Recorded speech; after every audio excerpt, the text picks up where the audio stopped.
Hello, everybody. Welcome. It is day 3 of the Midseason Invitational. As you can see, we've already gone through the upper quarterfinals, or what I'm calling the first round of Midseason Invitational. We've been through it. Disguised, TSM, FaZe Clan, and G2 all managed to get themselves a spot in the lower bracket. We'll get to lower round 1 next week. That'll be starting on Tuesday. But today, to finish up this week, we're going into the upper semifinals, and the teams who qualified were M80, Moist Moguls, The Guard, and Oxygen Esports. These are some pretty powerful teams. I'd say there's definitely some, some of those teams that are a little bit more, they stand out a little bit better than some of the other teams. I'm talking about M80 and The Guard, two very, very powerful teams who are looking like they're going to be the ones going in a head-to-head for the top 2 spots overall in North American Challengers. But specifically in the Midseason Invitational, they're looking to win the grand final, and I think one of them will almost certainly be the winner. But before they can face off against each other in what I'm thinking will be the upper final, they have to go through the semifinals. M80 will be playing against Moist Moguls, and the Guard will be playing against Oxygen. Now, the Moist Moguls game is happening first, and we can go ahead and take a look at the map picks and bans. Haven was picked by M80. Haven is a very strong map for M80. We've seen it be a very strong and powerful map for M80. And Pearl was picked by Moist Mogul, another map that Moist Mogul does pretty well on. We saw them play on it yesterday in their match against TSM, and they did really, really well on Pearl. Obviously, it was a little bit closer than probably they would have liked, but they did take that win. And they also won previously in their matchup, I believe, against FaZe Clan on Pearl. I can go ahead and check that if I'm correct about that. Yes. So yeah, they did win against FaZe Clan on Pearl as well in week 5 of Challengers. They also had a few other games on Pearl that they did well on, so it's no mystery that they're picking Pearl here, and we'll see if M80 is going to be the team to outplay them and topple their reign on Pearl. Because again, Moist Moguls has played quite a few maps on Pearl, quite a few matches, and done pretty well. So if anybody can shut them down, it'll probably be M80 though, because if we just want to look at the M80 record from Split 1 and also from yesterday, you'll see 2-0 win for them against Disguise yesterday for them to qualify. They did lose to the Guard in week 5. That was the big match, and they did lose. But if you just look below that, you've got a 2-0 against Disguised again, 2-0 against Mad Lions, 2-0 against TSM, 2-1 against OR Esports. Pretty powerful team, and it's really hard for a lot of teams to figure out how they want to counterplay. The Guard has such a powerful roster behind them, which is what enabled them to beat M80 and figure out how to strategize against it. So that's probably why the Guard was able to take the win there, but that doesn't take away from how powerful M80 is. And we can go ahead and take a look at Moist Mogul's history. They're also proving to be a decently powerful team. They lost both of the games. They lost. They won the first game of North American Challengers. After making it through the qualifiers, they came into Split 1 swinging, won against Oxygen Esports 2-0. They then took a loss to both G2 and Turtle Troop. In between weeks 2 and 3, they rebranded to Moist Moguls, and it seemed that rebranding may have given them some extra power they needed. They 2-1'd Shopify Rebellion, 2-0'd FaZe Clan, and then yesterday 2-0'd TSM. TSM who took down the Guard, so TSM's not a team to be laughed at, but Moist Moguls wanted to make quick work of them, and they did. And so Moist Moguls was able to take the win, and that's why we're in the position we're in. I'm going to just get into my predictions right off the bat for this upcoming match between M80 and Moist Moguls. It's not going to be close. It's going to be a 2-0 victory from M80, almost certainly. We can go ahead and take a look at my pick'ems, and you'll see, even though I did not expect Moist Moguls to make it here, I did expect M80 to beat TSM, and I do still think that is going to be the outcome. And then we can go ahead and look at the next match that's happening today. I'll give a quick overview, and then we'll dive more into the M80 Moist Moguls game. But between the Guard and Oxygen, my quick prediction is that it's going to be a 2-0 from the Guard. Now, do I think Oxygen has a chance of beating the Guard, or do I think Moist Moguls has a chance of beating M80? maybe. I mean, maybe. Like I said yesterday, when Disguise was playing M80, or not yesterday, but Wednesday when Disguise was playing M80, I said for Disguised, best case scenario, they win one map, and they didn't do that. And I still think the same for Moist Moguls as well. So best case scenario for Moist Moguls, they win one map against M80. And the reason I'm saying this is because even though they did 2-0 TSM, the games weren't all that far apart. We can look at the results. Lotus was 13-7 and then 13-6. I mean, to be fair, very strong matches, but TSM was able to get some good rounds up on Moist Moguls, although their Pearl match was much, much better than their Lotus match. Um, but at the same time, it wasn't like a super dominant and powerful performance. And that's what you would want from a team who is about to face up against M80 if they have a chance. Like, if Moist Moguls had a chance of beating M80 here, they would have just absolutely ran through TSM and just destroyed them in every way, shape, and form. But it wasn't really like that. The rounds were kind of close. The matches overall weren't super far apart. I mean, it was a pretty good performance from Moist Moguls overall. I think TSM just had a slip up, and that's why they're in the position they're in. I think Moist Moguls played like they usually tend to do, which is very, very well. They usually tend to play very, very well. And so now that they're up against M80, honestly, I don't think Moist Moguls is going to be able to do anything. Like I said, best case scenario, they get one map, but that is best case. And of course, we already have the map picks, and it seems as though Moist Moguls has decided to go for. They haven't put it here, but Moist Moguls did decide to go for Pearl, and I think if there's a map that Moist Moguls would be able to win up against M80, it's probably Pearl. They're a very strong Pearl game. I already talked about that, but yeah, I do think there's a tiny, tiny, tiny chance that Moist Moguls could get Pearl up. But again, if they are able to get a map up, it's gonna be Pearl, and that is best case scenario. I don't expect them to win any maps here, quite frankly. Not to like hate on Moist Moguls. Of course, I'm rooting for them.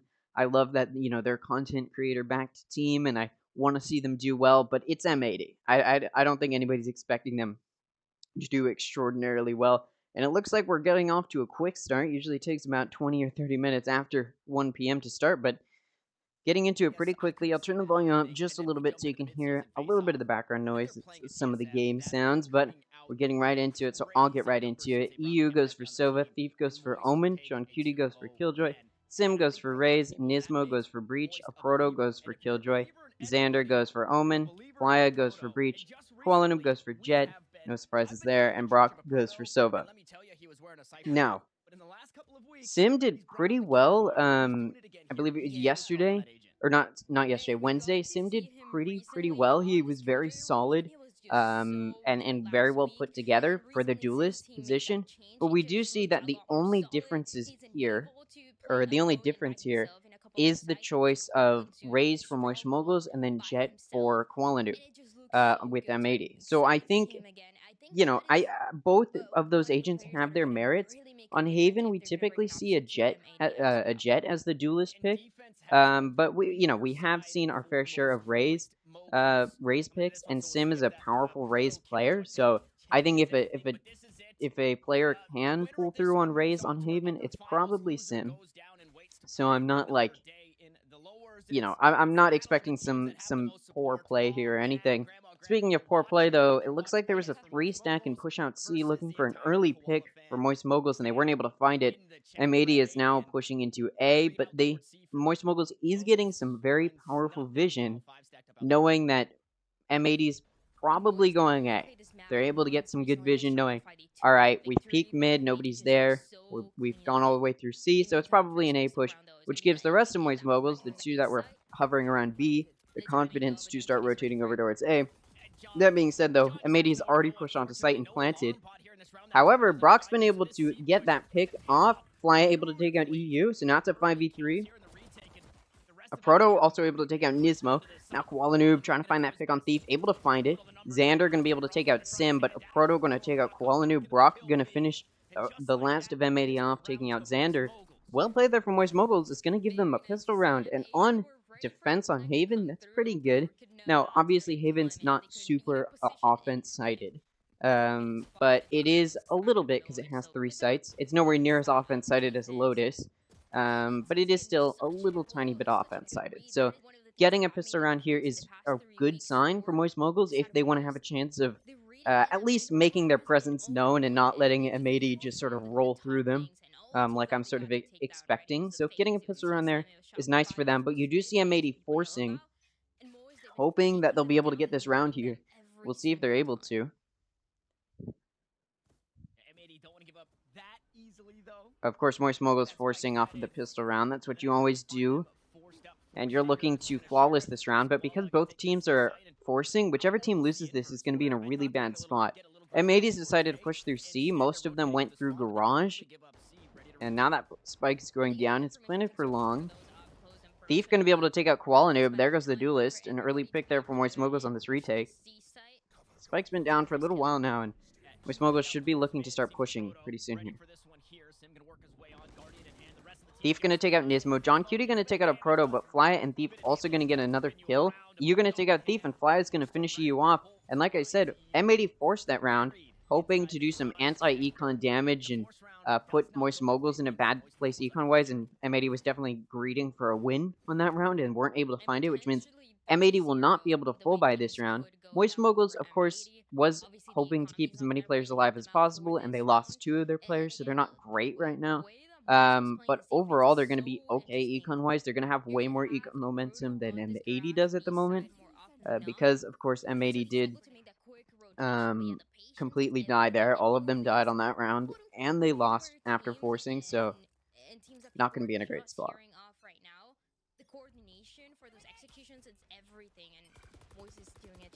And M80 is looking at an A push. Moist Moguls wanted to go get that orb, but now that they see some early aggression, they're looking maybe to do some damage. EU does take a little bit from that Guardian. Now M80 gonna rotate over to B, and they've rotated very quickly and started aggressing very fast. The Killjoy Nanoswarm is actually gonna do some good damage to Xander. Xander now down to half health. And again, this is a save round from M80 because their econ's in a bad spot.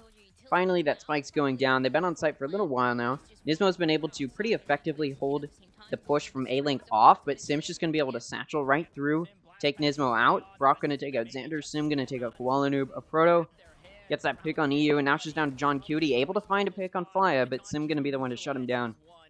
A quick retake and execute there from Moist Moguls is going to be very good for them. Now, this is the map M80 chose, and we've seen a strong M80 performance on Haven, so I'm a little bit surprised here that Moist Moguls has been able to do so well. Of course, when you are up against a team that has a lot of really good rounds on a map, what that means is you have a lot of VODs of theirs that you can look through. You can see how they were playing and study how they were playing, and it seems that Moist Moguls has done that perfectly, pretty accurately being able to read where M80 goes. These first 3 rounds could be the only rounds that Moist Moguls gets. We know M80 is very good at denying momentum. We'll see if they're able to do that here.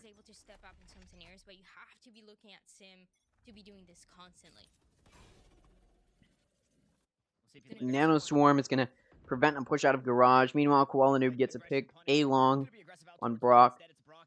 Player advantage in the hands of M80. Though John Cutie with the spike rotating from defense through over to get the spike over to A, and good timing there from Sim, going to be able to get a pick.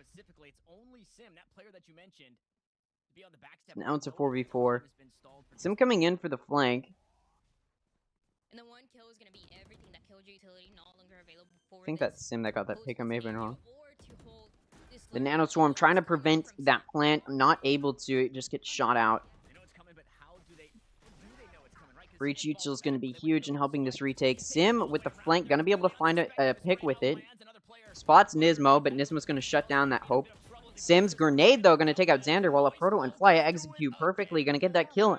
And that 4th round goes to Moist Moguls. That's a huge round to win. That was a full buy round from M80, and they lost it. Now their econ's really not in a good spot going into this round, and Moist Moguls should easily be able to secure the next round, meaning they've probably secured 5 rounds so far. They're getting close to that 6th round and preventing an advantage for M80. This is M80's offense. This is not going at all how I was expecting. I was expecting going into this, alright, it's going to be 2 boring matches today. It's going to be M80 just rolling through Moist Moguls, and then the guard rolling through whoever they're playing against, Oxygen. But it looks like Moist Moguls is not just gonna let M80 run them through. It's not gonna go that easily, and this could be a big upset if they're able to win just even this map. Like I said, best case scenario is one map, but the map that M80 chose is even more shocking. Right here as well, and a player mentioned in Sim offline, I've been calling him the Fuse. I was mentioning it with you, Dryad, in the green. Again, a little bit of a save round here for M80, but it looks like Koala Noob has decided to shell out and go for that Vandal, being the only one to purchase. And when you're on that duelist role, looking for some good entry frags, that's what you want to be doing. Now, they've pushed into B. Ooh, a good flash and fly is going to allow an early pick for Koala Noob. And now it's a 5v4. Could this be the round that puts M80 on the board? There's an alarm bot in garage as well as a proto watching it. And that's where M80's thinking about going, but now just decide maybe it's not the right time. Hide the robot. Sorry, I left it up for so long.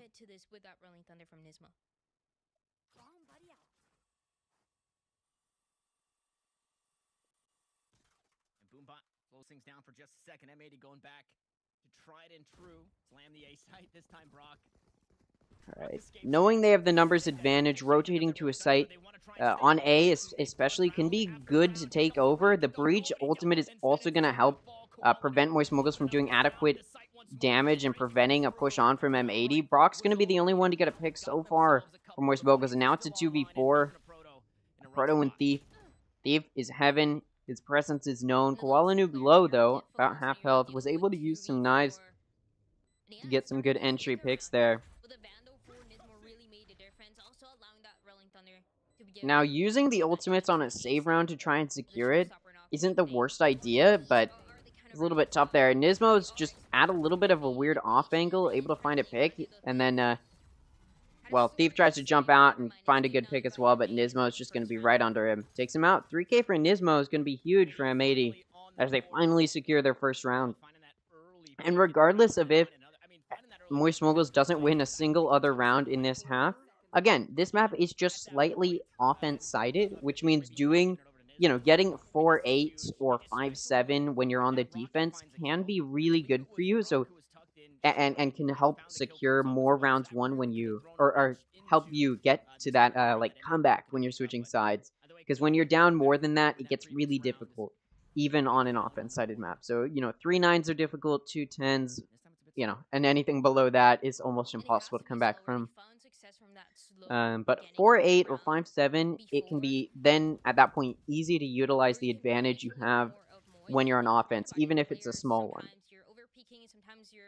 The advantage, of course, when you're on offense, it isn't super prevalent on Haven, and that's why I'm saying it's only slightly offense-sided, but the advantage you do have is, of course, it's a long rotate from each site for the defense, which means you can push decently aggressively, and as long as they're not good at keeping you off, you should be in a good spot. Now, Koala Noob already takes Brock out, and they know where Flya is, and so as soon as he peeks out, Koala Noob just gets that kill. So now it's a 3v5 for Moist Moguls. Now, they're on a buy round, but their econ's not great.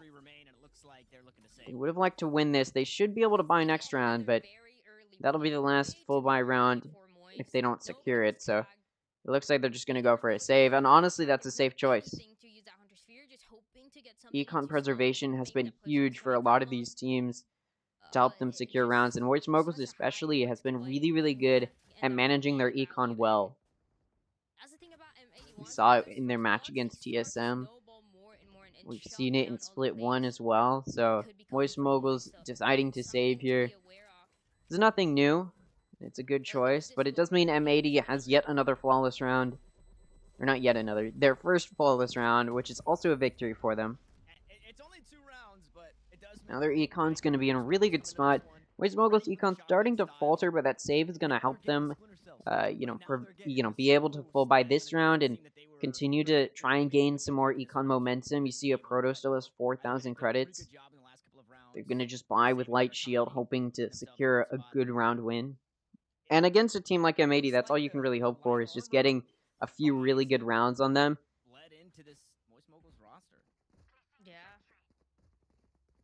And Moist Moguls has already done enough to surprise most of the people watching. Not a whole lot more they have to do. Now that Breach Concussion is going to prevent that push through A lobby, but You do see Xander still trying to challenge it. Moist Moguls ready for a possible B. There's Util, Killjoy Util on C, so they don't have to worry about it. So there's 2 watching B. There's an alarm bot in garage in case that's a push that happens. Sim is getting flushed out, so he just uses his satchel to escape. No early pick there for M80. Early aggression not going to prove useful. Now EU's drone comes out and does spot a Proto. Now they know a Proto could be watching garage. They activate that Killjoy alarm bot. They destroy it. Now they know that one is probably C-sided. And then that attacker lockdown comes out. Now you do see 3 still staying on A because they had so much action there that they think, okay, maybe it's a fake over on C. But it's not. The spike has actually been grabbed and run over to C. Ran over to C. Which means it's going to be an easy plant for them, and it's going to take a little while for Moist Moguls to get on site for a retake. Finally, those people on A have managed to run all the way over. Now they need to figure out how they want to execute against a very strong defense from M80. EU looking for a pick in garage, pushes out, going to get taken out by a Proto. Sim takes out Nismo. John Cutie going to be able to take out a Proto. Koala Noob also gets a pick on Fly. Sim takes out John Cutie, but Koala Noob takes out Brock, and now it's a 2v2. Getting shield in the hands of M80 this whole time, and may be useful here. Koala Noob going to take out Sim, a big pick there. Now it's a 1v1 between Thief and Koala Noob. Both of them low on health, both one shot. And he's just going to go to stick it, but that's wall-bangable, and Koala Noob knows that. Just going to try and wall-bang him, and it works out. Again, low on health, maybe that wasn't the best choice. Gets taken out. However, Moist Moguls econ in still a little bit of an okay spot. Again, they've been really good at managing their econ well, so they could use those first 4 rounds that they won very quickly into turning some good econ into a long period of momentum by not going for that full shield every round. It allows them to buy every round, and when you have real guns, that's of course very important in securing rounds. Now this will probably be the last one of their buy rounds. Koala Noob takes Sim out. Now we're starting to see that good denial that we've seen time and time again from M80. We're starting to see it. Those first 4 rounds must have been a fluke. And again, it's a little bit offense-sided, and we're seeing that come through. I mean, we saw it in the previous round. M80 was able to get on site and plant C. And because Moist Moguls was all the way over in A, they couldn't retake for quite a while, and it put them in a little bit of a tough spot where they had to push aggressively. A Proto going to take out Koala Noob. Now, there was a teleport from Xander, and it allows him to get that pick on Fly, but a Proto going to be there to trade it off. Takes quite a bit of damage, though. It doesn't matter. Going to be able to get a 4K in total. And now, although M80 did some really good execution, able to get quite a few kills, it's still going to be a 1v1. Massive 4K there from a Proto is going to put Moist Moguls in a winnable position here. In a 1v1. They see each other. Shots are fired. Oh, but EU's going to win that, and it's just about who can aim better. EU's going to be the one to hit that head. That round goes to M80, and they've tied it back up. 4-round win streak from Moist Moguls to start it off. 4-round win streak from M80 to tie it up. Now, if I were Moist Moguls, I take a timeout here. There's only 4 rounds left in the half. Timeout here would be good at trying to figure out, alright, it worked in the first 4 rounds. How can we recreate that, or how do we need to realize how we need to counterplay this? Because here's the thing. M80, when we've seen them on Haven, have pretty much just been able to do, not the exact same thing, but similar things every time with the way that they aggress early, find early picks, and it helps them rotate or get on site as quickly as they need to, right? And so, Moist Moguls has been able to study all of those Haven matches, figuring out how to counterplay that. But what M80 does is they, of course, have more than one strategy to approach Haven, which means even if Moist Moguls can figure out how to prevent good early picks, like they have sort of been able to, M80 can just switch up how they're playing it. Koala Noob takes Brock, tries to go Heaven for an early pick, but Sim's ready for it, takes Koala Noob out, and now it's a 4v4. And that move right there, where he dashes up, he updrafts up to Heaven, that's a move we've seen Koala Noob do quite a few times before, and that's sort of what prepared Moist Moguls to know he may be up there. Ooh, a Proto's knife out, though, expecting them not to be there. Xander's gonna get caught in the lockdown, but he's inside CT. Will Moist Moguls be able to find him. Yes, Sim finds him. Now it's a 3v3. They've tied it back up, but the spike is ticking. There's time down. They're able to half it, but Nismo is going to shut down any hope of a retake from Moist Moguls. Sim going to get finished off by a Thief. M80 came back 4 rounds, and now a 5th round. If I'm Moist Moguls, I said they should have taken the timeout last round, but I take it this round. Now that M80's gained the advantage, but they may just wait. Because here's the thing. Once M80 hits that 6th round, that's when you have no hope of taking the advantage back, and you want to prevent as much of an advantage for M80 as possible. So they may just wait to see if M80 can get to that 6th round, and we actually see Moist Moguls deciding to force this round, which will be interesting, because if M80 secures this round, that means Moist Moguls will have to try and prevent M80's advantage into the next half, low on econ. So we'll see if they're able to do that. We'll see if they're able to secure this round, though. Maybe their force will work out. We'll see. Some good vision is grabbed, but Thief just decides to back up, not risk it. Proto gonna find an early pick. He runs out of ammo. Thief at the same time gonna take out Koala Noob. The Classic comes out, and it's gonna find a pick. He tries to use the Classic to find another, but he's gonna get shut down. Now it's a 1v3, and this force does seem to have paid off for Moist Moguls. Although it was expensive, M80 tried to get that spike down, not able to. It was expensive for both sides. Gun's going to be picked up for the 3 remaining players for Moist Moguls, and Econ still not looking great for Moist Moguls, but they've tied it back up, and I guess they did not need a timeout to figure out how to win that round.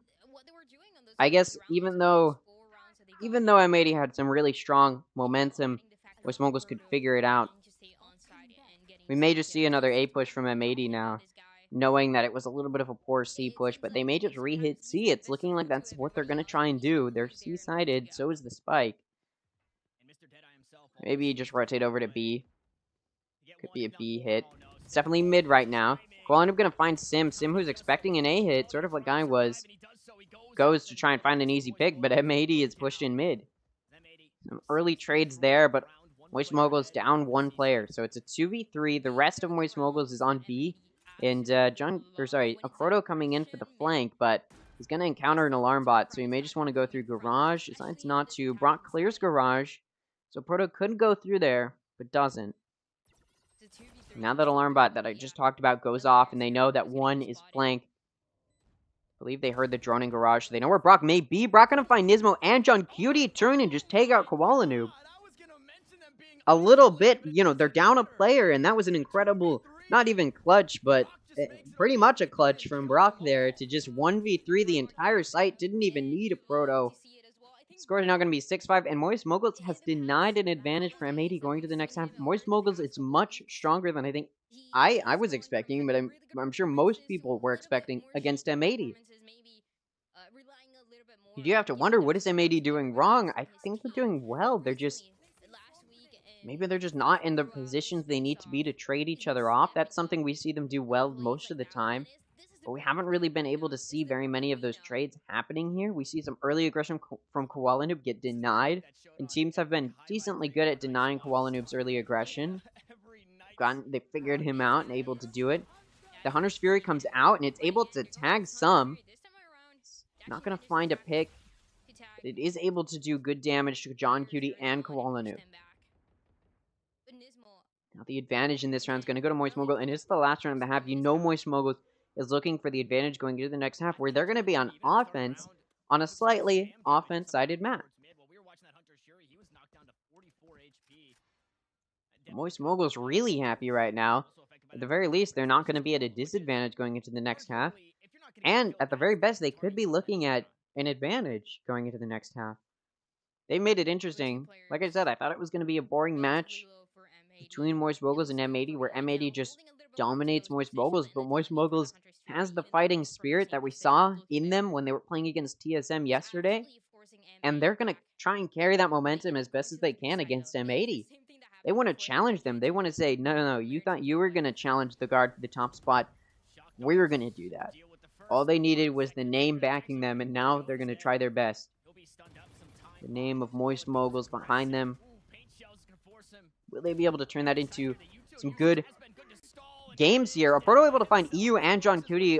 However, Xander and Nismo each able to get a kill as well. So it's still a 3v3, but Koalanoob's very low on health, although Sim may back up into Koalanoob. He does, and Koalanoob's going to be able to find that early pick. Brock going to flank him, though, so it's a trade. Flya going to try and execute on C, able to get a pick. They know the spike C. Nismo going to take Flya out, though, so now it's a 1v1. Positions are revealed. Flash comes out. Oh, they see each other. Spike's ticking down, and you know Nismo's just trying to play some good post-plant. Not going to be able to. Brock's shock dart gets him just a little bit low, but it wouldn't have mattered. The head tap from Brock going to finish him off. 7 rounds, 1 for HOSPICEMANE, and they are taking the advantage going into offense on Haven. This is very interesting. You know what?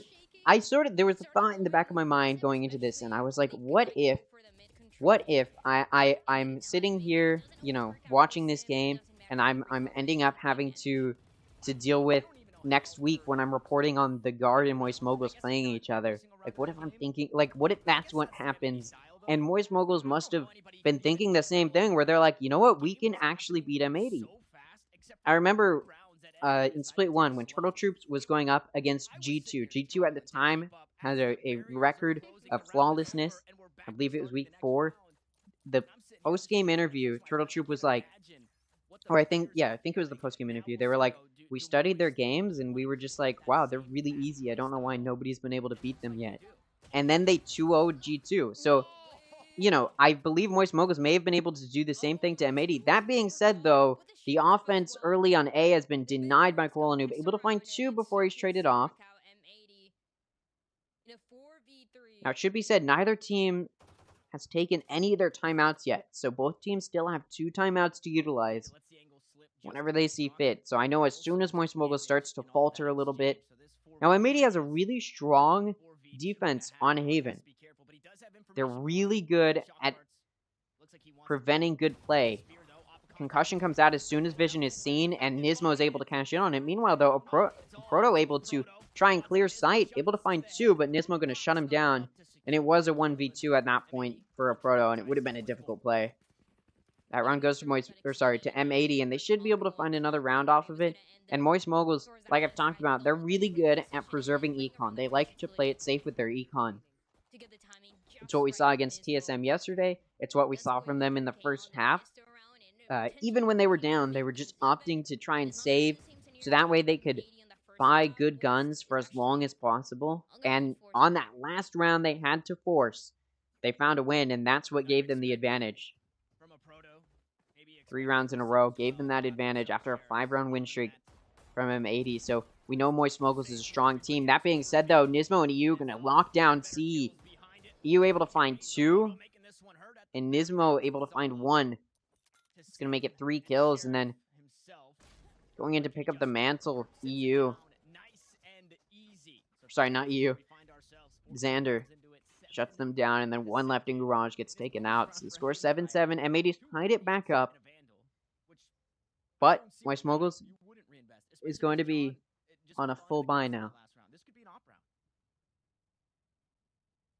I think it's gonna fall down into Full buy round, gonna be pretty big from HOSPICEMANE. Really good place, especially that pistol round. Sheriff 2K to start us off with a little bit of damage. As long as Koalanoob is able to keep this performance for this specific round. Just pulling up Round number 15, low to extreme on the other monitors, that way we can get their reactions.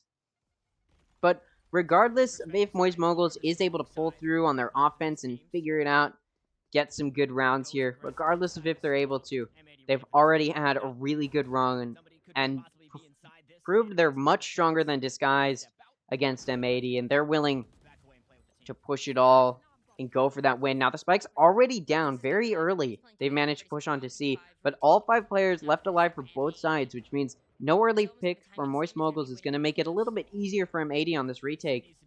But they're playing good post-plant, using their util to try and force M80 off. Sim inside of this smoke, going to be able to find a pick with it. He may just get taken out. He does. Thief going to find 2, Xander and Koalanoob. EU going to find Thief, but Fly going to take EU out, and now it's a 1v3 for Nismo. Going to get concussed. No, the concussion misses. False confidence there, but the post plant's way too strong for Nismo to clutch when that Nano Swarm is going off, so he backs up. Now, M80 has succeeded on what you want to do, When you're on a save round against a team that is full buying or even forcing, you want to kill as many of them as possible so that way their econ gets put in a bad spot. And that's what they did. Only 2 left remaining for Moist Moguls means their econ is not great now. And you do see them buying each other, but going for the light shield. Even those that could afford the full shield go for the light. And that's what I'm talking about when I say they have really good econ management. They know how to gain some good econ momentum and try and push it forward. That might be a different story. Yeah, you said a long road ahead of them. How about a long barrel staring them down, and he's gonna push in front of the smoke. Now Sim's gonna deny that operator on Koala Noob. You know he wants to pick it up, but he's gonna wait for the end of the round before they start picking up that operator. But a really good early pick there is gonna allow them to push on to C with a minimal pushback. Now he goes for the plant, and the Hunter's Fury comes out, and it's effective. Takes out Flya. Meanwhile, John Cutie takes out Sim, so now the player advantage is in the hands of M80. That lockdown comes out, and Nismo looking to destroy it. Not going to be able to. Gets taken out by Brock, so now it's a 3v3. Now that lockdown doesn't actually push all the way into C. And that spike's been down. It got down right before that Hunter's Fury went off, which means M80 has the spike in their hands. It gets smoked off, though, and they can just shoot through the smoke. Thief, or sorry, not Thief. I believe it was Xander trying to just stick the spike. Not going to be able to. Gets taken out. Retake there from M80 is denied, and they were on a buy round. So now their econ not looking great, and we've seen the early... It's sort of like what we saw last half, where early on Moist Moguls was just able to get some good econ momentum going. And although Moist Moguls didn't win those first 2 rounds off of that pistol round, like they didn't win the pistol round, they were still able to get some good econ momentum up. And now we're seeing that econ momentum pay off, because now they're on a full buy. M80 isn't. And it's because on that previous round, they decided to go for light shield. Even on some of those that could afford full shield, they decided to just save and go for the light shield and just prioritize guns, and it worked out. And I guess the mentality is sort of what we see in higher level in tier 1 pro play is, you know, if you're good enough, shield doesn't matter because you just hit their heads. And you can tell that's what Moist Moguls is relying on when they go for the light shield rather than the full shield, and it pays off. They're actually able to find some of those rounds. Now Xander pushed up very aggressively in C, gonna get cleared by Sim, but he does head tap Sim with the frenzy.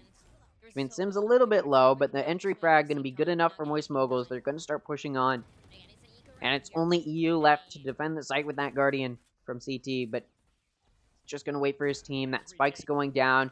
And this is what I'm talking about when I say it's a little offense-sided. If you can just take out 1 or 2 of the people holding a site, you can get on, and it'll take a little while for the defense to rotate over, and that's what we just saw from M80.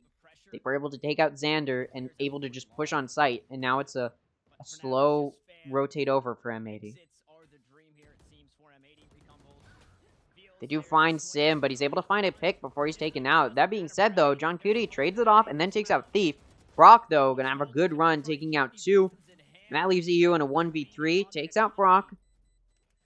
But that spike's coming down to its last breath, and a Proto gonna deny any hope of a defuse.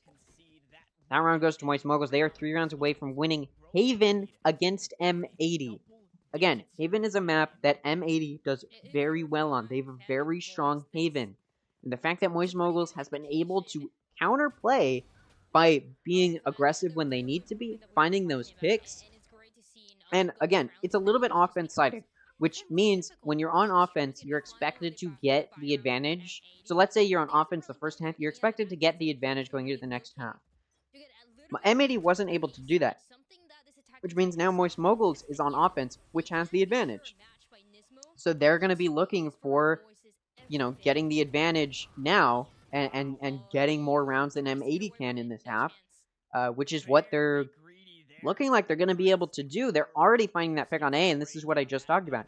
If you're able to take out 1 or 2 of the people holding the site on a Haven, you can just rush in. There's 3 sites. It takes so long for the defense to rotate over, which means you get that first pick, you get on, you get the spike down, and now you can play post-plant to your heart's content, however you want to. And it looks like M80 is going to be going for a save? Are they going for a 4-man save? It looks like they are. Interesting. They just want to play it safe. That's not a bad choice. And I think we see this more in Tier 1 play, where they just decide, alright, we're down on numbers, let's full save. And it's not a bad idea. If you are not confident you can take the win, don't go for it. If you're not confident you're going to have it, don't go for it, because you're just going to risk spending money you don't have.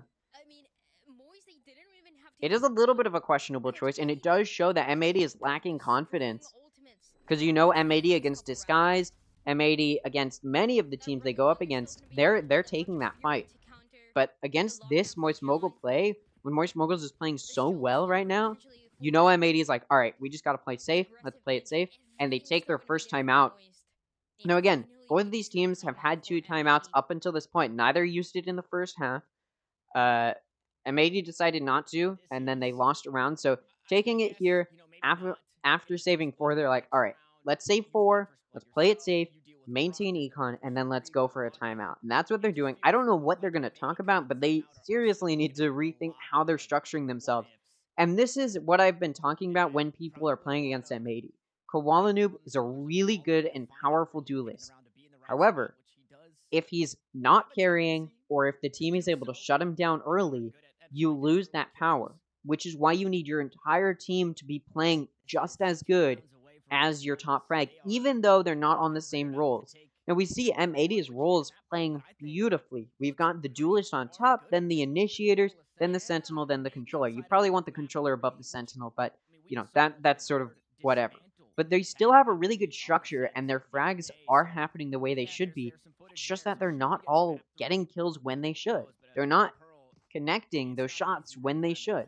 And that's what matters. When enough of those whiffs or bad positioning or, you know, a bad call, when enough of those are happening, you don't find those picks.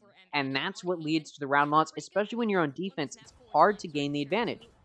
It's an offense-sided map. It's hard to counterplay on defense on Haven. But even still, for a team like M80, they usually have a strong Haven defense presence. And you see a really good 3-stack on A call. That was a beautiful call from either the coach during their timeout or the IGL. That was a beautiful call, because that's exactly where Moist Moguls is headed. They send the Sova drone in, and now they're looking for that frag. Koala Noob's going to use that operator and get an early pick. Nismo, not where Fly is expecting. Really beautiful execution there from Nismo, going to deny that A push. Proto able to find a pick on Koala Noob, but it's a 2v3 now, when Thief takes quite a bit of damage down to 5 health, and now it's a 2v4 where one of your players is down to 5 health. Not looking good for them, but because of the way Moist Moguls has been playing so far in this half, their econ's strong enough that they don't need to save. They can just go for it. We're going to grab that spike and get out of there. They're just going to hold it, it looks like, for a little while.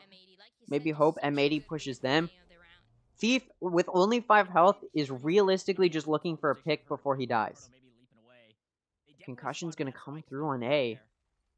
They're ready for a re-hit, and that's what Moist Moguls is doing, and Thief not able to find that pick I was just talking about. He was looking for a pick, but isn't able to find it. A Proto is just going to get stuck in that smoke. The Sova Dart comes out, able to shoot it, but they know where he is now. I'm going to just shoot through the smoke and take him out. Finally, M80 able to start to maybe gain some footing against a strong momentum that Moist Moguls had. Now, that being said, Moist Moguls still has 2 timeouts. And even if it goes to overtime, it doesn't matter, because you get more timeouts in overtime. So as soon as, you know, I imagine if M80 gets another round, Moist Moguls takes a timeout. They should be playing safe, playing well, utilizing the information they have. If they're like, alright, what did we do to lose those 2 rounds? Let's take the timeout, let's figure it out. Like, that's how safe Moist Moguls should be playing, and honestly, they're the team to play that safe. Some teams, especially in Tier 2 play, we've seen them sort of just get a little bit too aggressive, or they're trying to ego it a little bit. And so we see that BMing come out.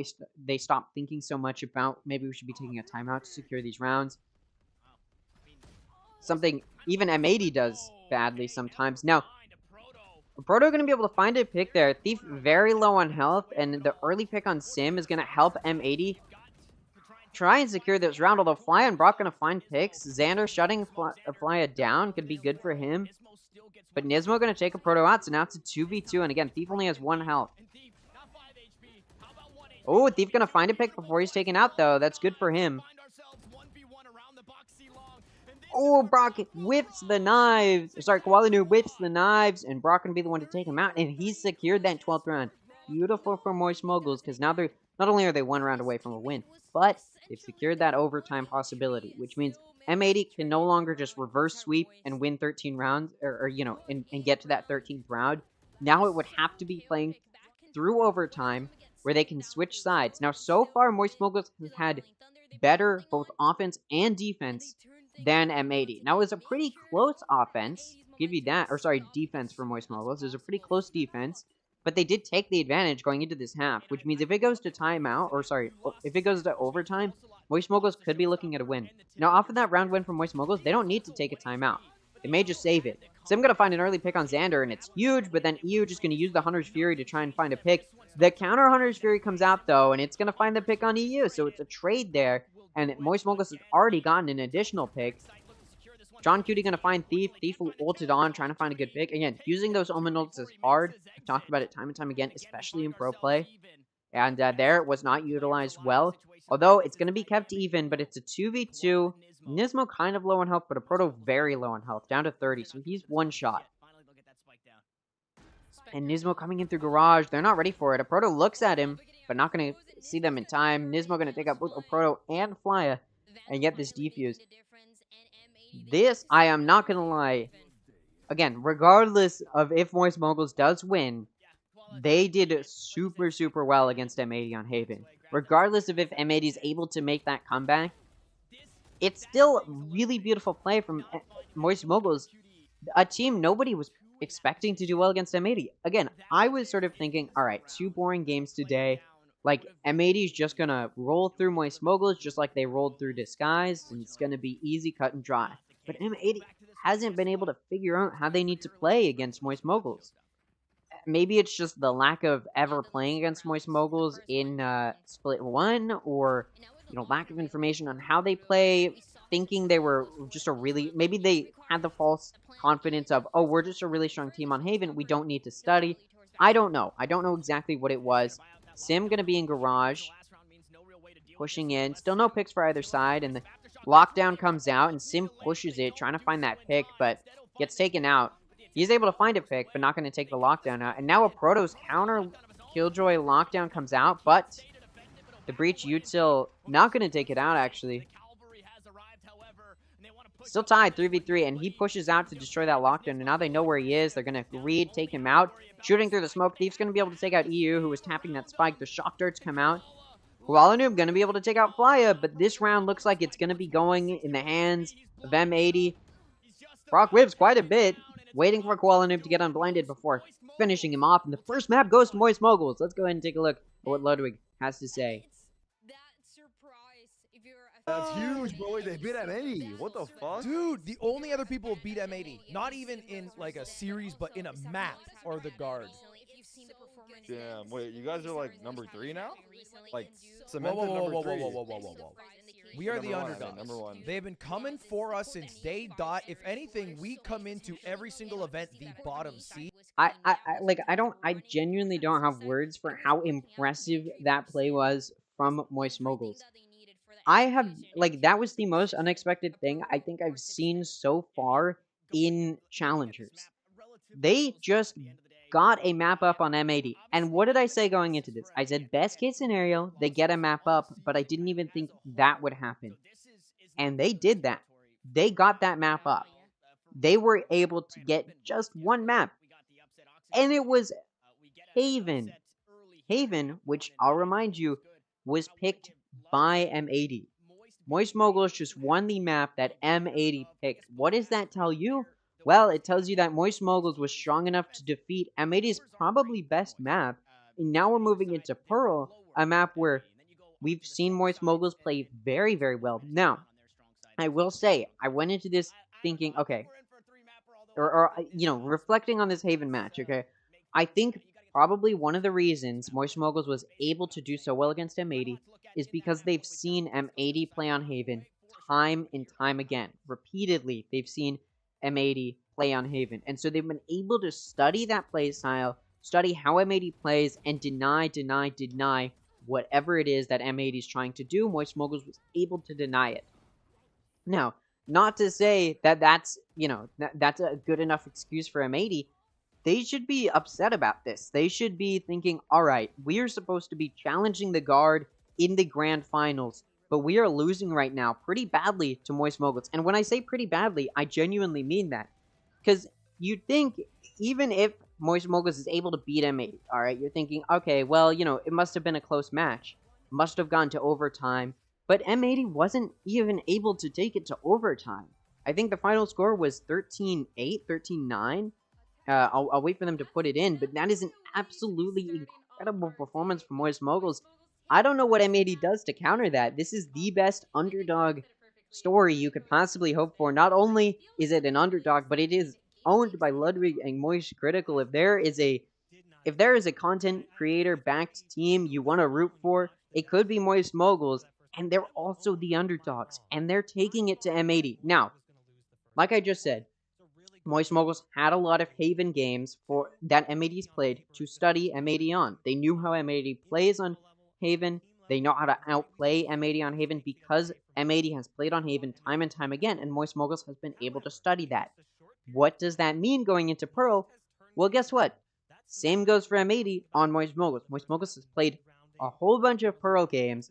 M80 should have been able to study Moist Moguls and know exactly how they play on Pearl. They should be able to counterplay that, just like Moist Moguls was able to counterplay M80. So I still think M80 does have a good chance of winning here. However, after seeing that performance on Haven, I'm starting to think maybe Moist Moguls could be going up against the guard in the upper finals on Wednesday. That's the possibility we may be looking at. It's absolutely crazy that we're getting to this point, but that's what it looks like we're going to be headed towards. I am absolutely astonished. Like, I'm running out of adjectives to describe my disbelief for what is happening. Let's go ahead and take a look at what the analysts have to say about this. Their positioning on post plant, they were constantly in their face, making M80 feel uncomfortable. And towards the beginning of the match too, here's the robot. Saw a whole different Moist Moguls, I feel like, than what we saw on Wednesday. A Proto coming alive, looking like the A Proto we used to see. Sheriff was actually incredible as always, but so was the rest of his skill set. But again, you talk about Brock, he doesn't really finish at the top of the charts. It doesn't matter. Brock was in that clutch position. Remember that Achilles heel that's also a blessing and a curse for this team is that they always end up in the clutches. Well, this time, because they were giving themselves a few more rounds by not putting themselves in those spots, those clutches aren't as damaging. We saw Brock get out of it. And I hate to continue to point out that winning teams have good kill consistency, but it's absolutely true. This is what I'm saying. M80 typically has a few really strong performers, and that's what carries their team. And all it takes is a team that plays super well consistently as a group, getting similar frags to outplay M80. And that's what we're seeing, because when you have consistently, 22, that's way higher than Sim, but then Sim is 17, Brock is 17, Thief has 16, Fi is a little bit lower at 10, but then you look over at M80 and it's 22, I believe 22 again. I'm not entirely sure. I want to look at the stats if I can, if they'll update it yet. They do have to put everything in individually, so could take a little while, but the fact that, but yeah, that's what I'm saying, M80's frags consistently from top to bottom, the kills were not that similar, and that tells you that as a team, they're not playing super well strategically, they're not able to cover each other's losses, they're not able to trade each other off. Something M80 is usually okay at doing on defense on Haven is trading each other off. Again, I do want to hear what these analysts have to say, though, because there's a lot to talk about here. It's kind of looked a little uncomfortable. Yeah. Sorry, Black. I just, one thing that I noticed was the different comps that were being chosen from M80. They played with 3 different comps on Pearl. So obvious, and they also have a 50% win rate on that, so 1-2, lost 2. So they're definitely playing around with what works and doesn't work, so I'm excited to see which one they thought is best for them going into this match today. One of the important things for M80, other than the fact that they need to try to figure out why things aren't working for them on Pearl, is the fact that they get to start on the defense. If you actually look at M80's round win rate, their defensive round win percentage is really high. It's above 70% across all of their map pool. which is really small, to be fair. It's only a few maps because we haven't seen them really explore the outer reaches of the map pool currently. But for Pearl, it's 71% on the defensive side. So getting to start on the defensive side, they'll at least get to feel a little bit more comfortable. I would expect to see what we saw in the second half of that last game where Koala was kind of getting a little bit more aggressive. He does it pretty frequently down the extremities of the map. The question is whether or not we can see Moist continue to punish, because that's what happened last time. We saw it early on in the second half. Koala buys an op early. He goes for an aggressive C long play, and he gets shut down by Sim. Sim was really the equalizer in that series, taking Koala out of situations. That's what we talked about as win con. They needed to take Koala out of the game, and I feel like they did a pretty good job of doing that.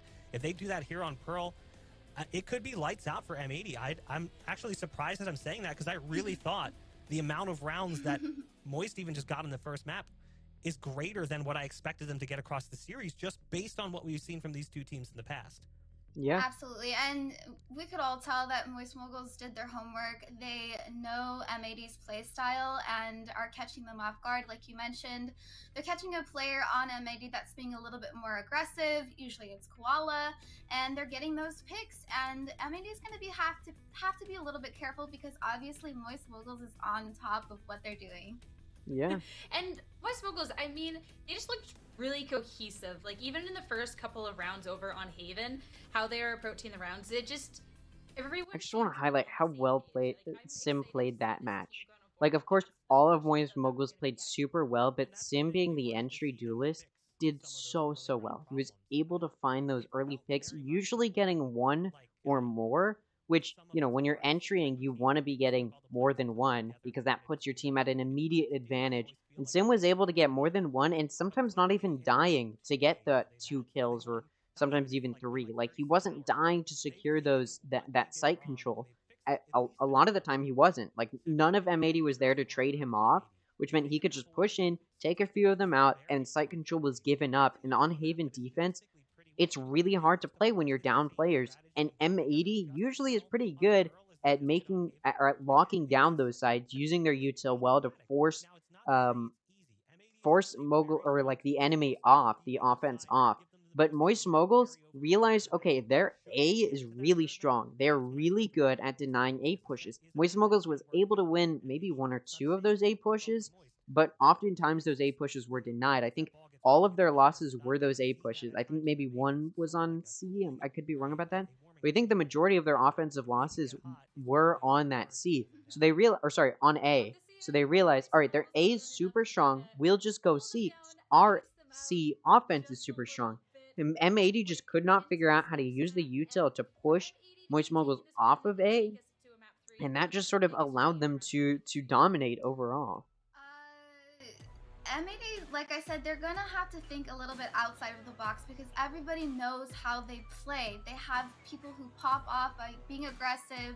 They'll back off, reposition in another area, catch another opponent. And and that's one thing we've started to see M80 lack on, because typically, like, or at least for a lot of Split 1, Koala Noob was able to just carry the entire team, do super well on Duelist, and carry through. But teams know that that's how they play, and they like to let Koala Noob shine through. So what have these teams been doing? What did the guard do? What did Disguised attempt to try and do, and sometimes was able to? And what did Moist Moguls do really well? Just deny those carries.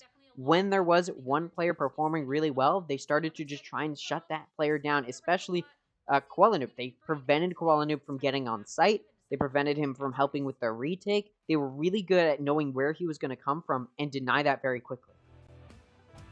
And Tanner Metro is muted. Bro, not every Tanner time. Metro again. Riot, I thought we wrote it in the contract that you have to remind me, Riot. I thought we scribbled it in. It's my fault. Dang it! And you know what sucks the most about that is you're just sitting there actually listening to me, and unfortunately you can't hear anything. Either way, M80 are down a map. Moist Moguls actually look like the bomb squad. They came out very explosive. And what was really cool, I think, about map number 1, Dryad, before we jump into map 2, we'll see if it kind of stays the same. There was levels to it. It was Sim's time to shine early in the game. Then a Proto started stepping up. Then Brock started finding these clutches, and everybody really started to come to life. It seems like it felt like watching the game, we could feel the energy just continuously rising for Moist Moguls. But M80 showed a lot of signs of life. They went down 4-0, and they didn't give up.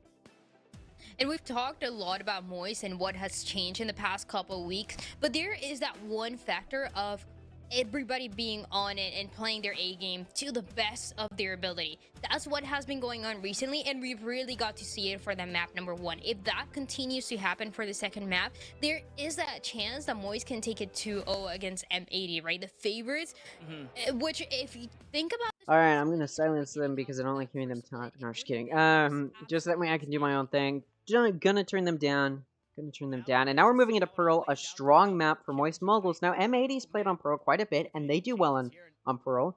It's not out of the picture. Let's go ahead and take a look at the agent select. Proto picks Killjoy, EU takes Sova, Blanc takes Sky, Xander takes Astra, Sim takes Raze, Nismo takes KO, Thief takes Astra, John Cutie takes Viper, Flya also takes Viper, and then Koala Noob goes for Jet.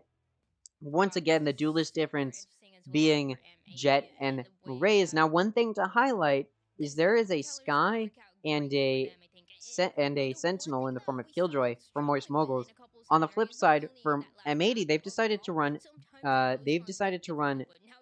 with a KO and then a Sova. Sorry, I'm trying to figure out what the differences here are. Okay, so double initiator for M80 versus Moist Moguls, who has an initiator but decided to go for a Sentinel. And now Killjoy is really strong on defense for Pearl, and we've seen Moist Moguls use Killjoy well on Pearl. Again, M80 has a few games on Pearl. We've seen them do well on Pearl, but there's not as much of the play that we've seen from M80 on Pearl. So again, Moist Moguls shouldn't have as much to work on, as much to study M80 for and like how they play on Pearl. However, Moist Moguls plays very well on Pearl regardless of how well they're able to study their opponent, and we'll see if M80 was able to study Moist Moguls and outplay them here, and it looks like already M80 has the advantage, but Brock and Thief gonna deny it. Thief getting 2, and Brock also getting 2. I think that was a 2v4 clutch there, able to secure them that round. Both of them left alive, so 2 players left alive for Moist Moguls as they take the first pistol round. 1 round up for Moist Moguls. Well played from them. And that's going to put them in a really good spot, and we've seen them win that first pistol round, and usually they're able to turn it into some good econ momentum. That's what I've talked about time and time again. Moist Moguls is really, really good at managing their econ well. Not that other teams aren't. It's just Moist Moguls likes to play it safe with their econ, and they play safe well, and it usually pays off for them. Playing safe doesn't always work out, because sometimes you just end up in poorer positions, but we do see it work out for Moist Moguls most of the time. And this is what I'm talking about when I say playing safe. Thief, not going to buy a gun here and instead go for the Ghost full shield, but he's going to maintain some econ. So if somebody's going to die, it should be Thief. But of course, the duelist is going to entry first. And again, just saving some econ, so that way there's money to go around, no matter who survives. Moist Mogul's going to force here. As always, you win that pistol round, you force after, and that should secure you this round. M80 looking to do good econ damage by getting kills here. Sim's going to see Xander, able to pick him off, but not going to find another. Koala Noob with the Marshall, just a little too strong for him. So it's a 4v4. John Cutie really low in health for M80, however. Brock is spotted. He knows that Brock is there. They don't know that there's 2 there. Brock going to take EU out. Koala Noob looking to trade, but Fly going to trade that off. Meanwhile, a Proto in main just going to take out Nismo and John Cutie and make it look easy. 3 players left alive.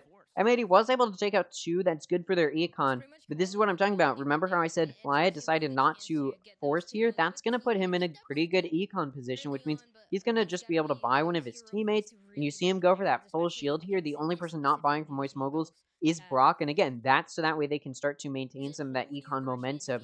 But they're going to have 2,000 credits, 3,000 for Flya going into this round, which means they can afford to lose it and still be in a good spot econ-wise to buy next round. But of course, what they're looking to do now is get a few good kills on M80. They're not even looking to win this round. You don't really want to look to win the 3rd round. Obviously, you're looking to win, but you're not really looking to win. You're just looking to get as many kills as possible. We've seen this where the duelist just decides to force and buy that Vandal, but they didn't even really have to force for it. He's just rich like that.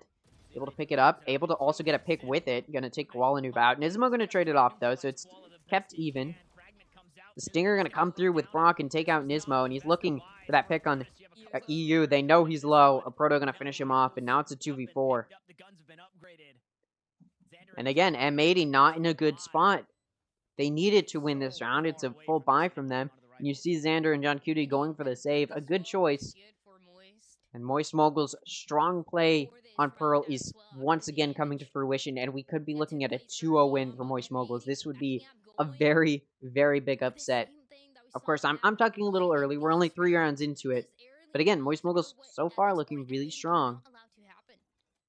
And even though they were on a little bit of an eco round where they were saving and light buying, they were able to turn it into a win. They're pushing, they're greeting, trying to prevent the save, because they don't have to. They don't have to save, so of course they're going to risk dying in exchange for getting kills, but instead they're going to get killed by Xander. Now it's 2v1. Xander able to take 2, save his own life, but gets down very low on health, going to have to shell out on shield. And of course, John Cutie was taken out, which means only 1 left alive for M80 on that round. Their econ's not looking great at all. Gonna have to save this round. Moist Mogul's gonna be able to full buy. They've got some good econ now, and they're in a position to lose this round and still buy next round. That's how good their econ is at this point, with 2 left alive. It helped them out. Obviously, they didn't want to lose the 2 players that they lost, but it's not the end of the world for them. We see a quick peek out here.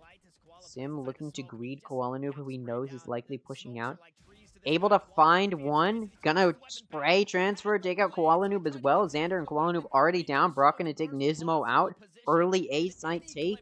They're just gonna be able to get on, get that spike down, and it's a 2v5 for EU and John Cutie. It's gonna be difficult for them to push through that. EU coming in through connector, and they're on a save, so there's no point in saving. They're just gonna look for picks. Trying to play it safe, watching those exits. Of course, they don't want to feed the enemy, so what they're looking for is picks if they can get it, but also just to die to the spike for those ult points. EU sees a Proto and just backs up. A Proto knows that he's not going to force, and Moist Moguls, they don't have to force. They know that it's a save round for M80, so they know they could have the advantage, and that's why a Proto pushes there, and now it's just down to John Cutie, and they know where he probably is, all alone. Sim gonna find him, take him out. 3 kills for Sim makes it a flawless round for Moist Moguls, although if there's a round to be flawless, it's that one. It's a save round. But it does prevent what M80 was looking to do was either get some picks watching exits, or just die to the spike, because you get ult points for dying to the spike, and you don't award money to the enemy team. But Moist Moguls was able to greed for it, so that means they get extra money for getting those kills. Plus, they get their own ult points up. Not what M80 was looking for. Now, of course, that was a save, so M80 is going to buy this round. A little bit of a failed Viper Smoke lineup, it looks like.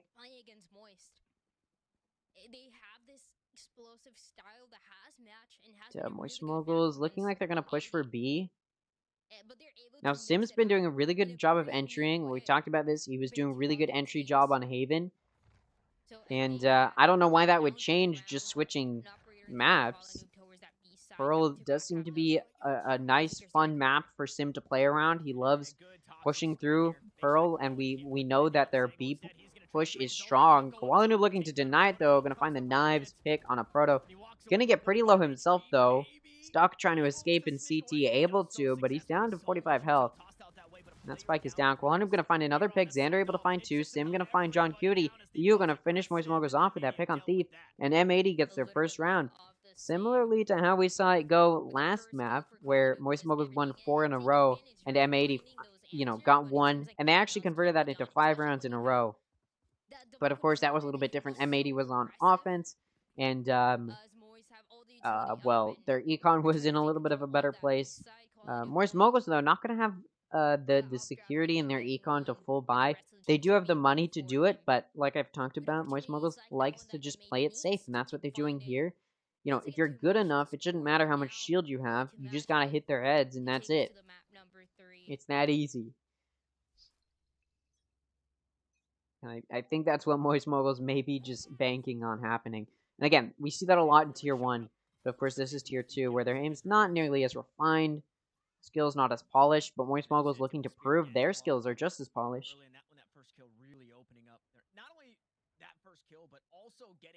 Moist Moguls does want to go for this B through mid, it looks like, but there's the Viper one way. They're waiting for it to go down, and now the Viper Molly comes through as well, so now they really just have to play back off of it, but they still want to challenge it. Nismo able to find them and see them, able to find a good hit on Flag, going to utilize it to take him out, and his Molly's going to take Sim out. That's 2 down from Moist Moguls. Well played there from M80. Moist Moguls probably shouldn't have pushed that Hall, or that B-Link, but they wanted to. They were greeting for it. Sova drone comes out, and it's not going to get destroyed before it finds Proto. Now they know that there may be some coming from Art, which there is. Brock's pushing through. Thief also main. M80 has a whiff that they might be going A. Has a hint of it. You going to be able to deny Brock's push. Xander going to take Thief out. Now it's just down to a Proto. They knew he was Art. And he's going to find a pick before he's taken down. So it's not a flawless round for M80, but still very, very good for them. 4 players left alive and a win where their econ's not horrible, which means they're just going to be able to buy Xander. And now their econ's going to start to be able to take a little bit of a ride. And if they can continue to secure round wins, they'll be in a good spot. I think all Moist Moguls really need to do is get a really good A hit. Because they seem to have good A execution in those early rounds. It was just when they started trying to aggress B, it stopped paying off as much. So they may as well just try and go A. And there's only one on A to defend it right now. And M80's really expecting another B hit. And they're aggressing, looking for an early pick. A Proto puts the turret out to check. And off of that, they actually know that he's probably leaving off of that. And they know it's probably an A hit. Because it's just the Sentinel that they saw. And he was putting down a turret to watch a lurk. So they know it's probably an A hit, and so they're starting to rotate over there. Moist Moguls know that they know, however, and they may just decide to go through the connector. They have full control over it, and we could see a really nice flank come through from John Cutie. Not John Cutie, sorry, from Flya. Now, Flya's a player we saw play on Wednesday, and he played very, very well. Ooh, the flank's coming through, and it's going to find a pick. Able to take out EU, and that Astro Wall's coming up to deny an A push. M80 is really expecting an A push, but Moist Moguls is in a position where they can just go through connector and rotate easily. Walanoob left alone on A with the operator, just going to get taken out by Sim as he whiffs his shot. The flash comes through, and Nismo going to try and find a pick off of it. Not able to. Sim's going to take him out. Shirted off by John Cutie, but you're down players. You don't want to trade. M80 not in a good spot now. Moist Moguls trying to deny that good momentum that M80 was building up, and it looks like they're going to be able to. Xander watching connector are going to find Fly and take him out. Fly was greeting for some more kills. Not going to find it. Now Moist Moguls down to just 3, but Spike's not going to get attempted to defuse by M80. So Moist Moguls can just play it safe, watch the post plant, and at this point they can be pretty secure that they're not going to be pushing for B and trying to retake. So Moist Moguls has secured this round. It's not flawless. They did lose 2 of their players, but overall they're up players. M80 going to save 2 of theirs. That's good. Play it safe. Try and maintain some good econ momentum, even on the rounds that you lose, especially when you're up against a team like Moist Moguls, who's good at maintaining good econ momentum, even on the rounds that they lose. You yourself want to be pushing for some good econ management. And that's what we're seeing from M80. And like I've just talked about, Moist Moguls secured that round, but still wants to play it safe for their econ. So you see, even though some of them have 5,000 credits, 3,000, 4,000, they're still going to go for a little bit of light shield play to try and build up some good, stable econ. Even though they won those first 4 rounds, and they just won another round, they just want to make and play it safe, likely until they get to that 6th round, and then they'll start shelling out to try and gain the advantage going to the next half. Now this map, I wouldn't say is too one-sided. It's not a horrible, or like a horribly slow rotate. Mid is a little bit hard to control for defense on Pearl, so it's a little bit offense-sided, but for the most part, it's a fairly balanced map. And really what you're going to see from Moist Moguls is just the fact that they know how to play Pearl so well, and that's why they picked it here. And honestly, at this point, I'm expecting that Moist Moguls could take the round win on this map. Pearl, they did very well against TSM on. I think when Moist Moguls was on offense against TSM, TSM didn't win a single round. It was, I believe, 7 rounds in a row for that offense side for Moist Moguls when they were against TSM, and they're trying to prove that their offense is still just as strong even against a team like M80, and they're already able to find that pick on B as I'm talking about their strong offense. However, the Hunter's Fury are going to be effective in taking out Fly. It's going to make it a 4v4, but Sim going to find John Cutie, take him out. Down on health, but it's now going to be a 4v3. Not an easy player diff to manage. Xander going to take Sim out. Meanwhile, Thief takes EU out, so it's a 2v3. Still down a player, M80.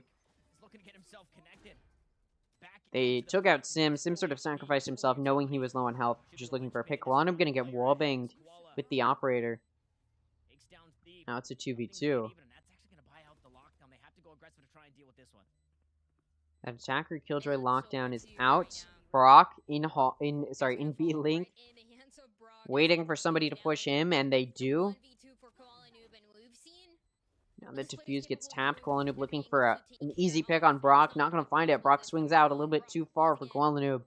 Brock's going to take that kill. You know that Koalanoob was expecting a slow and calculated peek out, maybe jiggle peeking or jump peeking, but that's not what happened.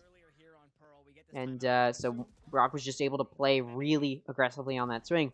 So now off of that round win, Moise Moguls has secured 6 rounds, which means it's impossible for M80 to get the advantage going into the next half, which is really, really good because it means you also have a really good chance of gaining the advantage going into the next half, which makes it as easy as possible on you to secure some rounds won. To secure the map win in the next half, because the closer you are to that 13th round, obviously the closer you are to that win, and the wider the round differential gap, the easier it is for you to secure that win, as it makes it as hard as possible for your enemy to climb out. And you know Moist Moguls is trying to make it so it's only 2 that M80 get.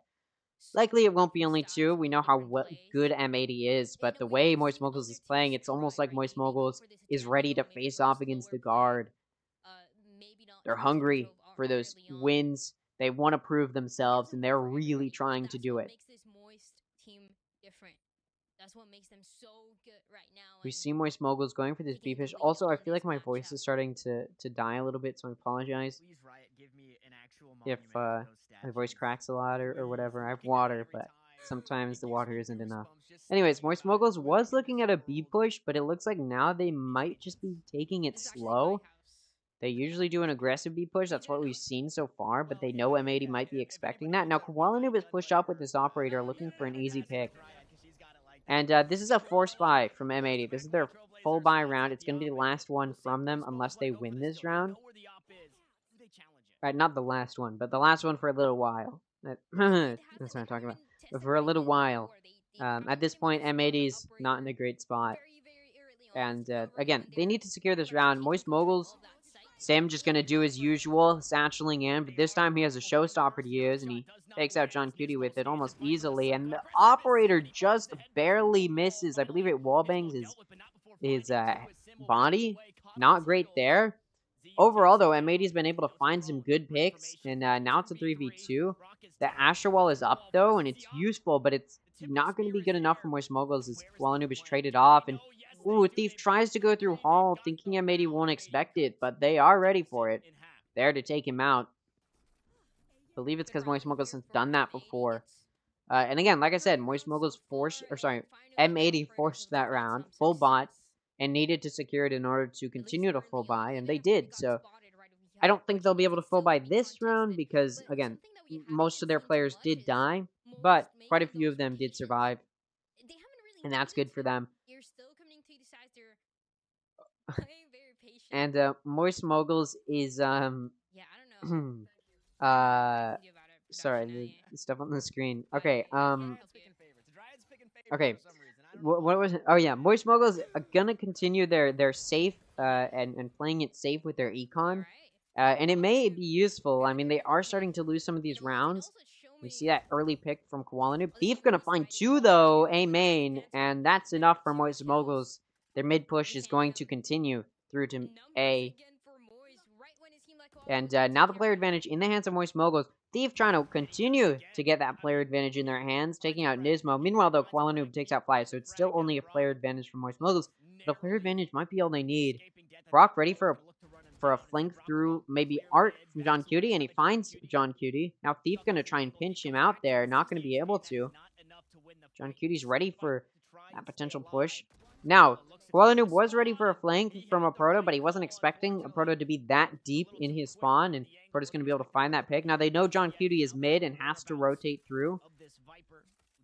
So, Moist Moguls take that advantage of knowing that site is clear, gets on, and plants. Now it's down to John Cutie in a 1v2. They know where he is coming from. They know it's an art push. They know where he might be. John Cutie gonna ward off CT, so he only has to worry about Secret and Dugout. Dog comes through, he clears Dugout, and now he's just worrying about Secret, able to take out a Proto, and now it's a 1v1 between him and Brock. He's gonna go for the half. Brock's not checking it. That's it. I believe we saw TSM do the same thing against Moist Moguls. I believe. That looks familiar to me, but I could be wrong about that. I think we saw TSM do the same thing to Moist Moguls on Wednesday. A similar thing, but I believe the defuse was on B, and I could be remembering a different matchup between two different teams. Maybe a matchup that happened yesterday, but that looks familiar to me. I could be wrong about that. I don't, study the exact rounds and numbers and dates and times and locations, but I recognize some plays, and I feel like I've seen that before. In that exact situation where Brock was the one who was supposed to play that post plant and just wasn't able to find it in time. Now Sim, in a little bit of an op angle, is able to combat that Koala Noob operator. Gonna take him out. And now Koala Noob's been buying this operator every round, and although M80's been winning, it does make it expensive for him, considering he does keep dying with it. Xander with the Judge. Is he going to be able to find a pick with it? He should be able to. Able to find one. Not able to find another, though. Traded off. Now, like I always say, when you're down players, you're not looking for a trade, and because M80's already down on a player, they were hoping to get a 2-for-1 special, wasn't able to. Oh my god, Nismo is right under Sim, and Sim doesn't look down. And Nismo's going to be able to get a pick before he's traded off. But like I said, M80's not looking for trades. You're down a player. You don't want trades. It doesn't really matter, though. The trades have already happened. So it's a 2v3.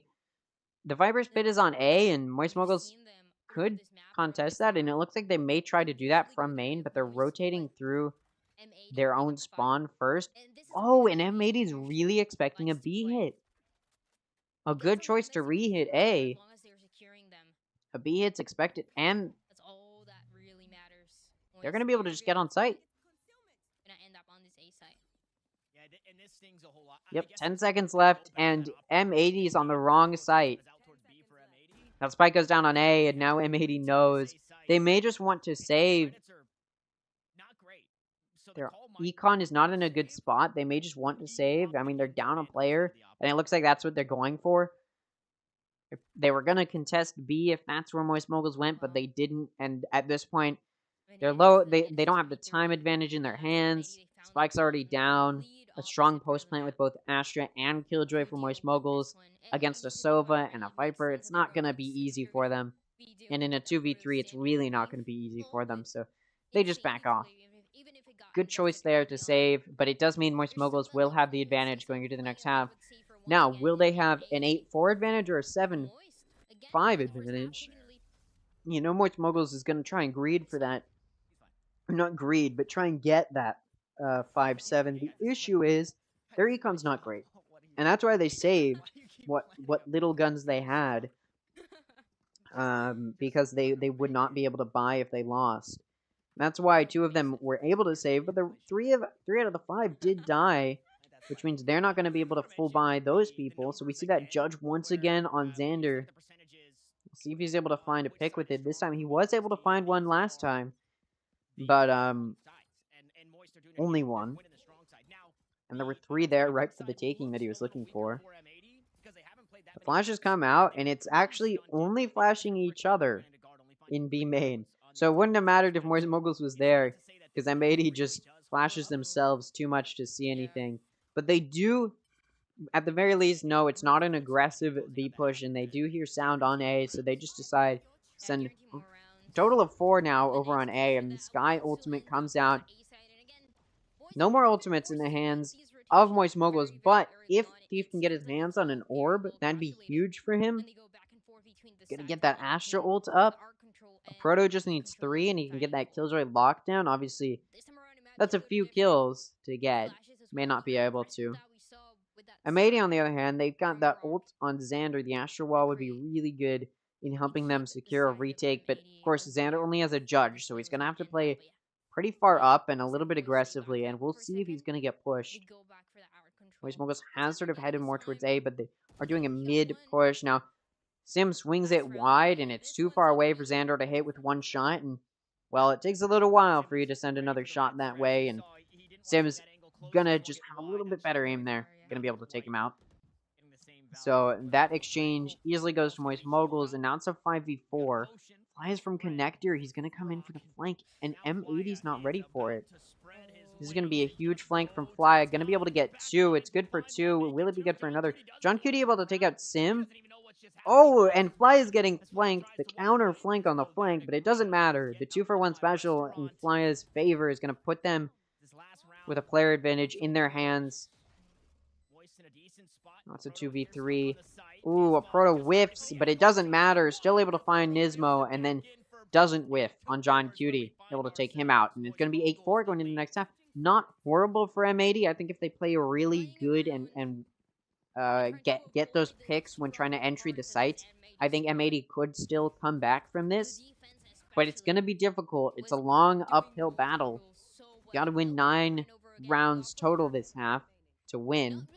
And that's not counting the overtime possibility, which Moist Moguls only needs 4 to get to the overtime, 5 to get to the win, versus the 9 that M80 needs. So, and we know how strong Moist Moguls is on Pearl, especially, it's mostly on their offense, but also pretty good on their defense. They know how to play a good defense. Colors haven't switched yet, so I apologize if my callouts are wrong. Sometimes I am not good when I'm trying to call out the players when their colors are wrong, but it should switch going into the next round. We'll see. And it looks like M80 is going to be going for the B push. I almost said Moist Moguls, see? It looks like M80 is going to be going for that B push. And Moist Moguls is ready for it, kind of. They're pretty much all on B now. I mean, they hear that plant going down, so of course they're going to rotate, but they were in a position to easily rotate, and it's pistol round, so it's going to be a little bit of aggressive play here from both sides. Now, Moist Moguls going to actually just be able to take sight. Nobody's on site to defend the spike. They're obviously all long, but that may not be enough for them. We'll see. The Astra util's good.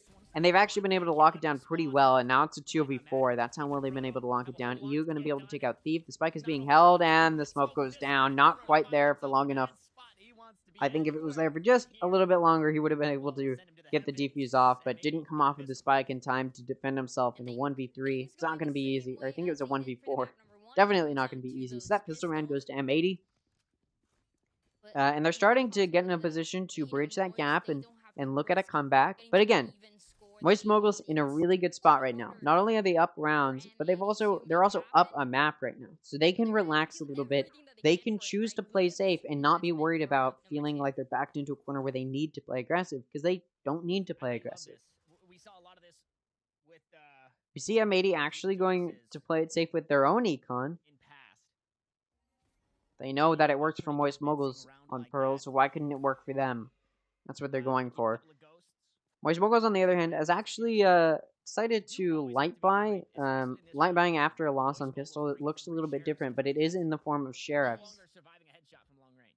Which means they're not going to be at that 1500, which means they're looking for some good picks to secure good econ.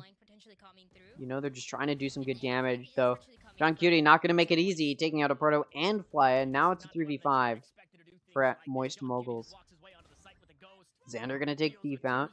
Sim gonna get taken out by Xander as well, and then Nismo gonna take Brock out. Flawless round there from M80, denying good econ bonus for Moist Moguls, and they're gonna have to go for that Light Shield Vandal and sacrifice some of that util.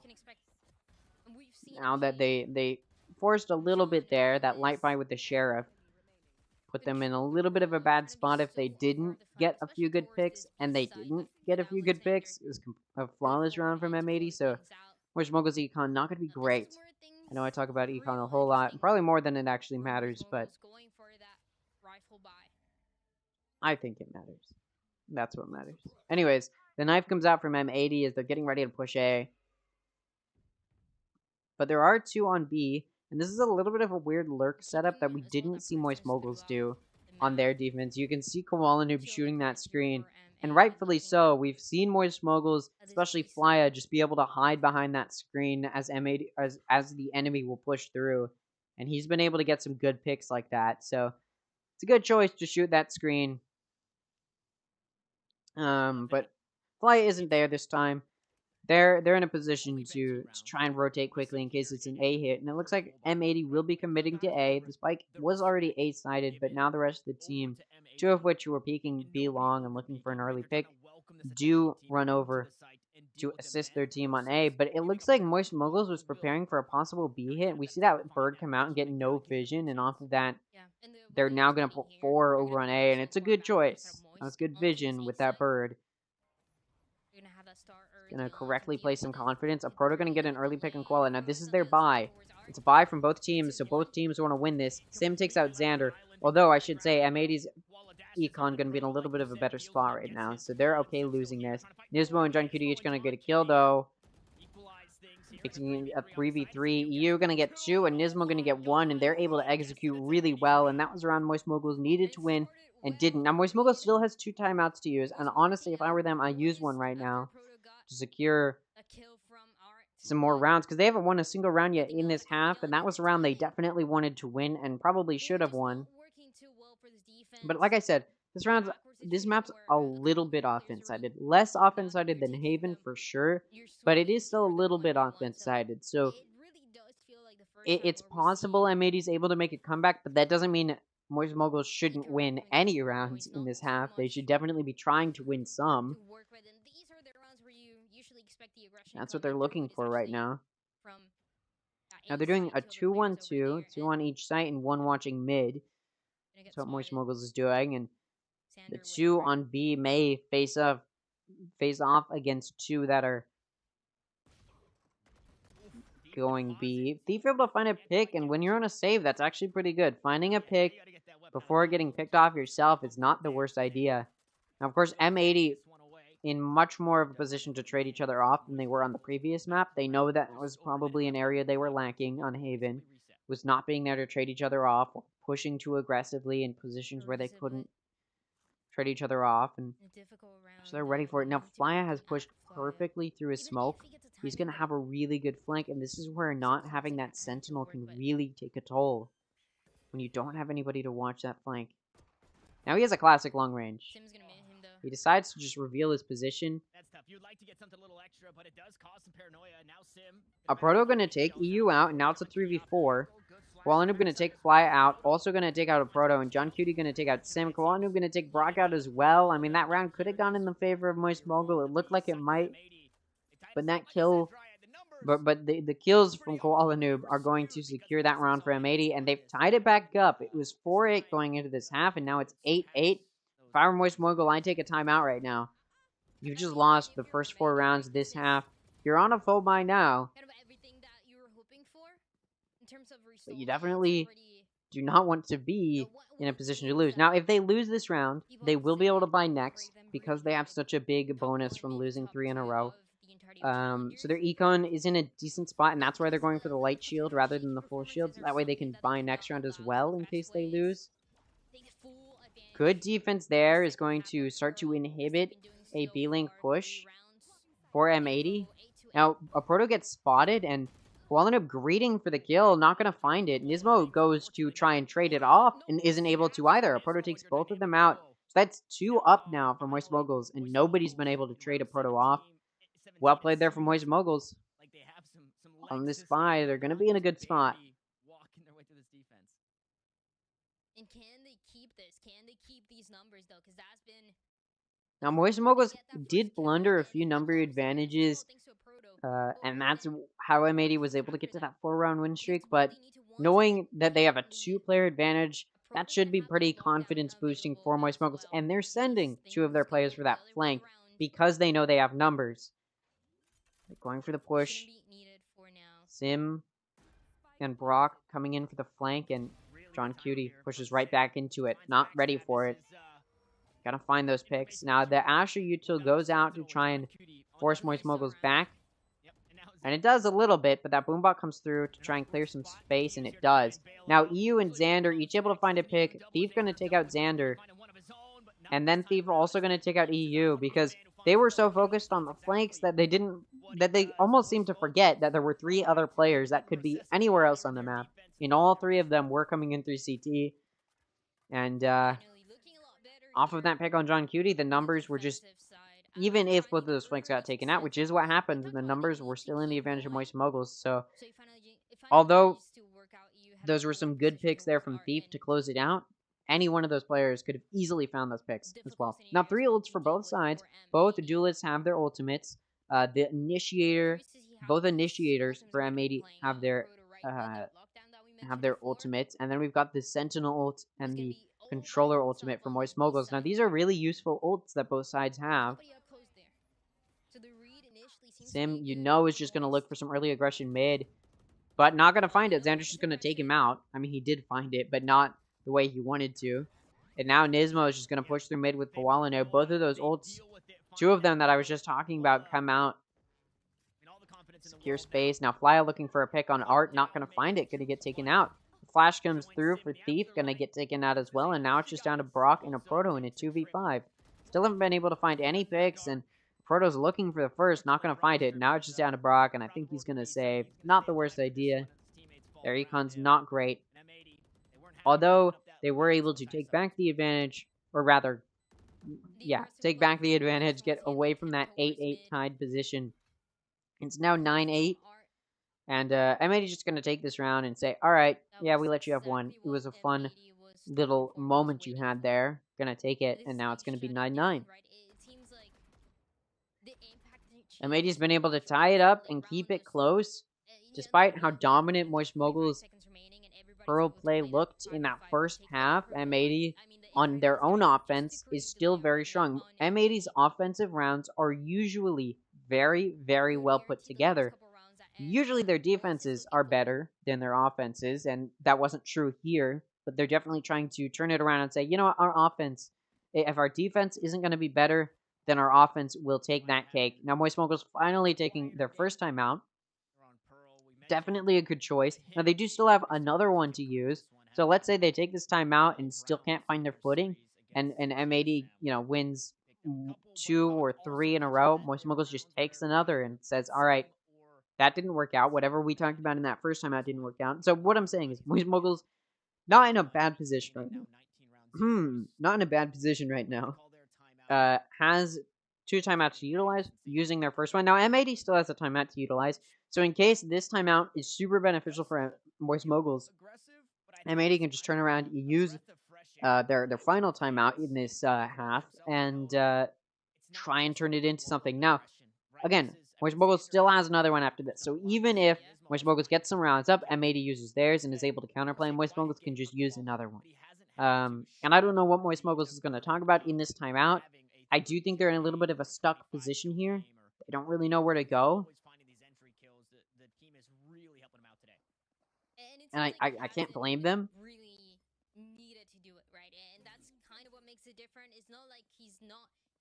Unable to do so, but he just hasn't had the need to get those multi-kills over and over again to guarantee these rounds and to even out the score for M80. So yeah, it's a breath of fresh air for this Jet player.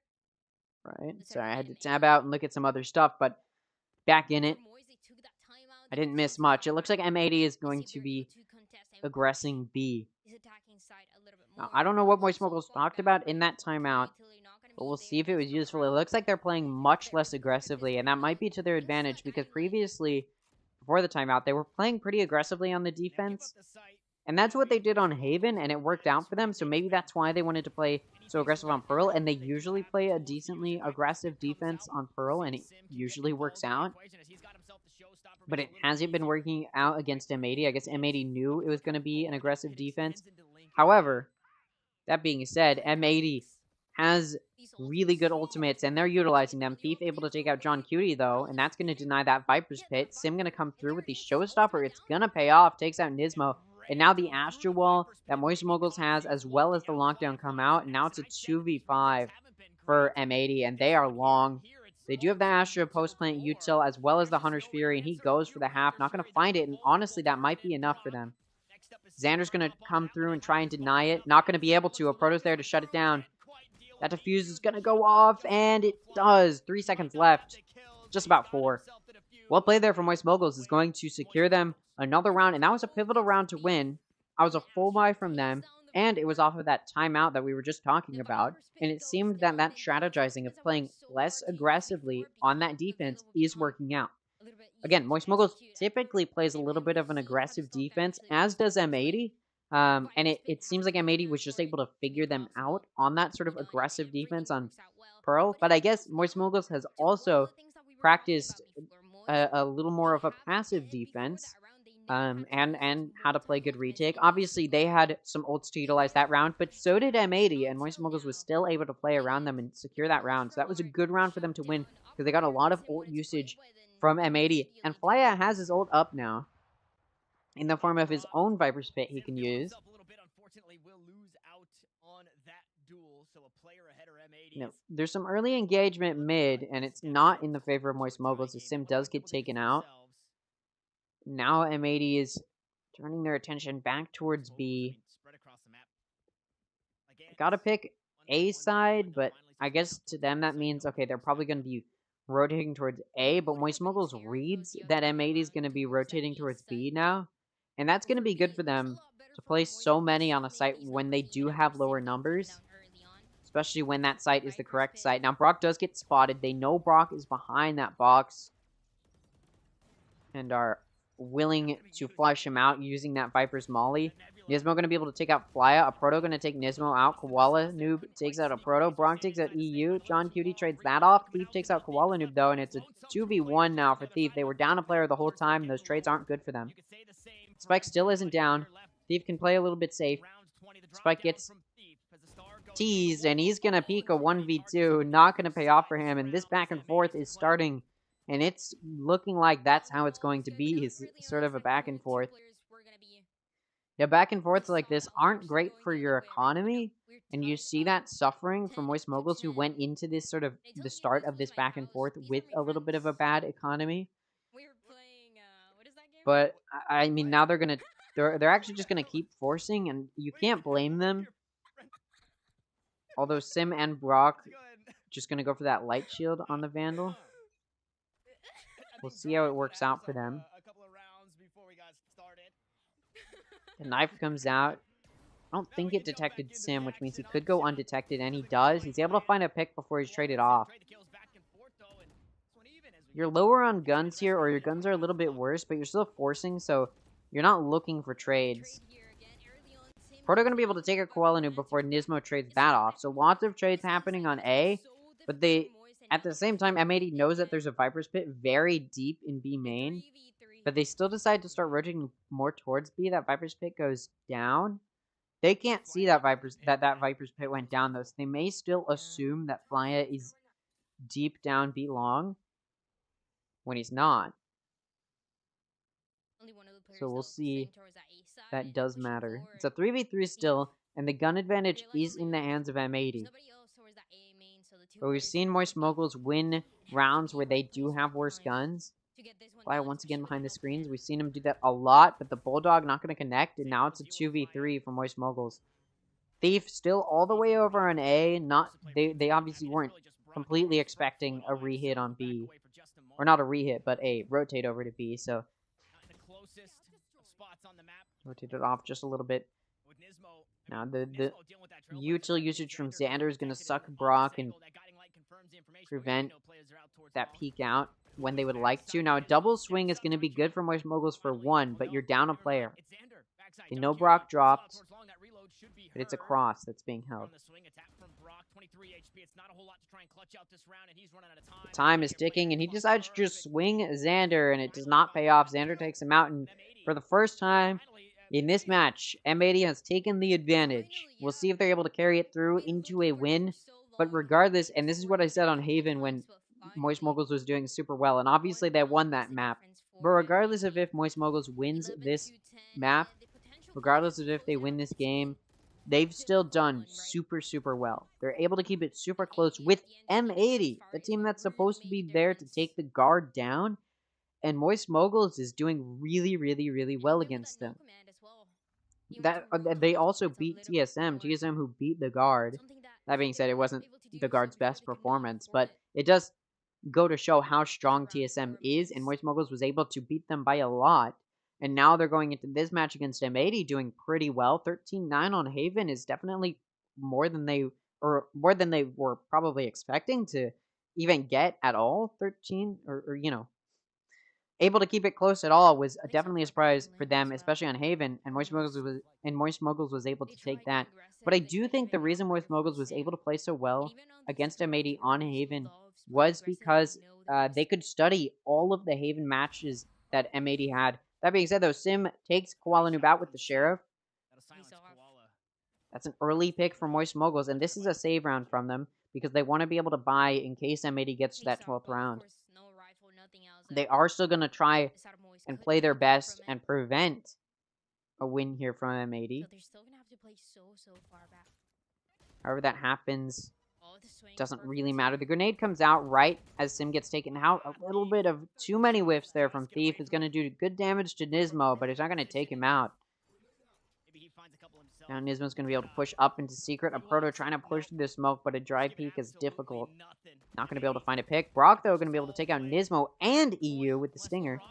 Tries to pop flash out, and it works. He's able to get another with it, but Xander going to take him out and then turn and take Flya out. An easy flick there. Although it looked dangerous and like M80 may not win that.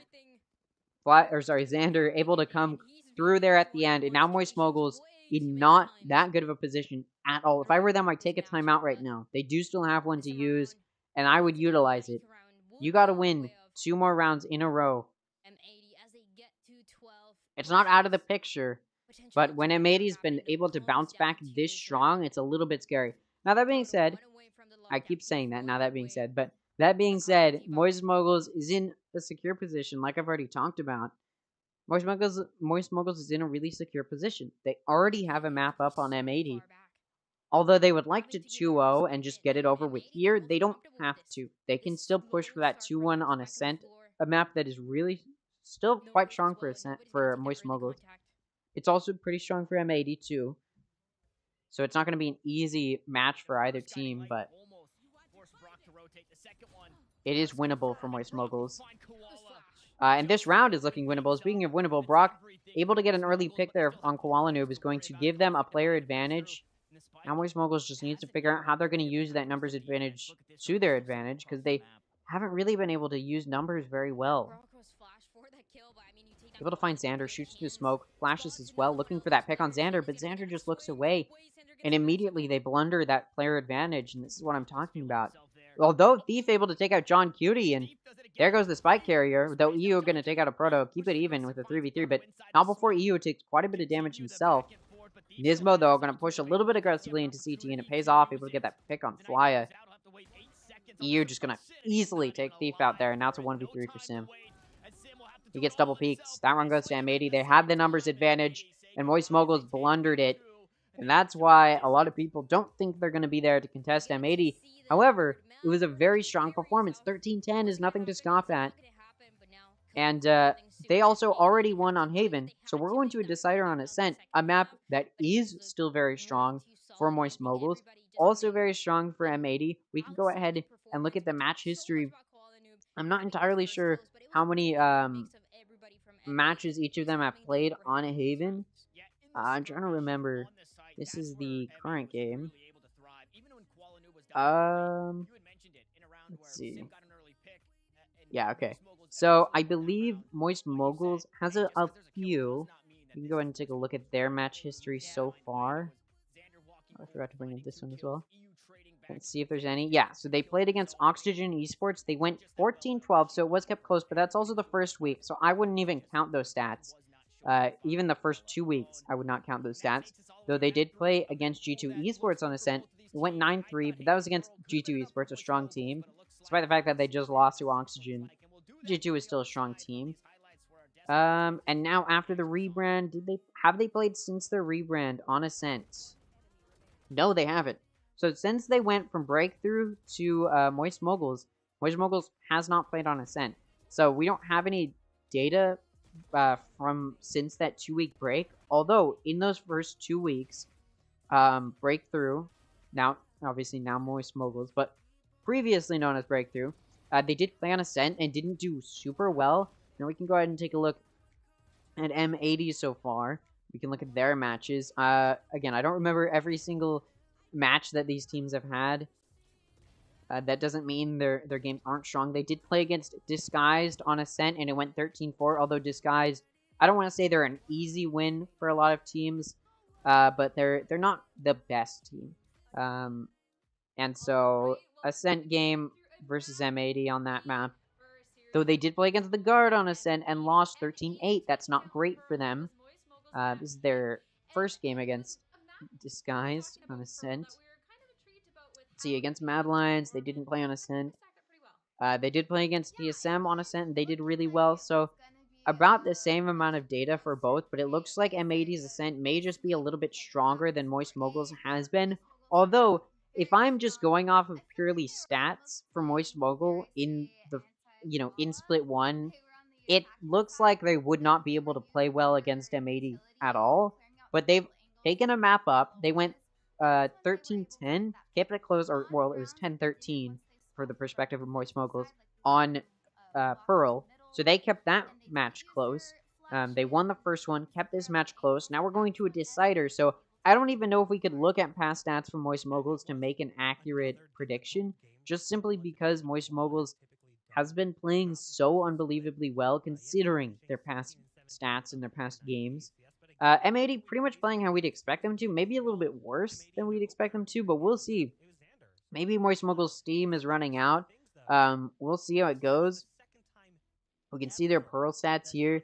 Let's see. 13 kills for Xander for M80. Really pulled through as the carry there. And then 11, 16, 18, 16. And this is sort of what I talked about on their match on Haven.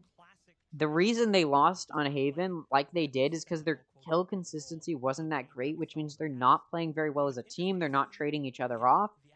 But we did see a decent KDA for all players. 23, and then the next highest is 18. Okay, that's 5 kill difference. That's a pretty big difference. But then it's 18, 16, 16, and then 11's a little bit of a big gap. But those 3 middle players are all pretty close in their kills, and that goes to show just how much better they played this game, able to keep consistent. Not that Moist Moguls wasn't able to play consistently. I mean, look at this, 18, 15, 17, 15 again. I don't want to say it's Flya's fault, but he did lag behind a lot of he did lag behind the rest of his team quite a bit. I think the closest he is to 15, but that's 8 kills away. So Flya, I don't know, maybe the pressure got to him. They were off of such an intense and exciting win, and the pressure was just too much. I don't know. Let's go ahead and take a listen to what the analysts have to say about that match, though, because I am very interested to hear what they have to say before we move into Ascent, a map that could truly go either way. For me, no. I feel like we gave M80 the opportunity to build a momentum almost. They were looking much stronger once they swapped sides on Pearl. So I feel like they might have brought down the morale for Moist Moguls going into the last map, because it looked like they were feeling like it was going to be a quick 2-0. So whenever that happens as a player, sometimes you can get into your own head when you're going to a third map that you didn't want to do because you should have closed it out. It was a 4-8 half on Pearl. So I'm a little bit worried for them going into Ascent. But, I mean, like we were saying, they have to prove themselves to everybody. Everybody thinks that they're not as good as their opponents. So I feel like they could pull through. It's just going to be about the mentality going into Ascent. Looking at Ascent, this is a map that M80 is pretty strong on. They play a bit of a different composition. They go for a triple initiator. They go for Fade, Breach, and KO. They do not have a Sentinel. So again, Not going to see John QT in that comfortable role that we've seen in the past. This is also a map that we haven't seen from Moist since they became Moist. They played this in the first 2 weeks when they were playing as Breakthrough. They lost to G2. It was, I think, a 13-9 or a 13-8. They barely beat Oxygen 14-12. If you remember that series, they won both. And this is what I'm talking about. Like, we don't have a whole lot of data from Moist Moguls on Ascent. The games we do have from them are from a really long time ago in those first 2 weeks where most teams were not playing at their peak. And honestly, looking at the way Moist Moguls has played in this matchup, played against TSM on Wednesday, it seems like their peak still is yet to come, and they're trying to hit it now, trying to get to the peak of their performance, and it's looking like they may be heading towards that. So that's why I'm like, it really could go either way, because you look at the stats from those first 2 weeks, you go, oh yeah, it's not looking good for Moist Moguls. But if you look at the stats for all of Split 1, and then you look at TSM's performance, you're like, alright, it's probably not going to go to Moist Moguls. It went 2-0 to Moist Moguls. When you're looking at going into this match against M80, especially when they're going on Haven, you think to yourself, okay, well, you know, Moist Moguls probably doesn't have a chance against M80. Look at those stats from Split 1. It's not looking good for them. And then they beat M80 on Haven. So I think it's difficult to make an accurate prediction right now for Moist Moguls because they're playing so much different than realistically we should have expected from them on, you know, going into this matchup. Going into mid-season, Moist Moguls is playing quite a bit better than I think anybody was really expecting them. I'm going to put the robot back on screen because he's dancing right now for some reason. But anyway, oh, you can't see him. But anyways, what was I saying? Oh yeah, like, it's hard to make a prediction going into this map. That's the gist of it. If you look at M80's play, though, who has been playing pretty consistently, although I think they're lacking a little bit in their performance today for whatever reason. If you're looking at just the M80 performance from Split 1, you go, alright, they're still a very strong team. Sure, they took a 2-0 loss to the Guard, and it was a little bit disappointing, but you look at their Ascent games, and they're actually pretty good on Ascent. They've played pretty well on Ascent, so you'd expect them to do okay, or at least decently. They haven't played a whole lot of games on Ascent, so it's hard. Again, it's also hard to make a prediction for M80, but you can make a little bit of a more accurate prediction as to, like, the level of performance, which I think we're going to see a pretty similar level of performance as we saw on Haven, or even as we saw on Pearl. Pearl was probably a little bit better for them than Haven. But again, we're probably going to see a little bit of a better performance from M80 on Ascent than we saw on Haven, and then probably an equal level on Pearl for Ascent for M80. And after that, I literally don't know how to, like, say who's going to win. Like, I can't make that prediction of who I think is going to win, because it literally could go either way. It truly could go either M80 or Moist Moguls. Because I have no idea how to read Moist Moguls at this point. It seems like stats from their Split 1, or maybe even a little bit from their game from yesterday against TSM, those stats don't matter, because there's something within them that has come for this second win. This underdog story has inspired them so much so, to the point where, like, you just can't stop them. And it seems like they are just going to try and run through M80 and prevent them from stopping. I do want to hear what the analysts here have to say. I don't think they're analysts, they're just commentators, but I do want to know their thoughts. Go ahead and take a listen. My mic is turned on. Now, Dryad, we have to talk about something that's more important. It is M80, who are being pushed to their limits, quite literally, after losing map 1 and a very close map 2. Yes. And Moist Moguls, who I feel at this point... And also, sorry, I'm going to add this before I hear what they have to say, but at the very least, and it's like I said throughout their entire match on Haven, it's like I said towards the end of the Pearl match, no matter how it ends up, regardless of if M80 wins or if Moist Moguls wins, they've played pretty eloquently. They've played excellently. They've played really, really well against a team like M80. So regardless of if they win this matchup against M80, which is looking like they could, they have the potential to do so, regardless of if Moist Moguls does, they have proven that they are a team to be reckoned with, and may, if they go to that lower bracket, they may have a real good second win in that lower bracket, enough to push them through. Alright, let's get into this matchup. I'm very excited. Honestly, I don't recommend you watch me do this. I recommend you go watch Ludwig's POV, because you probably want to hear what he's talking about through this whole thing, because it's going to be intense. But we're going into Ascent, one of my favorite maps in Valorant, especially in pro play. We're going to see some very cool play from both teams. A Proto on Killjoy, EU on Fade, Brock on Sky, Xander on Astra, Sim on Jet, Nismo on KO, Thief on Omen, John Cutie on Breach, Flya on Viper, Koala Noob on Jet. Pretty different picks here. This is probably one of the biggest differences on a map I've seen. And going into Ascent, especially, it's interesting. Both teams have Jet. Sims not on Raze anymore. He's decided to go for the Jet. Probably a good choice. And we'll see if his Jet is just as strong as his Raze, although his performance on Pearl wasn't the best. So we'll see if he's able to pull it back through as we're going into Ascent. And the differences here are the controllers. It's an Omen for Moist Moguls, an Astra for M80.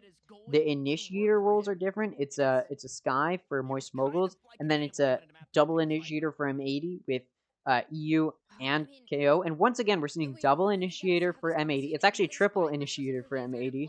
We're only seeing one initiator for Moist Moguls, and instead going for double controller and the Sentinel role. And we'll see if that is a better team comp than M80's. Again, both teams play decent, or well, not Moist Moguls. Moist Moguls play on this map so far has not been great. But that was, again, those were in the first 2 weeks of Split 1, so we don't have a whole lot of data to go off of. It's hard to believe that this is just the first match because it has gone on for so long, and we'll see if Moist Moguls can pull it through on this third map, the Decider. Once again, Moist Moguls starting on attacking. We'll see if they're able to pull it through. M80 gets some vision. Sim barely sees Nismo, but it's enough to find his head. Takes him out, and he dashes right into Xander with the Frenzy. Although he is paranoid, it's not going to do anything. Stop him. Brock, though, going to go in there, finish it off. Not before taking some good damage. Well, Flya takes the damage, not Brock. Oh, and this push on has been denied by Thief, and Brock going to be there to take EU out. 4 left alive for Moist Moguls. That was a dominant pistol round for them. They just locked down B site. That's going to be a good round for them. Oh, sorry, I need to hide the robot. That's going to be a good round for them, and that is one round that goes to Moist Moguls so far, and they should be able to get another round off of it, giving them an early advantage already. Now, all I remember, straight up, all I remember from Moist Moguls, I remember their first match when they rebranded to Moist Moguls from Breakthrough to Moist Moguls. I remember that first match. They were against Turtle Troop, and they lost on Ascent. And it seems like they've improved since then. But that is like the gist of what I remember, and I'm hoping they've improved since then, and that was enough to kick them into overdrive and preparing for this map. Either way, still no kills for either side, but good damage done to M80 by Moist Moguls, and they've taken control of A site. They're going to plant. M80's been forced to camp in that garden, tree room, and heaven. And now they're going to have to figure out how they want to play a coordinated retake. Nismo peeks out to get some vision, and it's good. Gets John Cutie 1. Thief, though, going to get 2. Now, Fly going to find 1 as well, so now it's all down to Koala Noob. 19 health left. Was able to pick up a Phantom, but a 1v3 is difficult.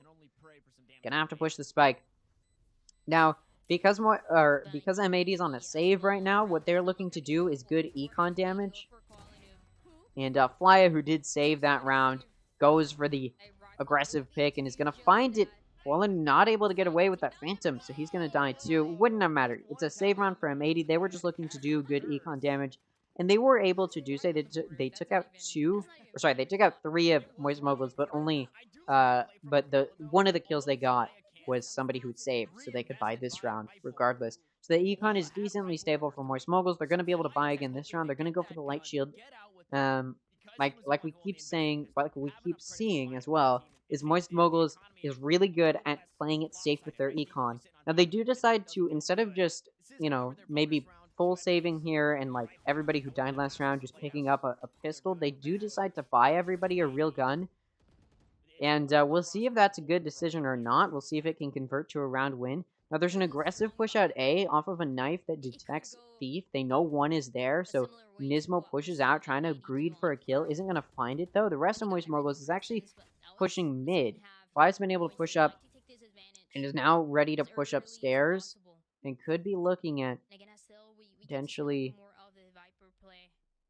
pushing Pizza or Market and look for a good pick.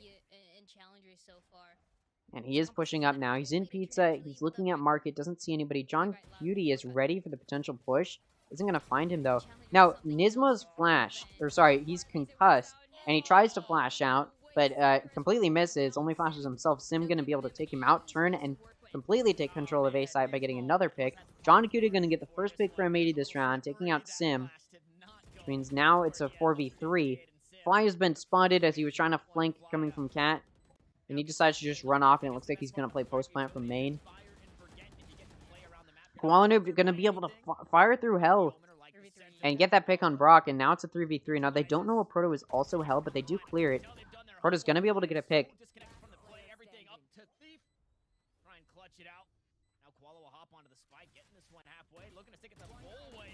Now, the Molly does land, but Viper Mollies aren't super useful. He's getting pushed. He was just going to be able to jump and right-click with the classic. Unfortunately, the spike has been halved, so he's just going to be able to defuse. Barely, 1 second left. If only it wasn't halved, but because of how far back Fly had to play after being forced off of that mid flank, he did not have good enough timing to be able to get in there and take out the spike diffuser, and so it got halved. And Viper Mollies don't do a whole lot of damage, so it wasn't good at preventing the diffuse. That means that this round does go to M80, but it should be said M80 spent a lot more money on this round than Moist Moguls did, which means M80's econ not going to be great.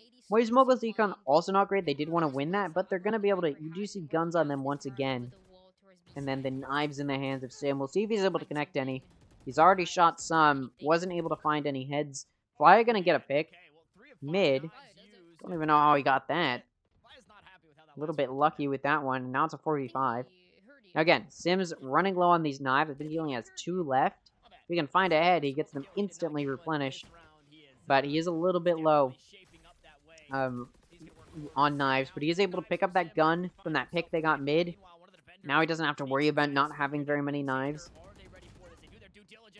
Sanders in the smoke with a judge looking for a pick, finds it on a Proto, knows there's probably one more, greeds for it, finds it, picks up a Phantom looking for a pick, Fly is going to take him out. Meanwhile, Sim takes out EU, so it's a 2v3. Moist Moguls looking good here. Sim takes out another one. That's a second pick for him. He jashes up with the 2 knives he has remaining, finds John Cutie. I believe he hits him, but doesn't do nearly enough damage. Now, John Cutie's been sort of stuck in that Viper wall, and Brock's going to be there to take advantage of the low health from that poison. Takes him out. That's the 3rd round for Moist Moguls, and that was a buy round from M80.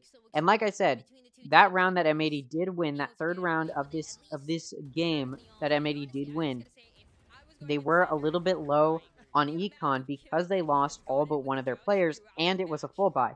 So they could light buy, well, it wasn't a light buy, they could buy this round, but they had to go for the light shield, and then didn't win this round, so it was a forced buy, didn't work out, and now Moist Mogul is going to be in a good econ spot. They forced that round as well, but conserved just a little bit, as they'd saved up kind of a little.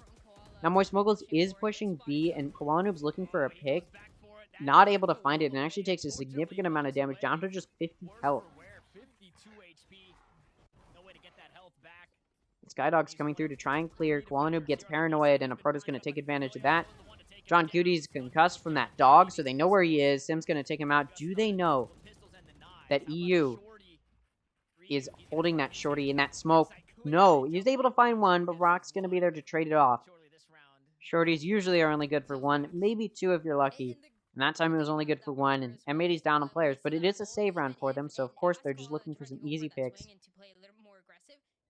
Unfortunately, that alarm bot is gone. I mean, it's there, but it's gone. It's down because of a Proto being the only pick for Moist Moguls, which means they don't know that it's a flank coming in from M80, but they've been able to clear CT, and they're holding CT. And then that Astro Util comes in, and now they're pretty certain it's coming in through main. But but M80 knows all they have is a shorty and a classic. They're not going to win a 2v4 with that type of gun, so they're just going to try and hold exits and die to the spike. You die to the spike here to get the ult orbs. You hold exits to try and maybe find an early pick and prevent Moist Moguls from trying to get kills there. Because if your enemy gets the kills, that means that they, first of all, get the ult points for killing you, but also a little bit of an econ bonus for getting those kills. So you don't want to feed them when you know you're probably not going to win. So you just try and die to the spike, hold the exits, and try and get a kill maybe if you're lucky. But realistically, just trying to die to the spike so you get your own ult orb up. And that's what they do there. Now, Moist Moguls has really solid econ. They've won, I believe they won 2, and then M80 won 1, and now they've won 2 more. Now M80 on another buy round. It's a full buy from them. It's a full buy from Moist Moguls. We'll see who's able to do it. I mean, the shield is in the advantage of Moist Moguls, but Koala Noob has that operator, and he's a pretty strong operator player. We'll see if it pays off. He's going to peek out here from Cat. Already looking pretty good for Moist Moguls. They're looking to make a name for themselves. Make a statement. Everybody else watching mid-season right now, but Koala Noob's going to take Sim out. Koala Noob going to deny a statement made from Sim. Early pick for M80 is going to make it a difficult push wherever Moist Moguls decides to go, but it looks like they're going to aim for an A push. Now, there are 2 ultimates in the hands of Moist Moguls, but I talk about it a lot. Omen ultimates are difficult to utilize at all in the game, especially in pro play. And we may not see that Omen ultimate be utilized. Fly able to take out Koala Noob, and there it goes, and he clears that corner, but Nismo's just going to swing it, take him out, and then that concussion comes through as well. Xander able to take out Brock, who's Tree, so it's a 2v4 right now for Thief and a Proto, and they just may want to save. Thief only has 11 health. It looks like they're going to challenge it. The spike is picked up by a Proto, and they're going to push A. Thief is seen, and again, he's low in health. A Proto going to take John Cutie out, though. The flash comes through, and Xander's ready for a Proto. Going to take him out. 3 players left alive for M80 on a very, very strong win there, but they did have to use and lose an operator. Although they didn't lose the operator, they were able to pick it up. But they did have to use an operator to get to that point. Now, Moist Moguls has 2 usable ultimates. I'm not counting the Omen ultimate because, again, it's a little bit difficult to use in pro play. But so does M80. M80 also has 3 ultimates. And these are usable ultimates. Although Fade's ultimate may not be the most useful. We'll see if they're able to utilize it well. Now, they're 3-stacking B. And Ascent is a map where you don't really have to watch mid on defense because there's such good choke points. So you can, like, smoke it off, make it hard for Moist Moguls to gain vision. And then you yourself can just hold those choke points, and you see that's what's happening for the defense. And it's what you're pretty much always going to see on Ascent. No early picks for either team. You know Moist Moguls is looking for an early pick.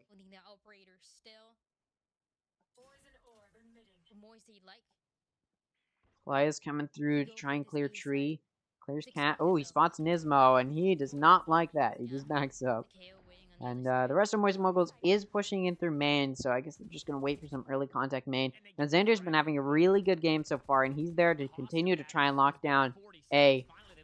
Concussion comes through. The Breach ultimate comes through as well. Nismo going to take out Sim, but he gets hit by that Breach ultimate. Kind of useless right now. Fly going to be able to catch Nismo. Again, still concussed. Xander going to find 3 to shut down, and like I talked about, lock down that A site, and Moist Moguls is starting to have some trouble here securing these rounds. They may want to take a timeout, because although they are still up rounds and their econ's okay, these losses have been pretty quick and swift from M80.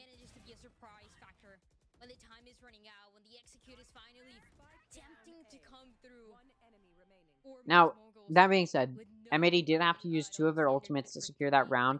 All they have left is the Astro ultimate, and there are still 2 ultimates in the hands of Moist Moguls. And they're going to be pushing B, it looks like. And M80's ready for it. They've got a 3-stack B. The util comes through to deny a B push.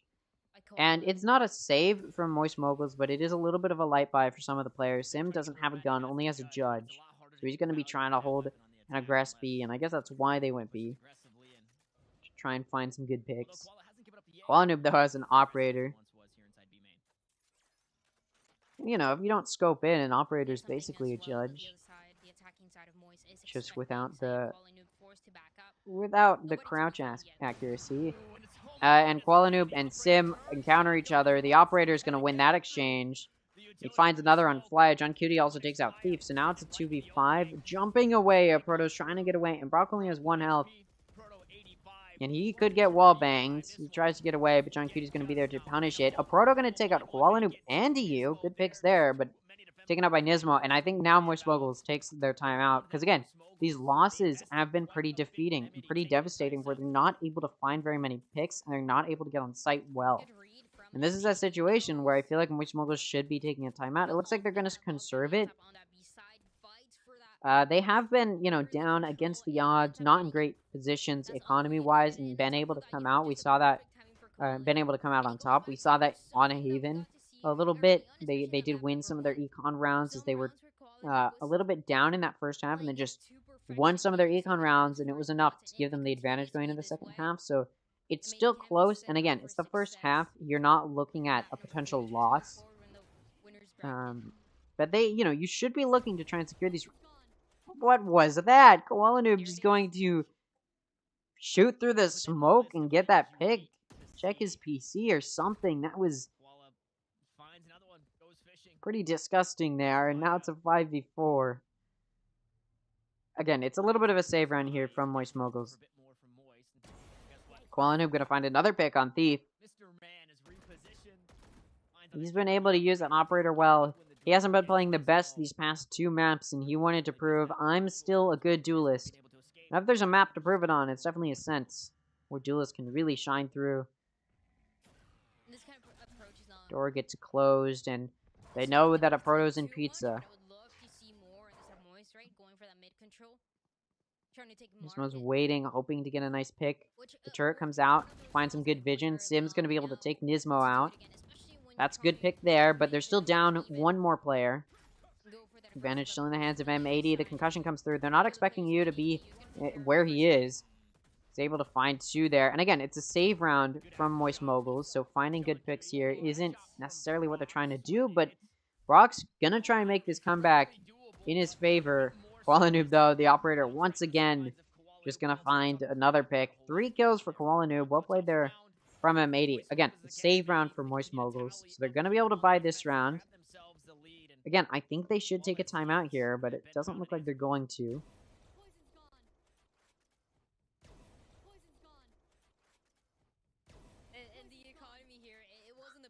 Showing us the same option over and over and over again with Koala Noob. He's just able to shoot him through the smoke, because why not? Oh, and Moist Moguls does take the timeout. A good decision here. I'm honestly confused as to why they didn't take a timeout a little bit earlier. I'm very... I don't know. I think it's still very winnable for Moist Moguls. They just need to start pulling through. Obviously, they're the ones who should be getting kills are. I mean, Sim's on top. It's just Moist Moguls been able to play just a tiny bit better. And we're still in the first half. And this map is a little bit defense-sided. It's a little bit of a change of pace from Haven and Pro, which are a little bit more offense-sided. So not having the advantage going into the next half isn't horrible. But of course, Moist Moguls may just be getting a little bit of PTSD from their last loss on Ascent, which was really bad against Turtle Troop in Split 1. But at the same time, they've proven themselves to have definitely improved since even Split 1. Even the end of Split 1, they've improved. So I do think they can win here against M80. They just need to figure out how they want to play this. Using their smokes, they do have 2 controllers. Using those smokes effectively to push themselves through mid. There's 3 now. Going to be able to push through mid, in Pizza now, clearing market. EU's going to be the one to try and defend it. And smoke comes out to help them pass through, and it's going to work out. They're going to just be able to come through market. Now, there is an operator there in Koala Noob's hand. It's going to be able to watch it, and then that Jet ultimate comes out. They'll be able to find picks where he dashes up. They know he did dash up. More picks going to be found. So far, it's still tied up, and Moist Moguls has taken control of site. They're going to get that spike down.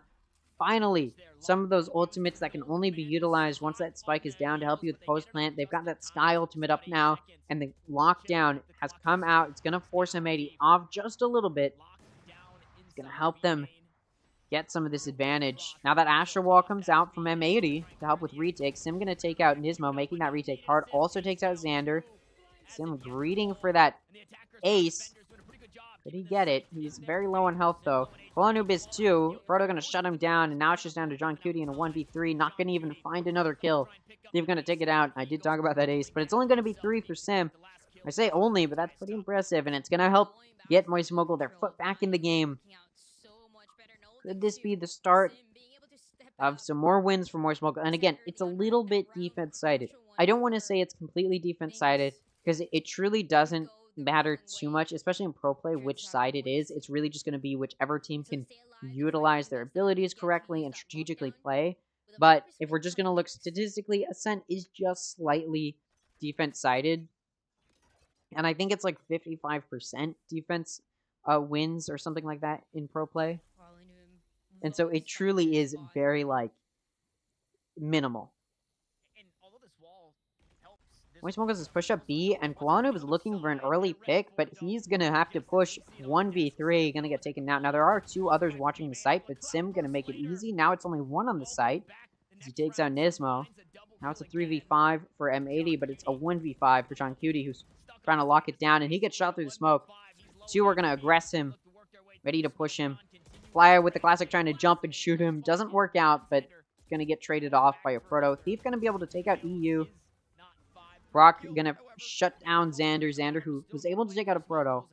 Any hope of a clutch there. Going to get taken out. And Moist Moguls has secured 6 rounds. The advantage not going to be in the hands of M80 going into the next half. And like I said, it's slightly defense-sided in pro play. 55% of defense. And I think this is a thing. I'm pretty sure it's Ascent that they were talking about, but it literally could have been any other map. But I'm pretty sure it's Ascent. It's about 55% in favor of defense. And so, if we're just going to use stats and numbers, which honestly they don't matter all of the time in pro play, but if we want to use stats to our advantage, or not to our advantage, but if Moist Moguls wants to look at the stats, getting just 6 is probably good for you, as in theory, you'll probably secure a good amount of defense rounds, and should be able to take the advantage in defense, if we're just looking at the stats purely. But it does appear M80 has decided to play back on B instead of having such an aggressive hold. An early pick for Moist Moguls is going to give them an early advantage. A Proto going to get 2, both Nismo and EU. Thief going to take out John Cutie, and that Fire ult, he didn't die yet. He didn't die early like he did previously, so he's going to be able to use it now. The last round of the half, you want to be using your ultimates. Sim has used his. Now it's a 1v5 for Xander. No point in saving. And Sim just going to finish him down. A flawless final round in this half for Moist Moguls, and they've taken the advantage going into the next half. I don't want to say it's looking good. I don't want to jinx it for this underdog comeback from Moist Moguls going into mid-season, but it's looking good. And regardless of it, I keep saying this, but regardless of if Moist Moguls loses this, they've done super, super well against M80, and this is just going to prove that. That doesn't change regardless of if they win this. They've taken the advantage going into the next half, and that to me is enough. That's all really Moist Moguls needs to cement themselves a good position. Plus, they beat TSM, so they'll get a decent position going into the lower bracket anyways. Beating M80 here would be even better than they could possibly hope for. Now M80 on offense. The colors are correct this time on the switch. Helps me out, and it looks like M80 is going to be going.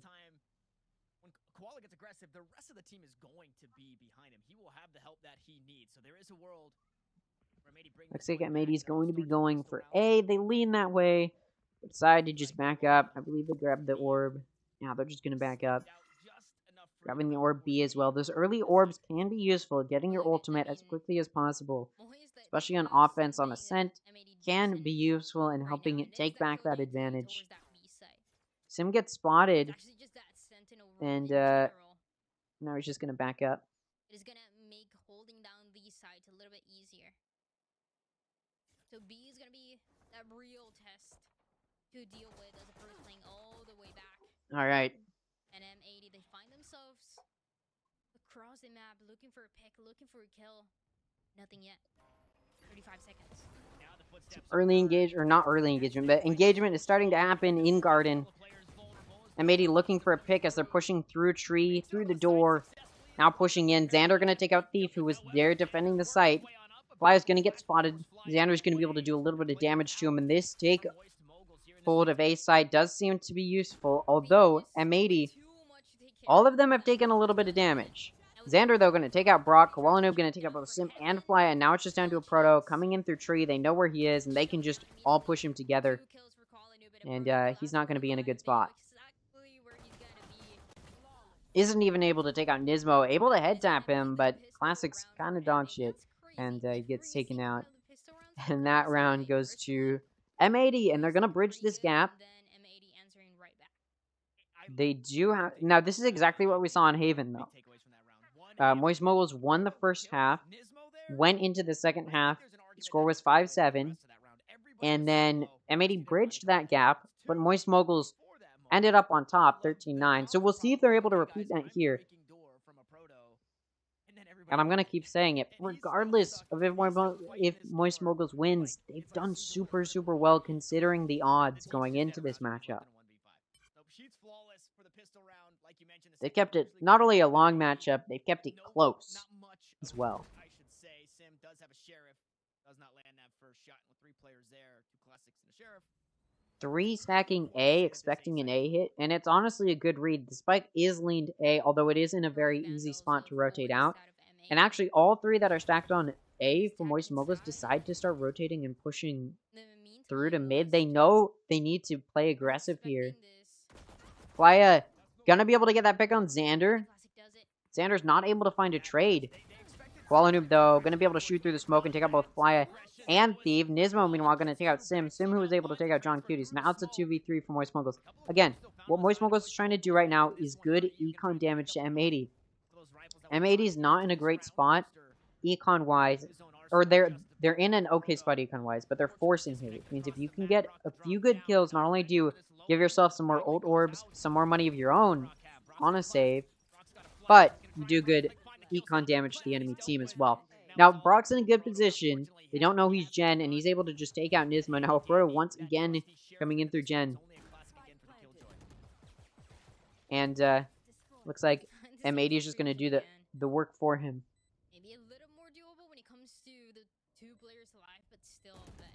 Proto is just looking for some more picks. Able to do a little bit of damage. Looks like EU just takes out his pistol to work him down. Koalanoob going to be the one to get a kill. Total of 3 kills for him. And the bridge has been gapped. It's now 7-7. But Moist Moguls was able to do some really good econ damage to M80. Taking out 3 out of the 5 of the players there is going to be good for them. However, M80 decided to play safe with their econ and did not have all of their players forced there, which was a good choice because most of their players did die that round. Which means now their econ's going to be okay, and it looks like it's going to be about equal econ for both M80 and Moist Moguls. Pretty strong bonus still. They brought 2 rifles into this one. They reinvest a couple more, it seems, in the economy in a really strong spot for the most part. Meanwhile, Moist Moguls, this is a must-win round in terms of economy and in terms of being reset in Sim on the receiving end of some damage early. Doesn't feel good to start.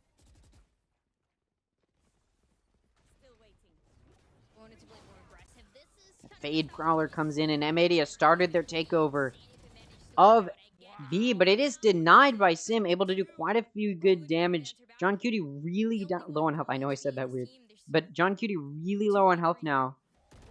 Koalanoob gonna have to do most of the heavy lifting, but a Proto shuts it down. 12 health left for John Cutie, able to find Flya in a bad position, but not able to find that pick, and Flya's gonna take him out. Most of the players left alive from Moist Moguls on their full buy round. Now, they did still lose 2, so their econ's not great, but a win there is definitely to their benefit. Couldn't say the same for M80, though. They did not want to lose that. Put quite a big amount of money into that. They did preserve just a little bit of econ, knowing they might lose it. So a few of them can still purchase here, but we do see Koalanoob deciding to go for the Bucky. They do have knives, and that's why they're not, pushing more money there. But we'll see. The knives can't carry through. That Bucky may have to do some damage. The bird comes out B main, and it does some good vision.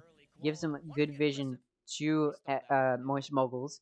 And the Nanoswarm's going to push M80 back quite far.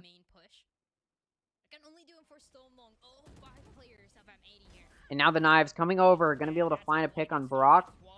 The vision is in a Proto, and Koala's just going to be able to shoot through the smoke and get him with the Bucky. Sim going to be taken, or sorry, Koala Noob going to be taken out by Sim. It's a 3v4 now.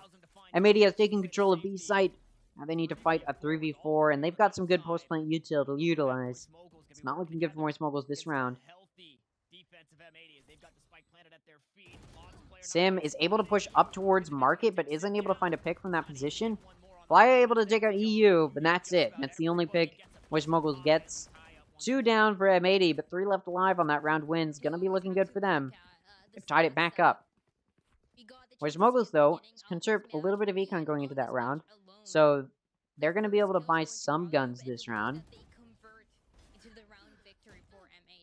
See if it ends up paying off, or if they're able to get that advantage back in their hands, but it looks like it's going to be another back and forth, and we did not see them win the back and forth on Pearl, so it's not looking good for them on this map.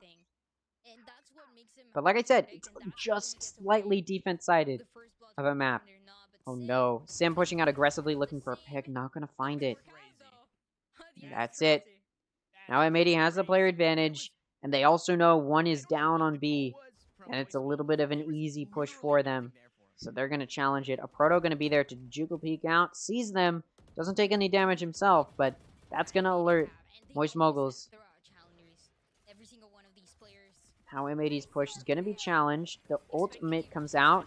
The flash comes out as well, but nobody's able to capitalize on it. Thief being the only one to get a kill, and he is traded off. So it's a 4v2. EU takes out Flyers. Now it's a 4v1. No picks for Brock. Not looking good for Moist Moguls now as M80 has taken the advantage. And I keep saying it. I'm going to say it again. Get ready for it. No matter what happens, Moist Moguls has done really, really well against M80.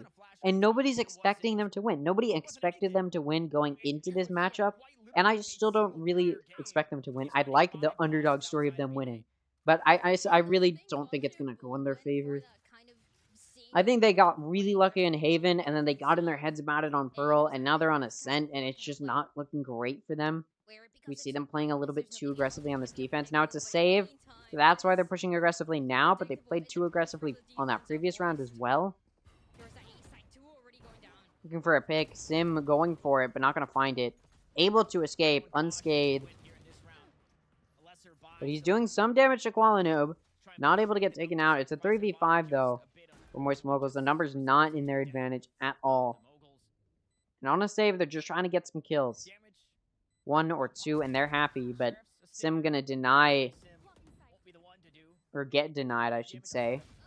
Proto able to find that pick on Koala Noob, so that's 1 for Moist Moguls.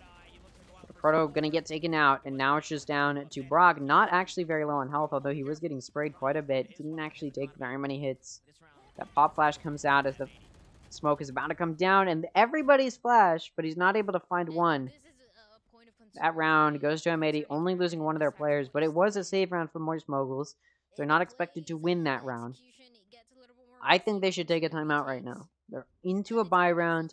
They need to take a timeout and figure out how they want to secure that, and there it goes. Our final timeout utilized.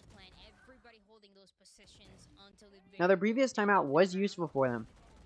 They were able to secure the advantage going into this half. Oh, sorry, they didn't use it, have they? I think that the UI is wrong. I believe they have used a timeout already. And it was useful for them in that first half. I could be wrong about it. Maybe I'm just making it up that they've already used a time, or that they've already used a timeout. But I'm pretty sure they haven't. Now, I do believe that Moist Moguls is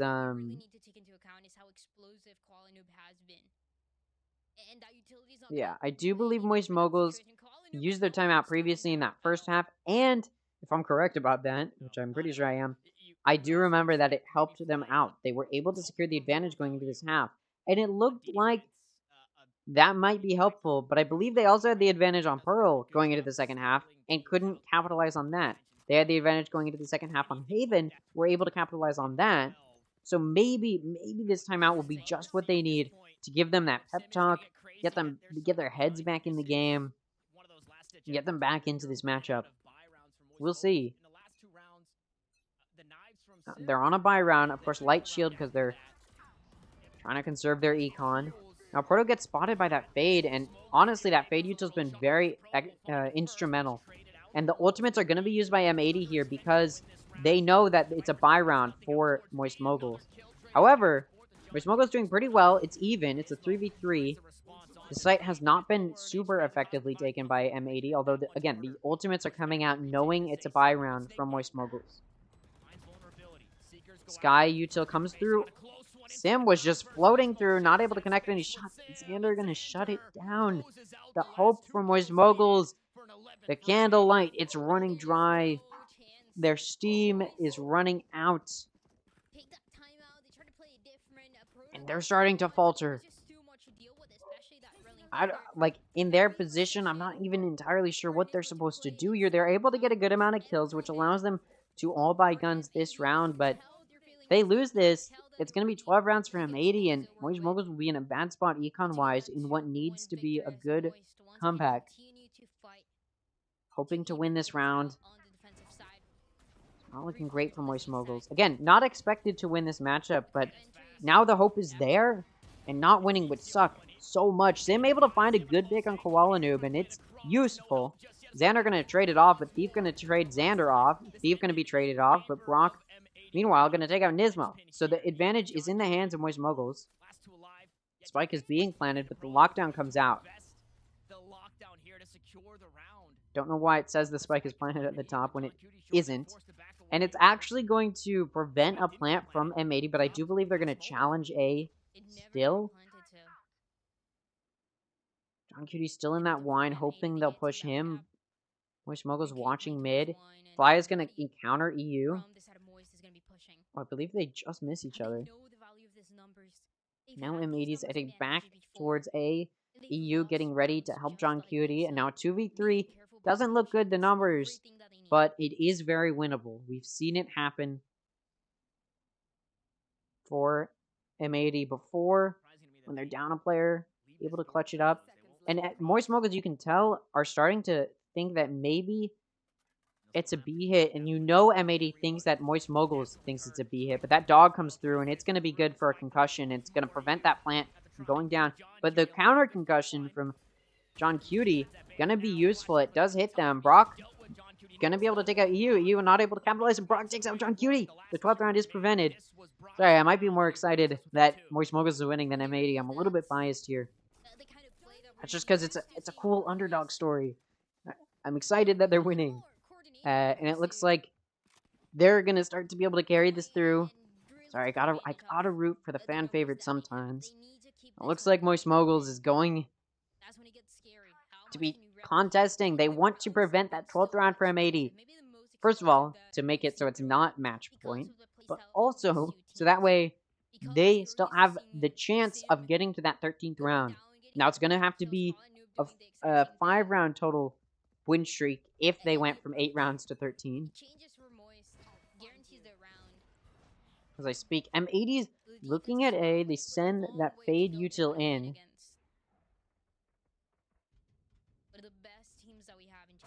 Dog is coming through.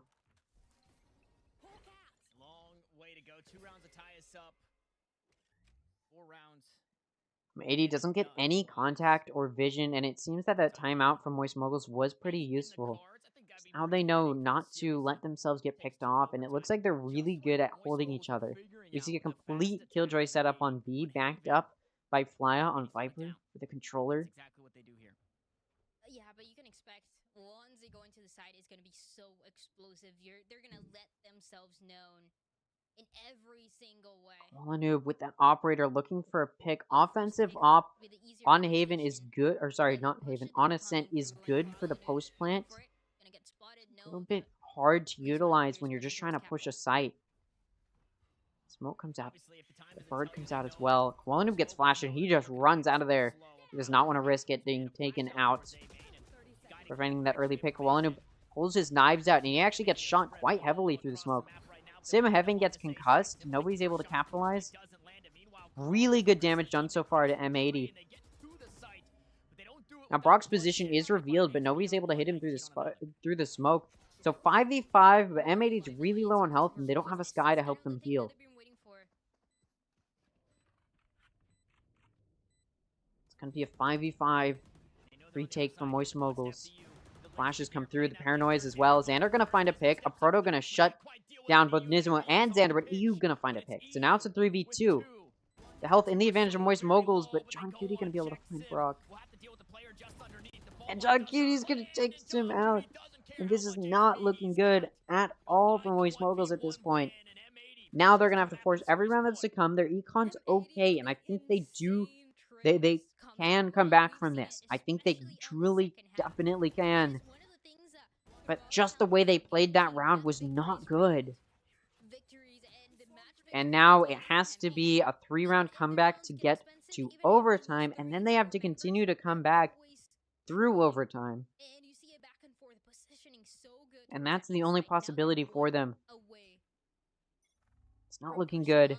The underdog story may end here in the upper bracket, but don't worry, they can still come back in the lower, even if they do lose this. The only thing available for Moist, it has to be frustrating. They had good ideas, good chances, good opportunities, but M80 just having the upper hand for this one. Again, it has to be a complete force for Moist Moguls because it may be your last round. You have to go all in.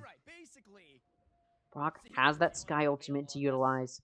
The Omen ultimate, probably not going to be super useful. It does allow Thief to play deep into A and not be worried about not being able to rotate in time. The dog comes through for Brock, and it gets vision, but only on the operator. But when you know an operator's a site, you can be pretty certain there's other people rotating with the operator because nobody just wants to let the operator fall. Xander is watching Cat, and he's just holding tree. I don't think he's going to push it. He's just watching the opening to make sure Moist Moguls doesn't push him. Now the flashes are coming through. Sim's going to be left there. He's shooting through the smoke, looking to do some damage. He does do decent damage to Nismo, and Xander's pushing through the smoke, and he's not ready for it. Early pick there from Xander, and it's going to push them deep into counter-terrorist spawn.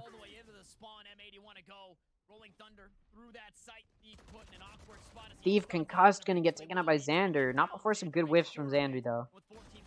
Oh, Nismo going to shut down Brock. It's not looking good for Moist Moguls. It's a 2v5. Xander and Nismo both low on health, though. Proto going to take out Nismo, but he's going to get taken out by EU, and there goes the hope of a underdog story in the upper bracket for Moist Moguls. Let's take a look at what Ludwig has to say. If it'll load.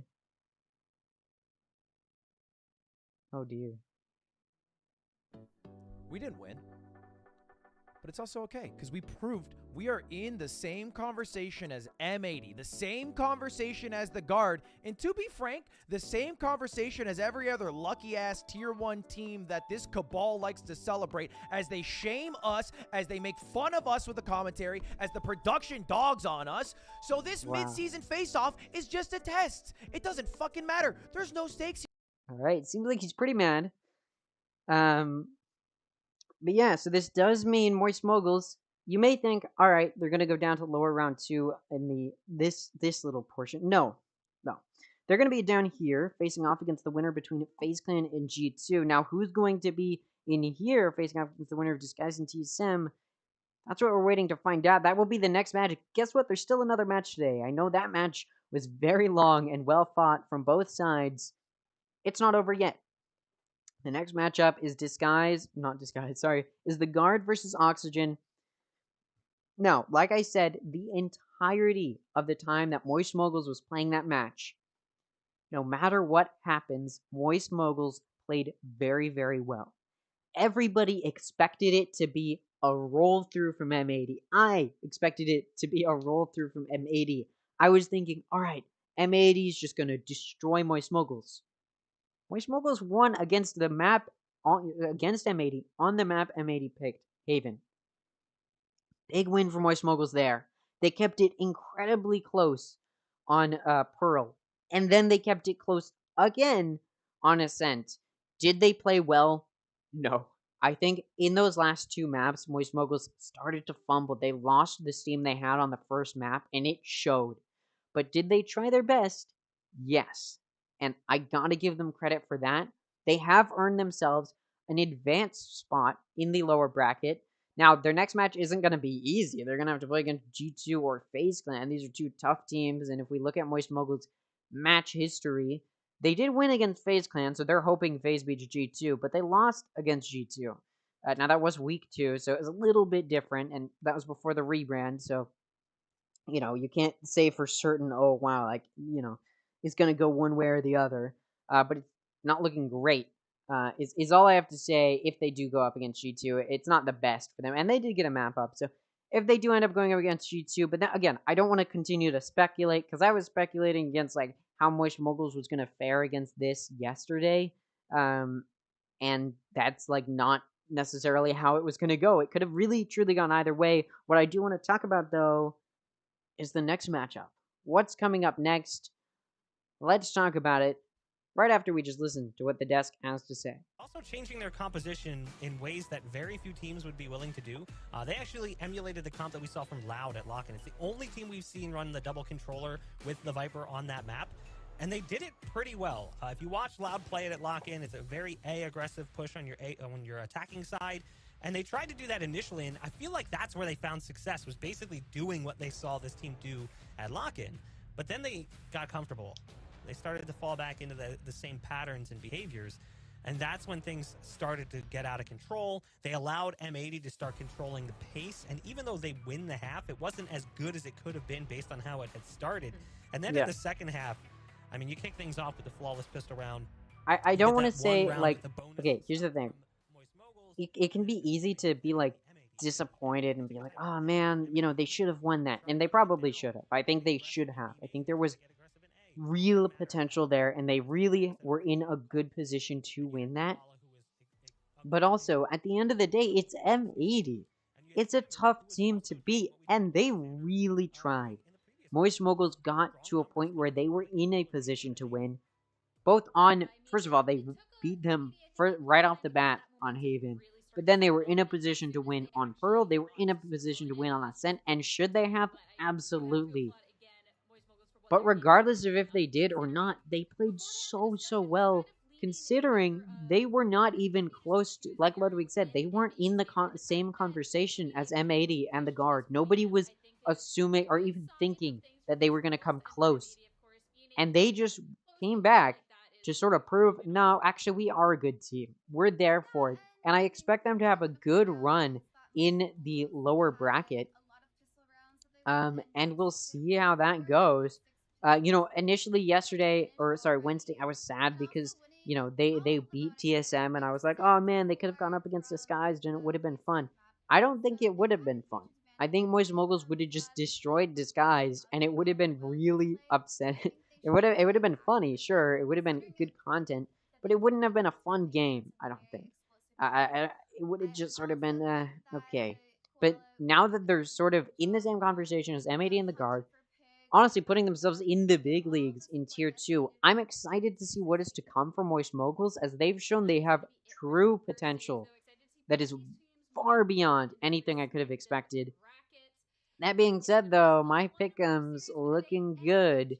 M80 takes that win, and now I'm in a little bit of a better spot. Happy about this. Happy about this win. It went, you know, how it should have gone, according to my pick'ems, although, you know, I was expecting it to be TSM versus M80. Regardless, I picked M80 to win, and they won. So you can tell by my pick'ems who I'm expecting to win this next one. It's the Guard, although I was expecting it to be G2 versus the Guard, and it isn't going to be G2 versus the Guard. I do still want to hear this post-game analysis, because I do think they have a lot of interesting stuff to say, and they're more qualified than I am. So let's go ahead and take a listen to what they have to say. Oh, nice. It's just highlights. Cool. So, yeah, let's move into the next topic of conversation, which is Oxygen Esports versus the Guard. Now, this match, G2 versus Oxygen, was a little bit of an upset in my eyes. I mean, you can see my pick'ems. I expected G2 to win this match, and they didn't. Am I completely flabbergasted and like, oh my god, I can't believe they won? No. I mean, come on. It's just like very you know what am I saying? What am I saying? Oxygen versus G2 was a little bit of an upset in my eyes. I expected G2 to win, and they didn't. Did G2 try really hard?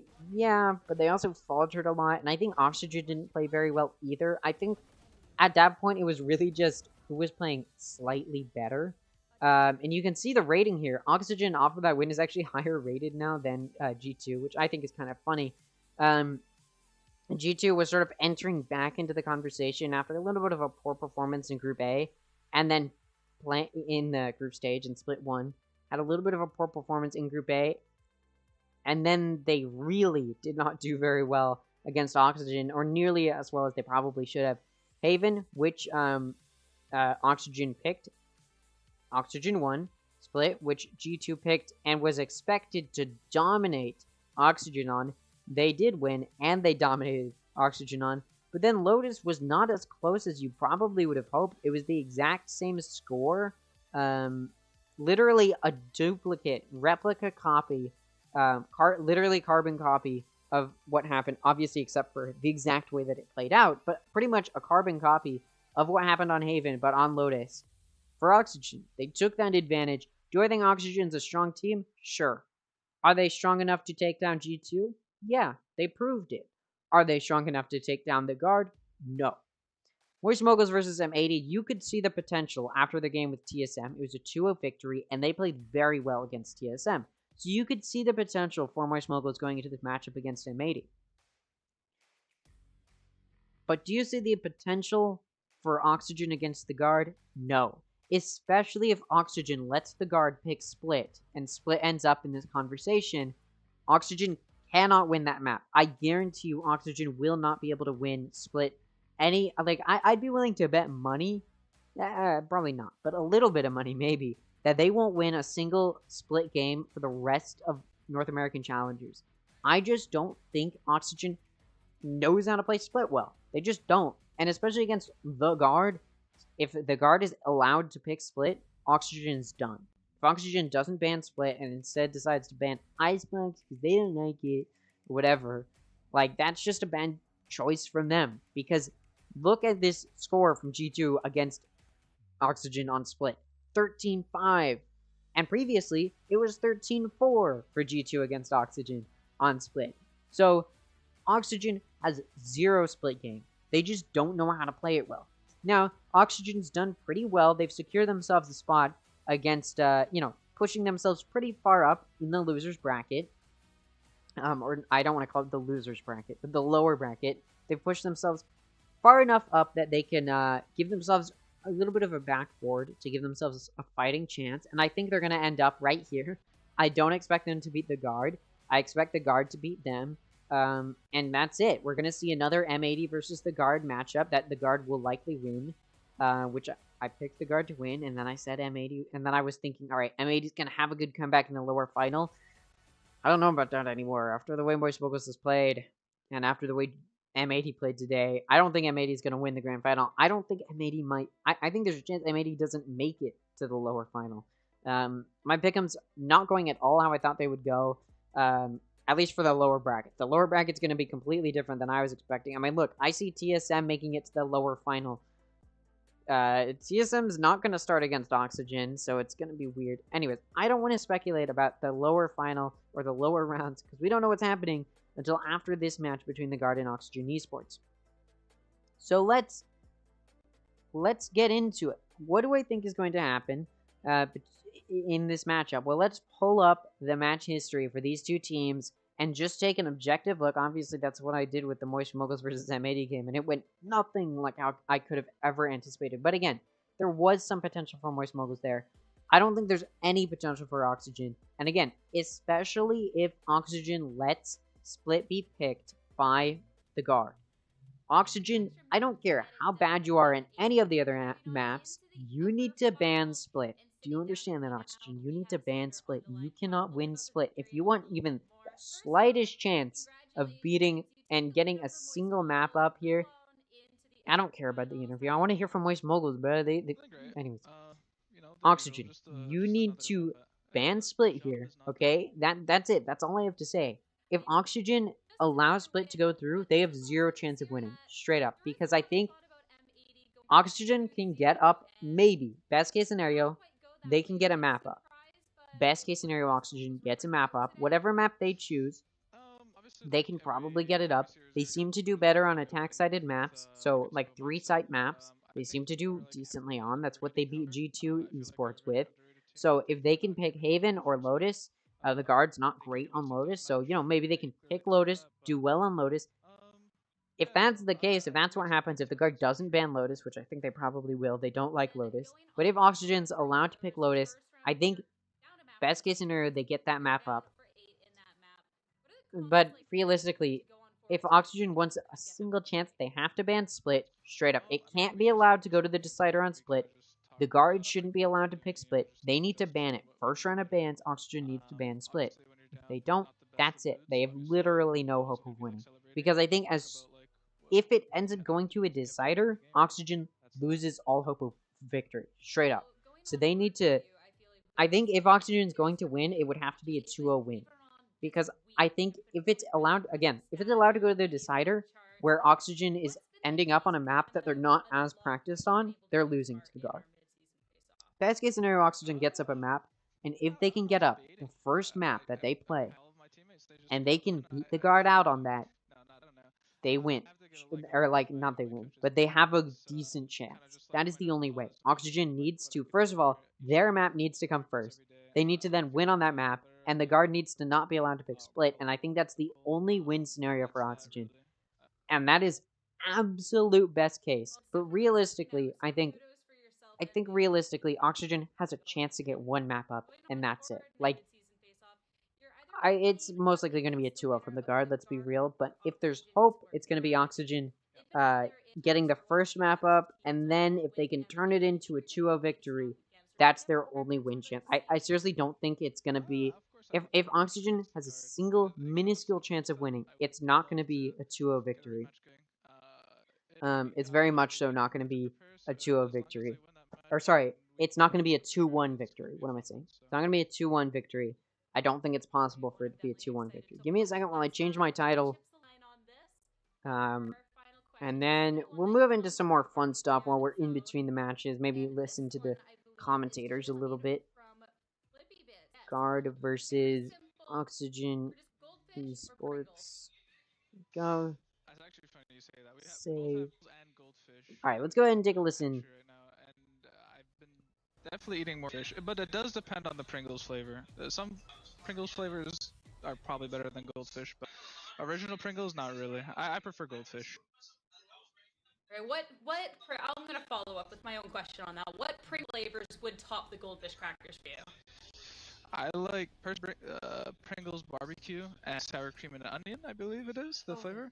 Those two? You don't like those ones? I don't like the salt and vinegar one. Those ones I don't like. Alright, I'm gonna have to leave you on that one, Xander. It was a good interview, but we're leaving this on a sour note. Not for real. Congratulations on the series. Can't wait to see the rematch. Maybe against the guard or going up against Oxygens, but regardless, thanks for chatting. Have a good rest of your day, okay? Thank you, you too. I'm actually gonna have to disagree with Sierra down on this one. I like goldfish more than Pringles. I also just don't eat Pringles that much, so, you know, maybe my choice is a little bit skewed. I imagine it's going to be a small little break. So what I'm going to do is we can do a ranked duel. But first, we can go ahead and take a look at the clips from that matchup, the whole matchup. Let's take a listen. Let's take a look. Yeah, the angle. I don't know if Koala was spotted. It doesn't matter. Inside the smoke, and his team is dying around him. As Flyer runs through, Koala does it again. It's Mr. Multi-Kill. 2 kills here in this round. For the last 3 rounds, he's done it. Now he tries to hang on with Xander. Plays out towards long. Koala with the dash on. 3 kills. Needs the 4th to try and close out the round. And Thief is only down to 15 HP. The tailwind used. The dash that creates the paranoia. Another smoke goes out. Unfortunately, I think he should have stuck it there. I think that's a sticking it angle. I know the smoke was gonna go out, but he should have tried to get it half and then gotten back up. Doesn't matter. I don't think there was a way he was gonna win that. Player standing. Okay. Oh my God! I was gonna mention mention Moist had a really good run. They did lose, but Moist Moguls had a really solid round, and I'm really impressed with them. Or a really solid matchup. 2-1 is nothing to scoff at, and other teams should be scared that Moist Moguls is entering the lower bracket. Disguised TSM, obviously, they've got a long road before they could potentially end up against Moist Moguls, but FaZe Clan and G2, they're scared now. You know they're scared because they could get through this match, but whichever team gets through this, they're going to be absolutely terrified that they have to go up against Moist Moguls, who nearly beat M80. FaZe Clan and G2, they're scared. Although G2 beat Moist Moguls previously, it's not looking good for whoever has to face up against them, and I think Moist Moguls will have a really good lower bracket run. Hopefully for them, M80 ends up in the lower bracket as well, because I think if Moist Moguls can get that rematch, they can truly give it their all. And I think if a rematch does end up happening, so if the Guard wins this and then M80 loses to the Guard, by whatever means, if M80 ends up in the lower bracket, I think there's a good chance, whether it be in the lower final, what have you, I think if there's a rematch between Moist Moguls and M80, there's a good chance Moist Moguls can take a win there. Because they have stuff to go off of. They've got past rounds to go off of. They know what to expect now. They know how the Guard how M80 likes to play. And I think Moist Moguls could win a rematch. And I think Moist Moguls really wants a taste of the Guard. They really want to see how they can play against the Guard. And they're really upset, I'm sure, that they blundered the loss from M80. I think one of the analysts said in between Ascent and Pearl, so in between the second and third map, one of the analysts was like, it seems just like they won that first map and then just got way too ahead of themselves and way too excited about that win and got a little bit too ambitious and cocky. And I think that's exactly correct. I think that's exactly what happened to Moist Moguls. They're not used to working under the pressure of doing well against one of the top 2 teams in the league. First of all, M80 was in first place going into mid-season, so Moist Moguls doing this good. Again, bodes well for them. But enough talking about that. Let's discuss the Guard versus Oxygen Esports. Actually, wait, I don't think I went through all the clips. Let's talk about do they even have rifles? What's going on? Finally, Nismo finds a kill. Judy just walks his way onto the site with a ghost. Deals with 2 Xander also. Do they even have rifles? What's going on? Finally, Nismo finds a kill, but it's the ghost. That's what I'm talking about. Like, that should have been easy for Moist Moguls. They had guns there. They just blundered it there. Guys, go back A. They're rotating. Guys, go A. Wait, they're listening. Matt, they're listening. Yeah. Nice. Stay on the horn. Stay on the horn, Matt. Yeah, feed it to him. Hold strong. Keep going A. Yeah, feed it to him. Xander's behind the boxes. Let him know. Say it again. Xander's right there. He's got a shotgun. Okay, yeah. Behind these boxes. They heard you? Nice, Matt. Good coaching. Wow, that's beautiful. Yeah, not a whole lot of clips from that matchup, and I think none from Ascent, and that's just because it was really sloppy play from both sides. Neither team was really able to just yeah, I'm gonna dominate the whole time. Either way, again, well played from both teams. Moist Moguls had it in their grasp. A team nobody thought would be able to make it that far in mid-season. Made it not only to mid-season, but able to make it through beating TSM quite badly and then doing really well against M80. They're a powerful team, and they're going to be a force to be reckoned with, I'm sure, not just in mid-season, but when we go to Split 2, and then we go to the finals. Obviously, that feels like a mile away. But yeah, that's something to talk about, and they're definitely a team to talk about now. But like I said, let's get into this Guard versus Oxygen Esports matchup. I've already said I don't think Oxygen has a chance, and the only win condition is if they can win the map that they pick and the Guard does not pick Split. I think I'm going to stand true on that. I'm not going to say any more. If Oxygen is going to win, it's going to be a 2-0 victory, and it's going to be a really big upset, and it's going to be a big surprise, and that's it. That's the whole thing. I think M80, although people view them as a super, super strong team, and I think they are, I think they're a strong team in Tier 2, if that makes sense. Like, they're not, if you just look, like, if they were in Tier 1, they'd be getting dominated tremendously. Like, M80's not that good of a team. I think, like, they are, obviously, compared to the rest of the teams in North American Challengers, they're really strong. That's why they were first place going into mid-season. But they're definitely a team that, if there's going to be, like, some underdog that's going to be able to beat one of the top teams, M80 is going to be that team that's going to be beaten. And that's what we almost saw from Moist Moguls. So, and that's why the guard beat out M80 previously at the end of Split 1 in Week 5. And I think if the guard faces off against M80s in the upper final, which I'm saying is probably going to happen.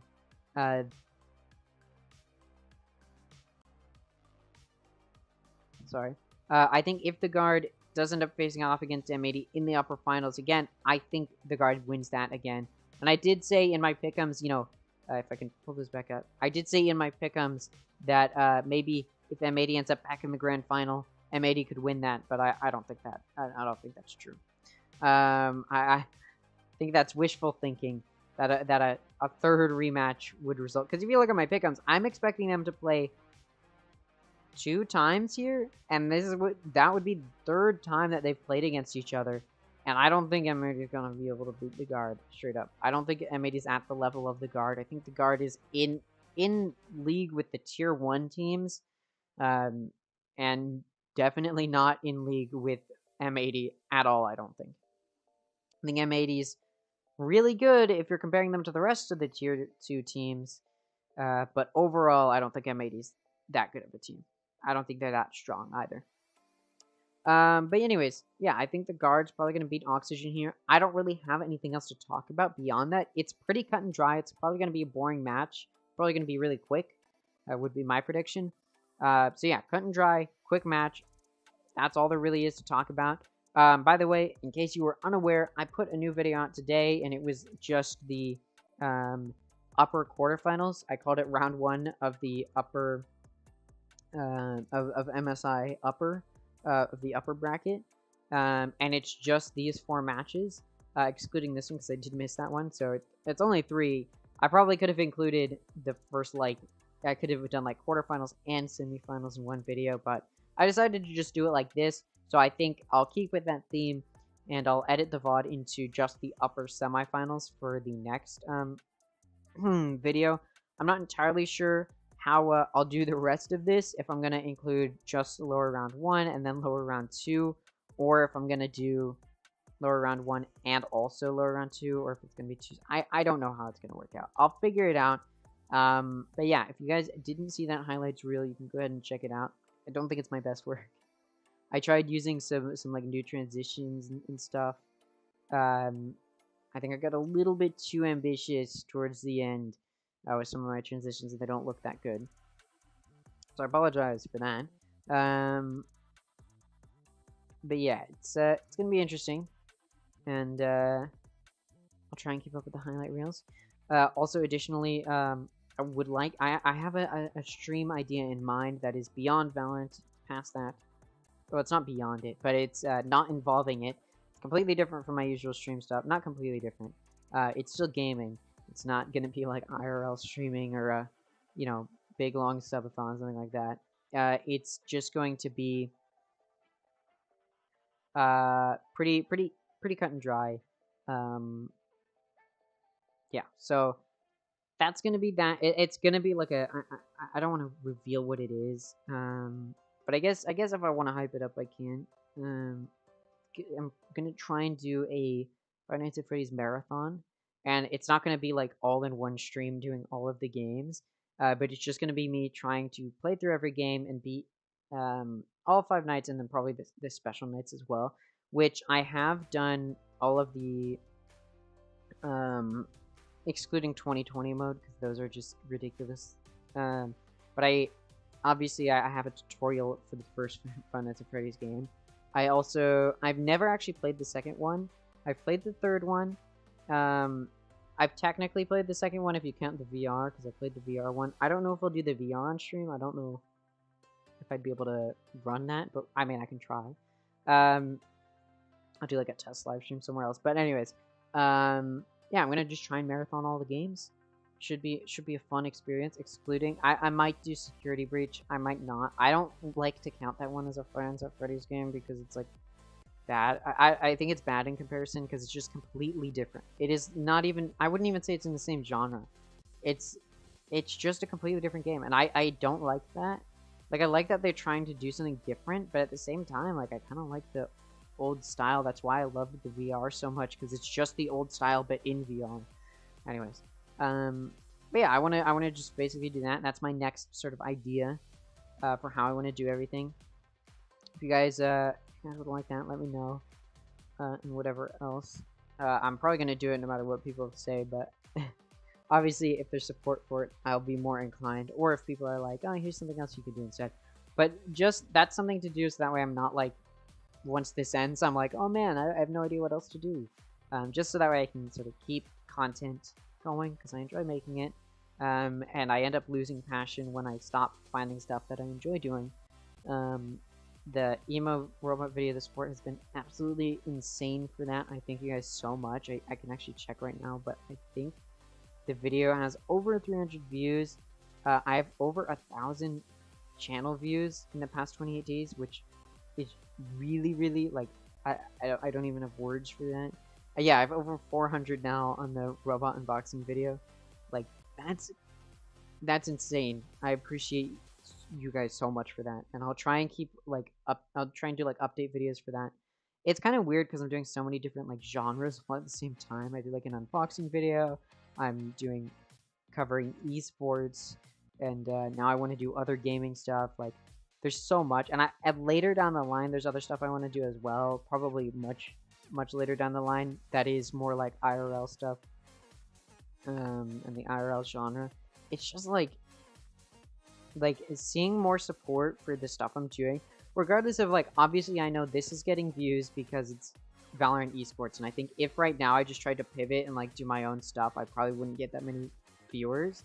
Like, it's still cool to see the support, and then obviously the robot stuff is getting views because not very many people make videos on the robots, so of course it's gonna get views. Like, I'm aware of that, but I still just enjoy doing it so much, and regardless of if people are there for me or for the content itself, I'm just happy to be here. I'm happy to have people enjoying the content, and even if the content that people are enjoying isn't because I'm the one doing the content, I honestly don't care. Obviously I'd love to do, you know, I'd love my content to be more longevity driven, but it is what it is. And I'll just keep making stuff and doing stuff I think people will enjoy and that I think people will watch, and so far that's what's been happening. Yeah, this is like the most growth I've ever had, and I've been making YouTube content since I was in like 4th grade, so I'm happy right now with the way content is going. In the past, I've just been like super, I get super bored of content really quickly because, first of all, usually I try and like go all in, and I can't keep up with that, and then I also try to like put more like I put more into it than I actually have within me to put in. Like, I get super motivated to do it one day, and it'll keep with that fire for like a week, and then I just burn out of that. Because, and the reason I usually burn out is because people don't watch it, but I found something that people do sort of want to watch, and I'm hoping, you know, people will watch this, and then they'll come and watch some other stuff too. That'd be great. I'd love that. And yeah, I hope those of you that watch just for the robot stuff, just for the Valorant stuff, I hope you guys can pull through and or not pull through, but I hope you guys will enjoy me enough to watch some other stuff I do. Again, later down the line, if I'm still doing content, I do have some ideas, but that's like a big if, and if stuff goes the way I'm expecting it to go, but my life has not gone the way I've expected it to go, so, you know, stuff could always change. I may just one day decide, alright, I'm done with content, and never upload another piece of content again, never go live again, but I'm just gonna keep streaming, I'm gonna keep making YouTube content, until it stops being fun. Which is why I want to do like the Five Nights at Freddy's stuff, because I enjoy playing that game, and I've streamed it to my friends before, and I just enjoy streaming it for them, so I'm like, alright, I'll do it for this, because why not? Anyways, we'll pivot away from just me talking about my channel. Let's do something fun. And let's try the, it looks like they're going back. I was gonna do ranked duel, but we'll watch this little animation. In case you guys haven't seen it, it's a little fun animation.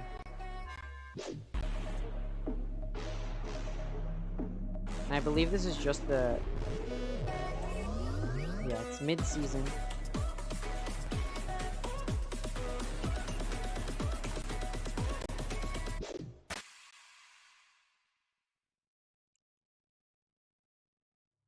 Welcome back, everyone, to Knights Arena Valorant Challengers North America. One close series to be starting off our day. Definitely a fantastic series.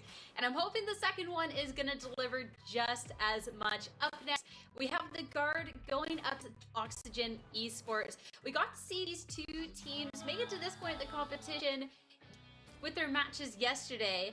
Both great matches. And Bach, this should be an exciting face-off. Yeah, I think a lot of people come into today and they have the expectation that this is going to be the Guards series to win. I think in general, no one expected Oxygen to make it this far. They saw their opening series and they were like, okay, Oxygen's playing against G2. One, they've already played them and it didn't go well. Two, it's Oxygen. They're not necessarily on the same caliber as G2. At least that's what people thought. Then we come into yesterday and the map pool favors Oxygen. You see that third map come in of Lotus, and then everything starts to turn a little bit. As this team finds some ground in the early maps, they end up finding their way here to the semifinals as a result. However, it is a difficult opponent. The Guard is very good. Difficult is an understatement, all right? Difficult is a massive understatement.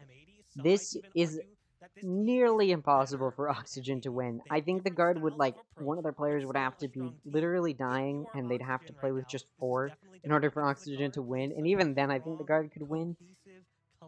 It's not just difficult. It is nearly impossible for Oxygen. Off at this point is all the teams been leveling up to where the competition is closer and closer, but that also means the teams that were leading the split and doing fantastic things are also being able to improve with that. And the Guard going on forward into the bracket M is definitely a scary team for anyone to be going up against. Yeah. Definitely. I mean, I'm an game leader myself of my team, and the Guard is one of my favorite teams to watch and study. You can tell that this team has all the experience needed. They can turn around any spicy situation into their favor. They have everything put together. They've done their homework. They know what they're doing. Yeah. They stay cool, calm, and collected. And I think they're going to be a really hard team to beat today. Yeah, though that was something that was maybe thought yesterday too when Oxygen was going up to their opponent. So we'll have to see, but they definitely have their work cut out for them, especially too, Bach. Looking ahead at how the Guard plays going forward into the matches, kind of the strategies they employ. It's something that can really shut other teams down. Yeah, more specifically, one of the things they've been really good at shutting down is opposing duelists. If you actually look at the stats, this is the number. And this is why, like, the Guard did so well against M80. They're really good at making sure duelists can't do anything with their util, with their ability, and really help get their teams to push onto sites or help retake sites. The Guard is just good at knowing where those duelists are going to come from and able to capitalize on it and punish those duelists for trying to retake or push onto sites. And in turn, that hurts the entirety of the team. And that's why the Guard is such a powerful team. And that's why I'm honestly expecting them to go all the way to Tier 1. And unlike M80, who I've just talked about, is like, they're good for Tier 2. The Guard is good even for a Tier 1 team. I think they could make it decently far in Tier 1. I mean, I believe they made it to Tier 1 last year, and they did okay. I mean, probably a lot of room to improve. They're probably not going to be going next year. It'll probably be under a different name or something like that, but that does not change the fact that the Guard is a really powerful and a really, really strong team. And I think if anybody's going to topple them in Tier 2, maybe it's M80. Even then, I don't think so. And it's most certainly not going to be Oxygen, though I do want to hear what they have to say about Oxygen. That's why people say that. You've got Verno, who's coming in from the Academy team. He's always played on Oxygen. He's been on this team since the Academy team and got promoted into the main team at the start of the year. But it's a team that's proven to be much stronger than I think people realized. Yeah, and even just yesterday's match, I mean, first off, being able to take this win was incredible, but a lot of the reason, a lot of things that we get to see in the highlight reel as well. Pony was just absolutely popping off. We've talked about G2 and Star Duelist and Oxy and all this stuff, and Pony was taking these 1v1s and was just kicking butt. Pony was going for these opening duels, getting so many first bloods that it was incredible. Yeah, Pony yesterday, ultimately, I just felt like he was being a jet diff almost. He was playing absolutely amazing. We could see that he had... Pony's a really strong player. That guy looks like the Bill Clinton guy from Game Awards. Anyways, not to hate on Verno, he's a really good player. But Pony, like, okay, Oxygen has so much potential. Do I think they have tier 1 type of potential or top of tier 2 type of potential? No, absolutely not. I think nobody. It's going to be difficult for teams to come close to breaking through M80 or the guard.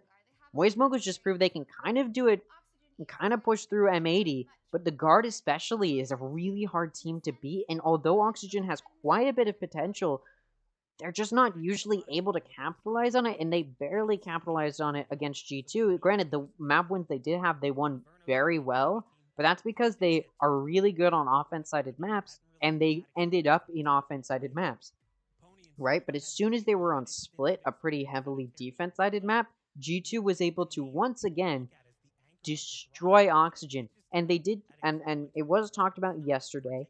Oxygen did switch up a lot of the team comps and a lot of their strategies surrounding most maps, excluding Haven. Haven, they've stuck through, and it honestly paid off very well against G2 yesterday.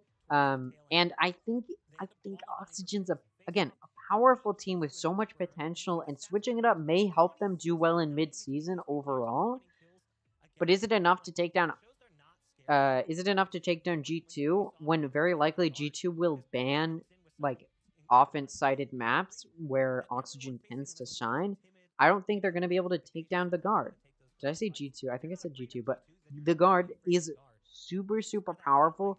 The guard is really good at effectively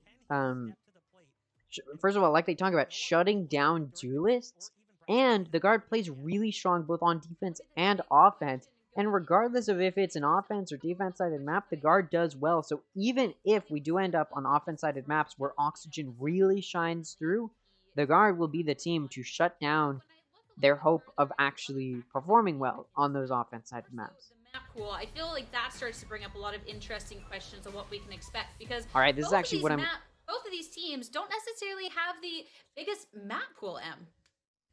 That's true. There's 4 maps that we haven't I thought they were going yet, into it. So it'll be interesting to see on how they're going to be playing Haven later on. First, we're starting off with Pearl, which is Oxygen Esports map pick.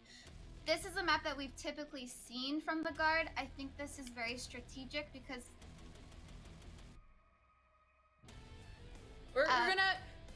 I'm gonna hop in here. So first, before we get into that, we're gonna dive a little bit deeper on the history that these teams have with the maps that they have, because I feel like that starts to spell out a really important story once we get. She said, I guess they weren't supposed to reveal what the map picks were. So Oxygen Esports bought 4 maps that we've gotten to see during our time in the Split and the mid-season face-off.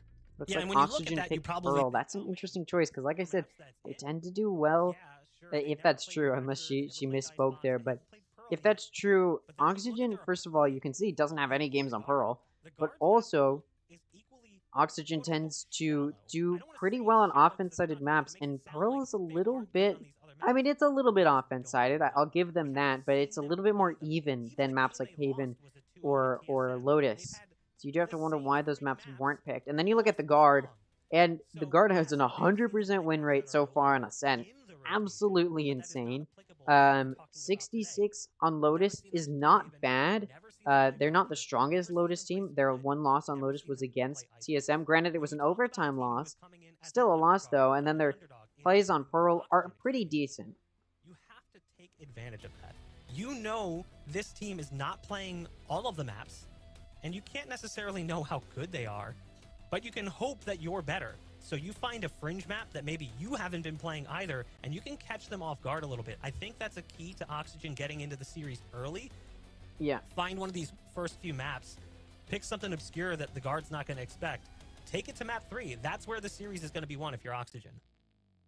Yeah, most certainly. I think if I'm going to be going up against the guard, and because they've shown such little map pool, I'd probably want to pick one of the maps that they have already shown us, because they've played it so many times. Yeah, so and much more I think this is what gave, first of all, Moist Moguls enough information to beat out M80.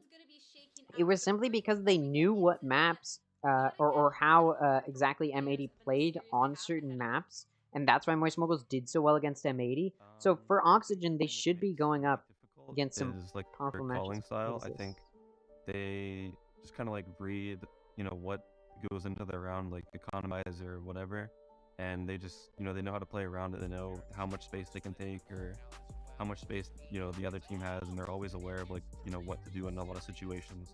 So I think that's what makes them like super scary, is they'll always like limit test and just find out the gaps. They're really talented. Truthfully, when we first started playing them in scrims, when this like the split very first started, Why are they showing? I didn't think they already expect showed too this. much, but I think I think they're all very underrated. They don't really have expectations. Yeah, I think they you could showed this say. before Like, them. people are not gonna keep putting them in top Moguls like, 4 in the DSM, I league, feel like they're so messing up a they're coming lot in with today. like nothing to really lose. So teams like that, you gotta really watch out for. Maybe I this think was everyone on that, like, intentional? they just have so much firepower on that roster. That's like the scariest thing about them, honestly. Like, everyone on their team shoot back. Like, that's They're, I would say Oh, they're it pretty was an consistent, accident. I would say. We've practiced against them not too much, but they've shown they're here for a reason, and they can shoot. I mean, every team here can shoot back, obviously.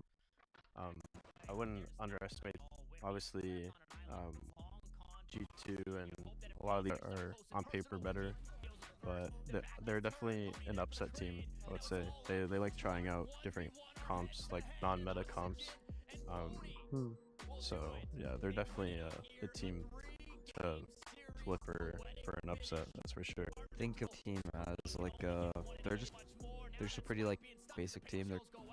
They're solid, you know what I mean? They have good fundamentals, and that's pretty much it. They look pretty. They're a pretty young team too. It's kind of like they're FaZe basic. Clan, honestly. Like, we just gotta shut down and make sure. Basically, don't get like, basically we gotta stuff them. Look at that game lag plan, is down, figure by out the what way. their tendencies are, and try to read what their goal is for the early game. And our coach Josh is very good at realizing what teams are gonna do, and so if they're not slow, he'll take a pause and he'll tell us what to do. No matter what, we're gonna be fun. So with a team like that, you kind of have to force them to play uncomfortable or make it play in a style that they're not super answer familiar so with. And slowly. as soon as you do that, then there you go. I would say the lack of experience will shine through. Their firepower is pretty strong. I haven't watched too many of their games, but I would pick an X Factor. I would say Pony. He's definitely owned us in practice before and ranked. He's really solid aim, and he plays with Pony- no Pony's fear, a veteran, That's right? what Like, you he want played in a in duelist. CS, So if I remember correctly. if he continues to play like that, then I'm sure they can pull off. I think I'm right about that, because like I don't even watch CS series tonight. upset for sure. And when I heard his name, I was like, oh, I know that I guy. would say their X factor is probably Scuba. I think Scuba's pretty solid. He's underrated. Honestly, it's just play confident versus G2.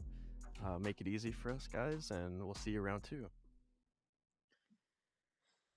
All right. I gotta say, I love little videos. I always love hearing the player's own perspective before we hop into our series. Yeah, me too. It's always really nice to get the insights of the professionals before they're going to the match. But what I noticed about the guide listening to Jonah P and Net was they really respect their opponents.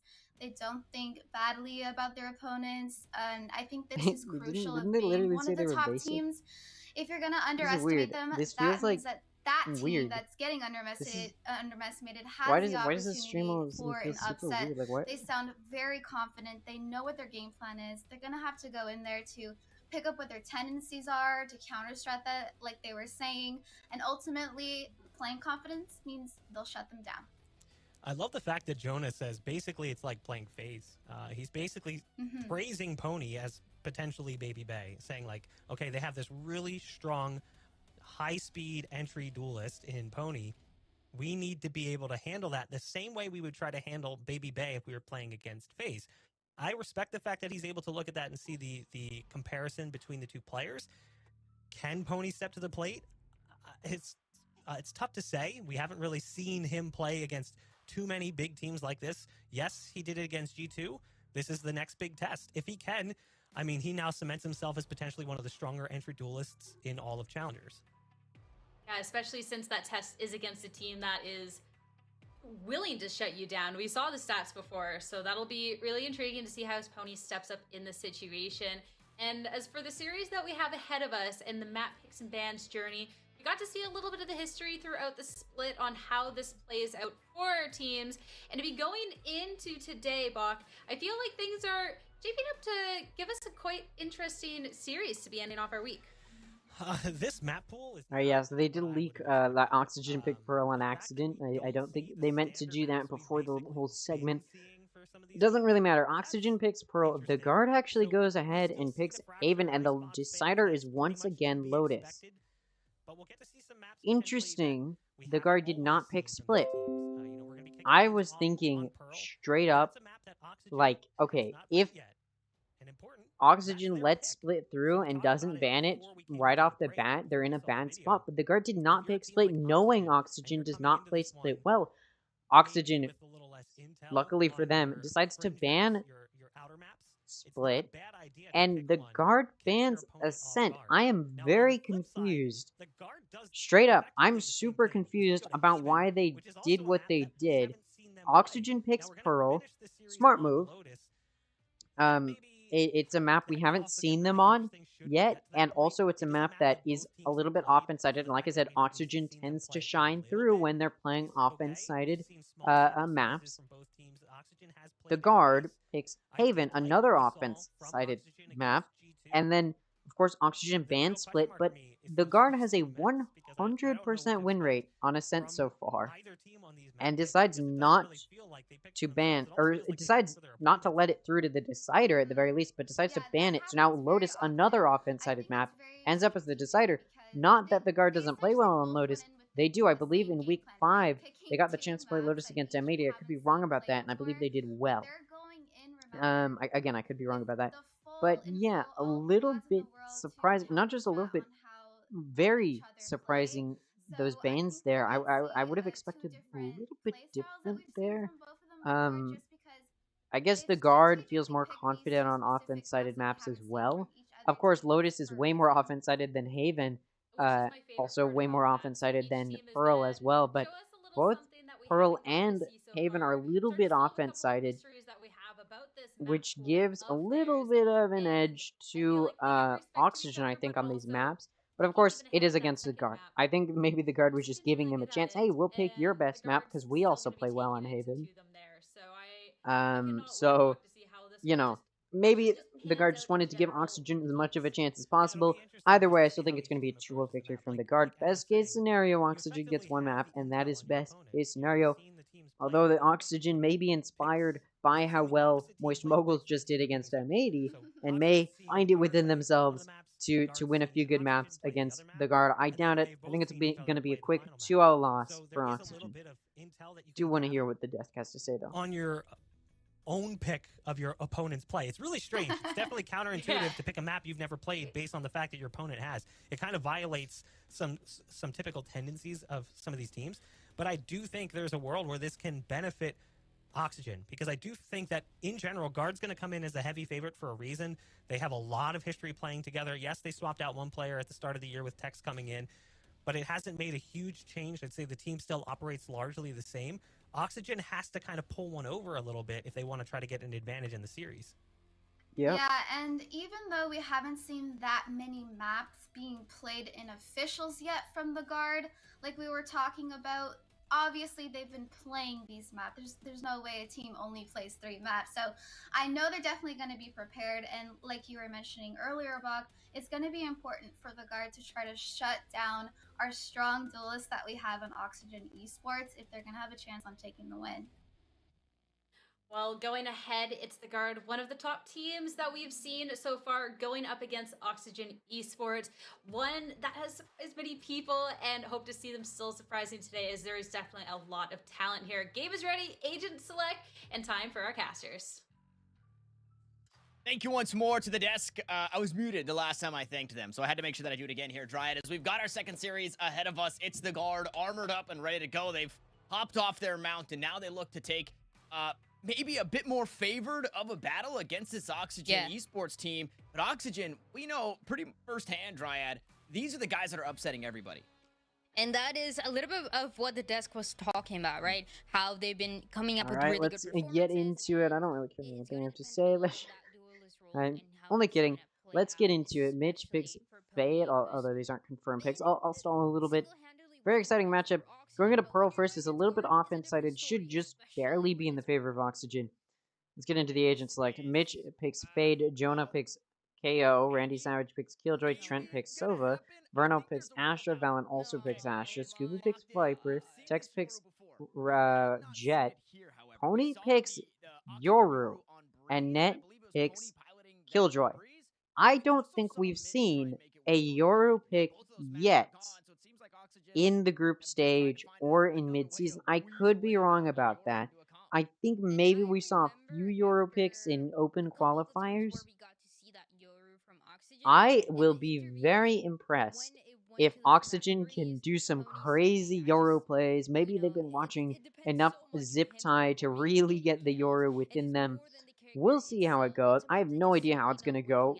Definitely a little bit of a wild card pick, especially considering we've never seen Oxygen on Pearl, so we don't know if this is the usual for them to put Pony on Euro. Obviously, he's not usually on Euro in any map, but we don't know if Pearl is a Euro pick most of the time. It's going to be interesting. We also have very wide ranges of picks. It is a double controller for Oxygen, double initiator for the guard. The initiator picks are different as well. Fade for Oxygen, probably to get some info that the Yoru can play off of. Regardless, it looks like Oxygen's going to be contesting a mid push, and Tex immediately shuts down Pony, but Mitch going to be there to shut down Tex, so both duelists right off the bat out of the game. Now it's a 4v4 between the util agents. We'll see if the information from Fade is going to be useful. The Prowler does not find anybody, and they're just going to back up off of mid. No vision there other than the quick pick. You do see, it looks like Randy Savage wants to contest it, watching it, but now he's turning his attention to Art. Nobody's in Art. He's not going to find anybody. If he continues to push through there, though, he'll be greeted by the alarm bot. Now, Jonah is jiggle peeking this, and it's a little bit of a dangerous spot to jiggle peek. Maybe jump peeking would be more adequate, but it is a pistol round, so you're not really worried about getting hit and then slowing down and not able to complete your jiggle peek. He's jiggle peeking. He does see them, and no shots are fired at him. Or no shots hit him. No shots fired at him. Guard gonna try and lock it down on his own. The Fade util sent out. Trent's there to back him up. It's a 4v4. Now, they don't know that Randy Savage is actually very quickly coming for the flank on B-Link. Trent finally thinking it might be happening and able to deny it. Takes Randy Savage out. Mitch gonna get hit from the side by Jonah P. Scuba gonna take out Jonah P. But Valen gonna take out Verno, and now it's a 1v3 for Scuba. He threatens the plant. Trent peeks out to try and deny it. Takes him out.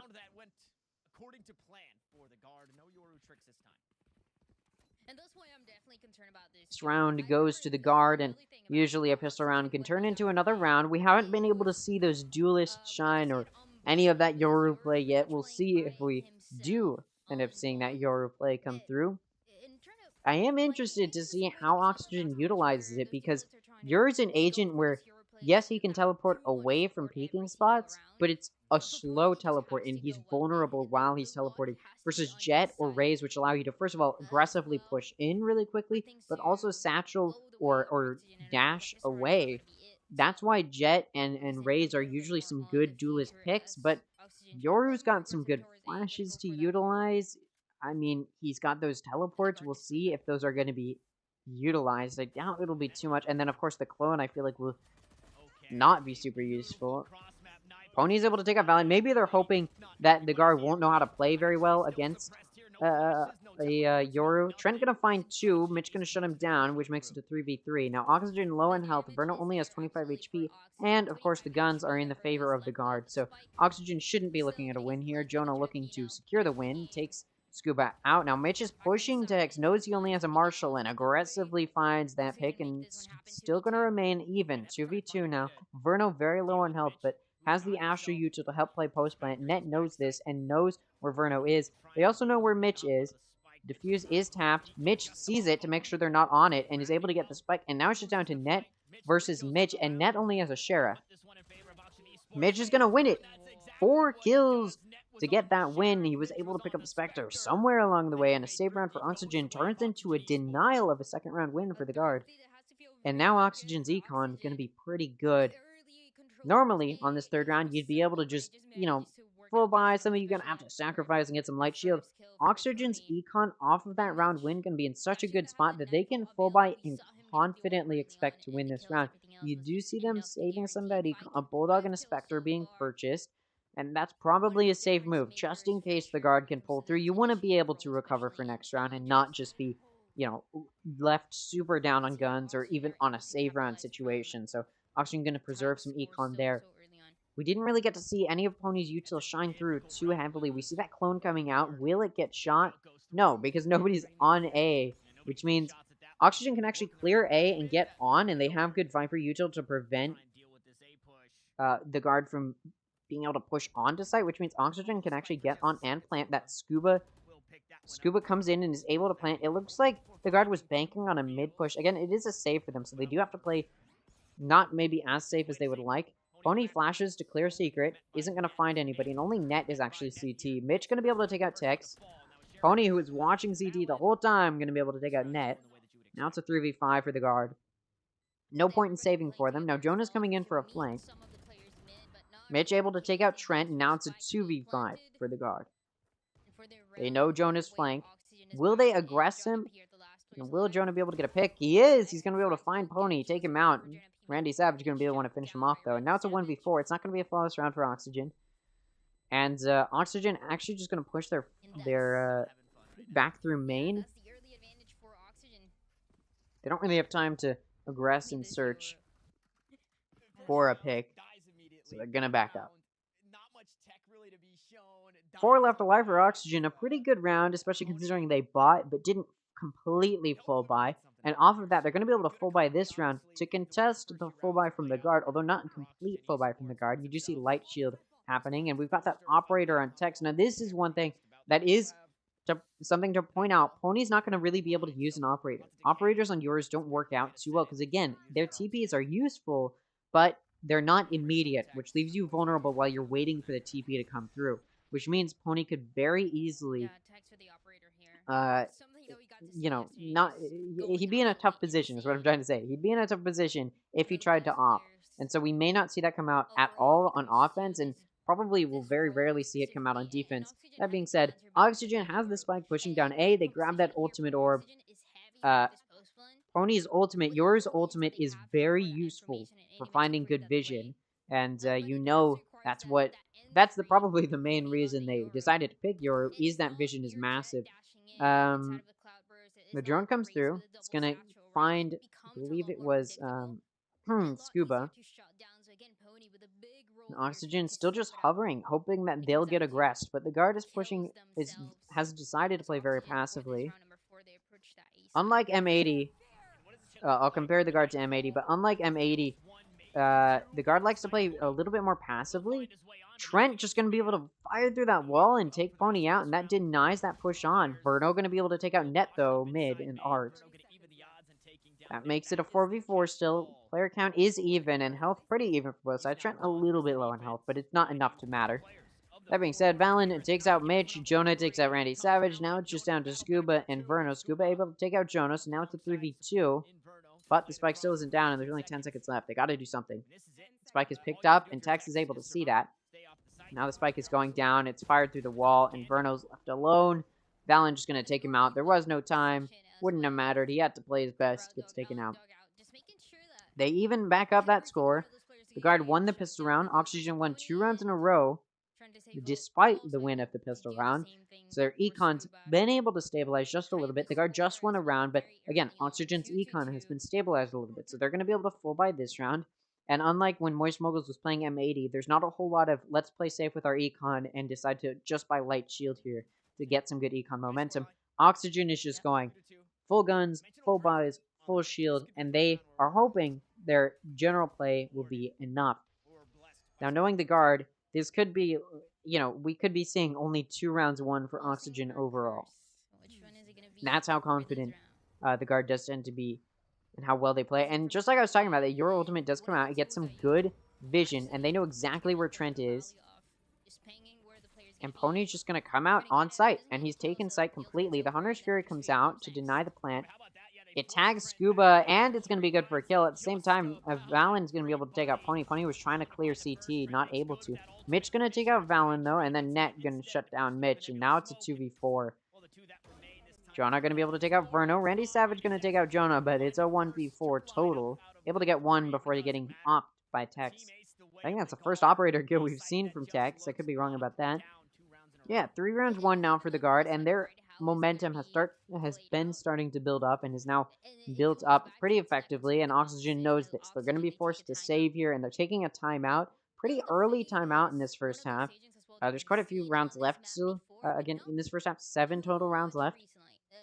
You can understand why they're deciding to take a timeout here. It's so rare to see it. Maybe a little bit more specific to teams, but with a composition so unique. It's sorry, I was looking at some other stuff. You can see why they're taking a timeout. It's a difficult position to be in. The guard has started to build up some really, really good momentum, and Oxygen just hasn't really been able to combat that. Mitch has more kills than the guard's top frag, but this is what I'm talking about. You need all of your players to be playing well at the same level, and only Mitch has been able to carry through on those frags and help take site. The Yoru has been, I don't want to say useless, but it has been pretty useless. The only useful information or play it has done was that ultimate we just saw, and even then, the information wasn't useful enough to allow Oxygen to take the round, so I don't think Yoru was a good pick, and there's a reason we don't see it in pro play very much, and they're trying to prove why, I guess. Not to say that the Yoru won't be useful or it can't be useful. We'll see if Oxygen is going to be the team to utilize it well, but I just don't think they can. Again, save round for Oxygen. They're forced to save here. The guard now on a 2-round win streak, but they've built up some good econ and round momentum. Oxygen has lost their round momentum they built up. Jonah gonna find a pick B. Verno was lurking, hoping to find a pick himself, but ends up just getting picked off. Now, again, it's a save round for Oxygen, so they're not expected to get a whole lot of kills. Tex with the operator looking for a pick. Not gonna find it. Fires, but misses. Now just gonna back up. Decides to go B. Now the 3 leaning B. There's 2 watching mid, 1 watching link. Actually, 2 watching B link. 1 from connector, and 1 from B side of the box. I don't know what that's called. Flashes come out, and this engagement is definitely happening mid. Randy Savage actually gonna push Trent and able to get through, take him out, take control of connector, and pick up a gun. And now the guard has a little bit of. They're going to be a little bit scared because they don't know if there's one coming through from connector into CT or not until they see Randy Savage on site, which they still have yet to see. That clone comes through. Nobody gets flashed. Oh, and so many whiffs from Pony. It should have been an easy kill, but couldn't find it. Randy Savage going to take Valen out at the same time. It's still a 3v3. Gun in the hands of Randy Savage, and 2 ultimates may help them take a round here. A big round for them, as it is a save. They do decide to use both of those ultimates, and it's going to be a little bit of a toss-up as to whether or not that's a good choice. We will see, I suppose. Spike is down, and the guard has to push. So much Viper util, so much good post-plant util, both with the Viper mollies, as well as Randy Savage should have some Killjoy setup as well. Actually, I don't think they do. But in theory, if they did, it'd be dangerous. And the guard actually just going to back up. They don't want to risk giving more guns to Oxygen than they need to. And that spike is coming to a conclusion. Good stalling from the guard is going to give them a win on a save round. They're going to get a thrifty because Mitch was able to pick up a gun. But yeah, it was a save round from Oxygen, and they were able to win it. Did they have to use 2 ults to win it? Absolutely. Did it once again show that Pony on Yoru is not super great? Absolutely. He had a pretty bad whiff there. However, Oxygen now going to be able to full buy this round. You see Mitch with so much money. He's still going to go for a light shield, though, it looks like, just to make sure that they're trying to conserve econ as best as possible. And, yeah, it's going to be pretty good round for Oxygen. Both sides can be able to full buy. Both sides want to win this to get back into a good position econ-wise. Oxygen's keeping it pretty close considering who they're up against, so far I'm impressed, but we'll see if they're able to play well. I mean, again, Pony on Yoru, a weird choice, and it may be the death of them. But we'll see. Again, Oxygen picked this map, so they do want to win it.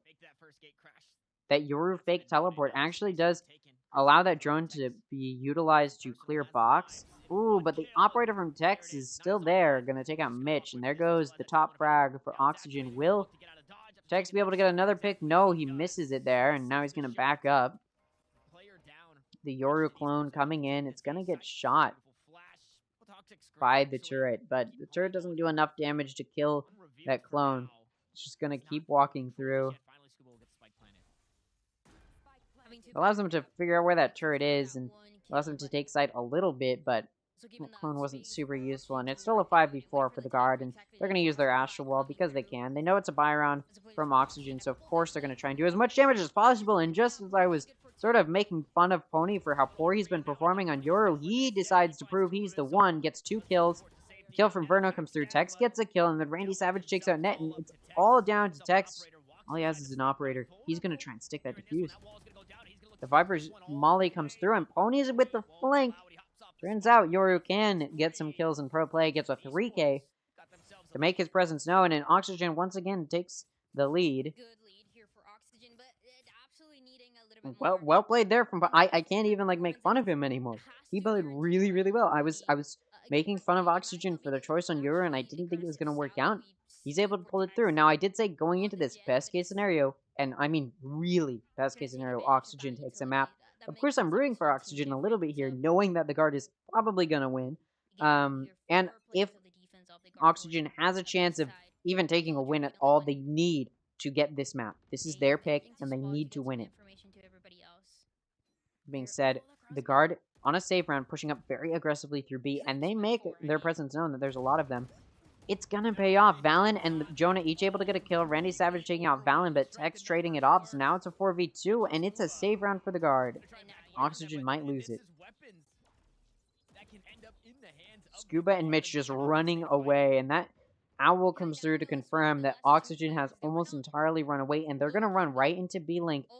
And Net is connector. Are they ready for it? Nope. There goes the kill from Net, and the swarm comes out. Scuba pushes through it, but he dies to the swarm. Well played there from the guard. You can't even knock them for that. That was well played there from the guard. Oxygen, though, you can knock them for that. That was a weird push. They knew how many were B-long and still decided to re-aggress it. And they're against the guard, so of course it didn't pay off. The guard takes a timeout. Interestingly. I don't blame them. You want to secure some good rounds, and that choice there for a 4-man push-up could not have paid out for them, or could not have paid off. It could have gone badly for them. It didn't, but it could have. It was an interesting choice from Scuba there to aggress like they did through that Nano Swarm. And this is what I'm talking about. This is what I was talking about when we were looking at the M80 versus Moist Moguls matches. The guard is such a powerful team consistently. Their whole roster plays well together. It's not one or two outplaying the rest of their team. It's all of them playing well consistently. And that's what I talk about is the cornerstone of a good pro team. Is having all of your players playing well consistently, everybody trading each other off. If one person dies, the next one is not going to whiff and is going to be able to get that kill. And that's what we see from the guard time and time again. That's what we saw against M80. And that's what we're able to see here against Oxygen. And I don't know why it would change against Oxygen. Oxygen, though, you can see 8, 6, 5, 3, 2. Like, there's big kill differences. And it's only been 8 rounds. You're starting to see those kill differentials come through. And it is those kill differentials that matter. Because your team, that means your team is not playing well as a whole. They're not trading each other off. They're not finding each other in good positions. It's just not working out well for them. We'll see if they're able to turn that around or if it will matter at all. Tony now has the spike. Putting the spike on the duelist. It's hard to entry frag with a Yoru, so that could be the explanation. And that clone comes through. The Yoru we've seen a couple times, but it's usually met with different kind of support. I mean, it's not going to see anybody. It pushes all the way into CT. Nobody believes it. They did hear it there, but nobody believes it. The spike in the hands of Pony still. He's still in main. Now, Randy Savage is pushed all the way onto site, and Valen's just going to shoot him down. Now Pony's on site with the spike. Are they going to start planting? It's going to get fired through the wall.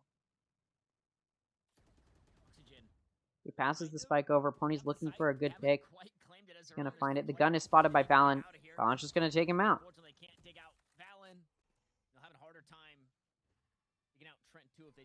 And now it's a 3v5. The numbers are getting picked up quickly and easily by Oxygen. Now, that being said, Verno has taken good control of Connector, but there's no time. It looks like it's going to be a save from Oxygen. Tech's going to be flanking the flanker, going to take Verno out. It's going to have to be a save round here from Scuba and Mitch. And once again, that your choice from Oxygen not looking like it was a wise one. The guard took a timeout, had a flawless round. I mean, what more can you hope for? Now that your ultimate is back up and in the hands of Pony, will it be useful? We'll see. I mean, it'll most certainly get some good vision, but will it help them take sight and take sight control? I don't know.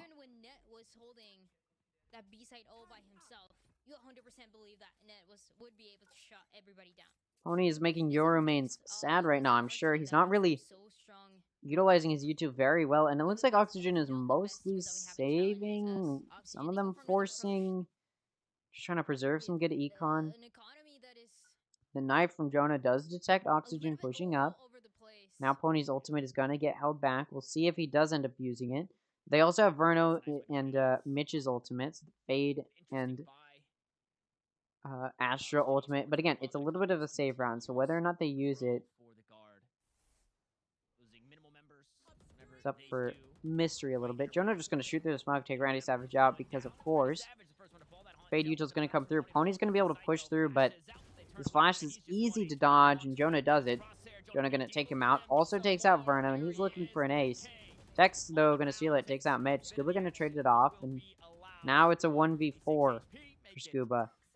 Gets down to 16 HP as they're shooting through that smoke.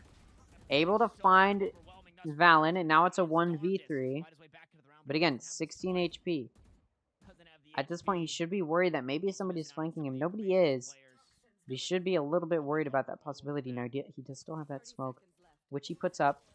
And he throws the other smoke in, and I don't think he got flashed by that, but, you know, 1v2, two people peeking. Jonah just gonna take that kill. Get a total of 4 kills. Again, ace stolen by Tex. But it's okay, because the guard takes that round. And I believe that was the 6th round, which means there's no hope for Oxygen to take the advantage going into the next half. And like I said, Oxygen tends to shine through on offensive-sided maps. And Pearl, while not super offense-sided, is just a little bit offense-sided. And I think that's still true here.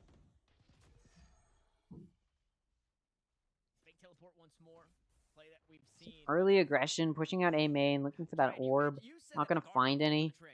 Pop flash from Pony coming in from mid. Not going to flash anybody.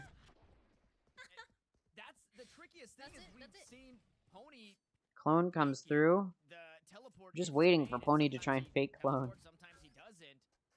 But that space has been taken once they know it's a fake. The only other teleports that we've seen are teleporting Pony into the default plant on this A site. It doesn't feel like this Yoru is... Still no information. I mean, the guard knows that there are some mid, or that there were some mid. They have no idea where Oxygen is headed. The alarm bot still hasn't been triggered. B-Link. And now Pony's ultimate coming out. He's TPing down B main. Seen it come through. Get a little bit of vision. He knows where at least 2 are. Now he's going to come through. He has no util to utilize. They know he's all in. Now that lockdown comes out as well, it's going to be difficult.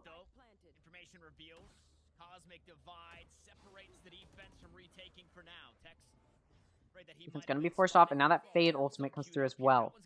Well placed. I mean, that's 3 ultimates we see. Will it help them secure this round? They do want it. They're not going to be able to buy next round if they don't win this. Pony able to get that kill on Valen. Tech's going to take out Randy Savage. Jonah P going to take out Mitch. Trent going to take out Pony. And now it's a 2v4. Once again, Scuba and Verno find themselves in a 1v4 situation. The spike is getting tapped. Nope. Post plant util. It's not just getting tapped. It's getting held. Spike diffuser does get killed by Verno. It is half though. Not going to be able to take out Trent. And the spike is held by Net. Diffused. 7-4. The guard has taken the advantage going into the next half, but there's still one more round in this half.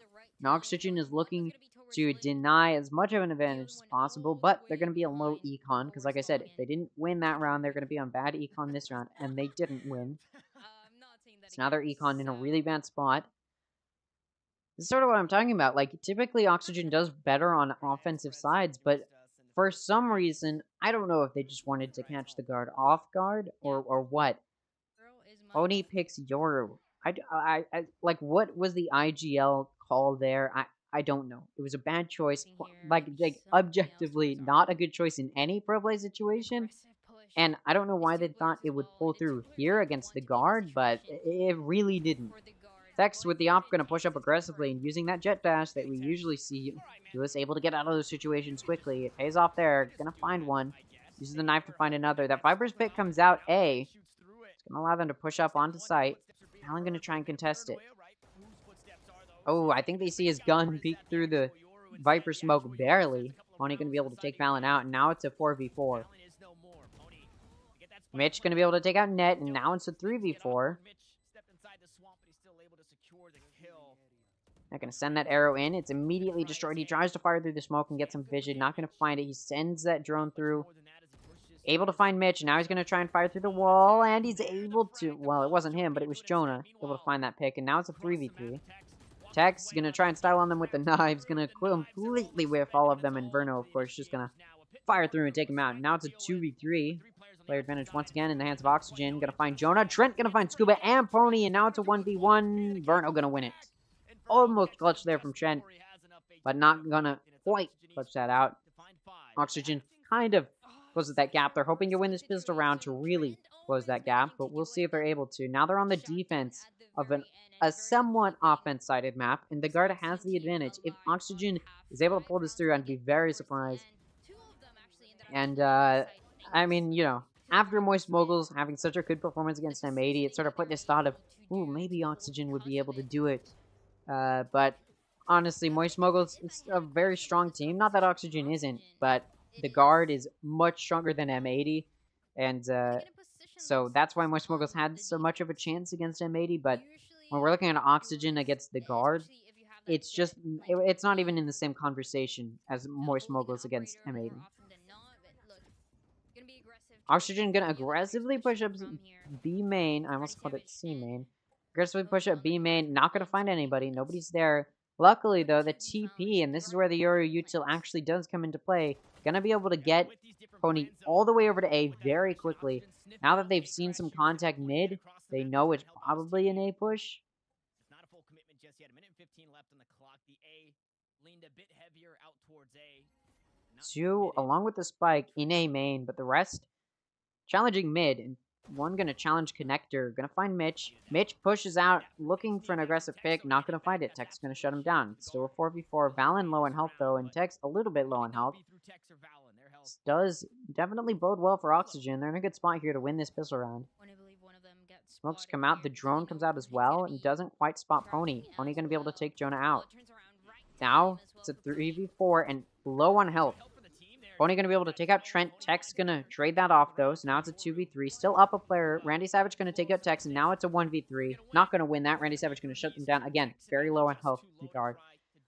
That pistol round goes to Oxygen. They should be able to get another round off of that, and if so, they will have tied it up and completely bridged that gap, and they've put themselves back in the running to win this map.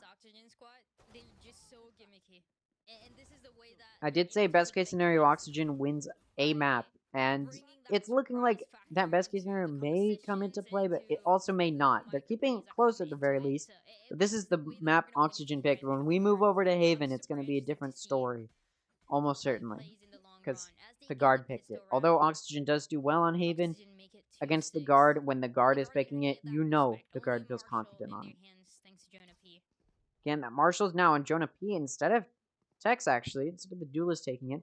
Valen gonna push up. It's a save round for them, of course. Jonah gonna find that pick on Scuba. The judge on Mitch pushed up aggressively in B main. Bruno also gonna be able to find that pick on Net. So 1 down for Oxygen, but 2 down for the guard. So player advantage in the hands of Oxygen.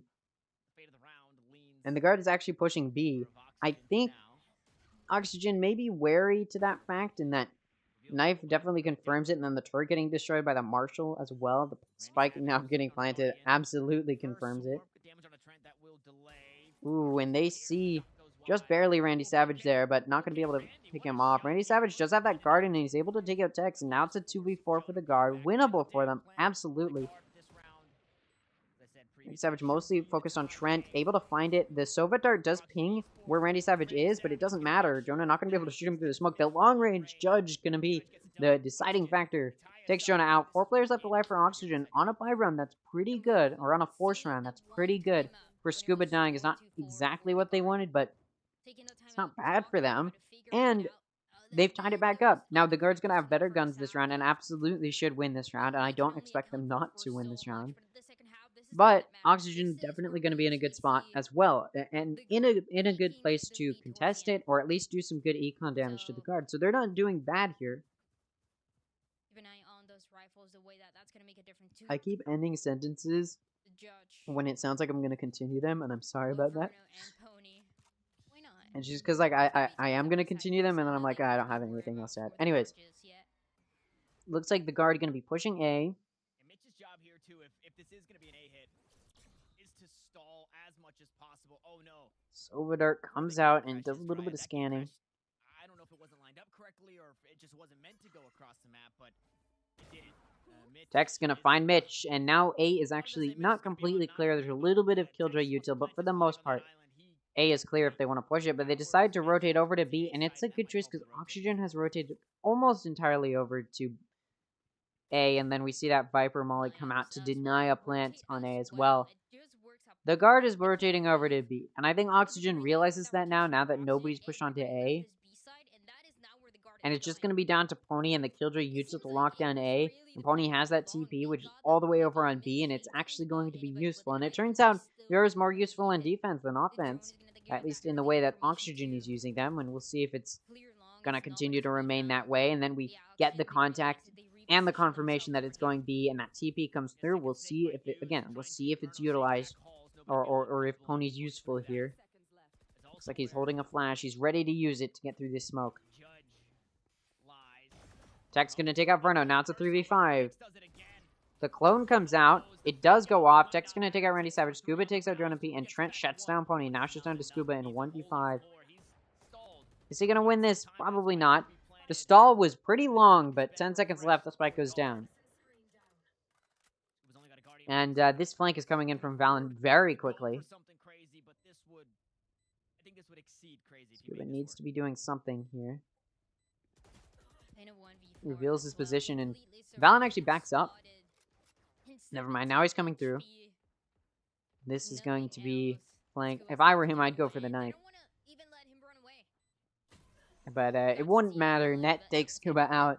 And that round that the guard should have won with minimal damage, they did win with minimal damage, only losing one of their players. Of course, that's going to hit their econ a little bit, but not too bad as they can just buy each other. And full buy from the guard is going to come through this round. Oxygen also going to be able to full buy. That was a little bit of a save, light buy. Just keeping what guns they had. And they didn't have to shell out too much on that round, so their econ was in a good spot. Now it's going to be a full buy, complete full buy from both sides, and we'll see which team is going to be able to win here.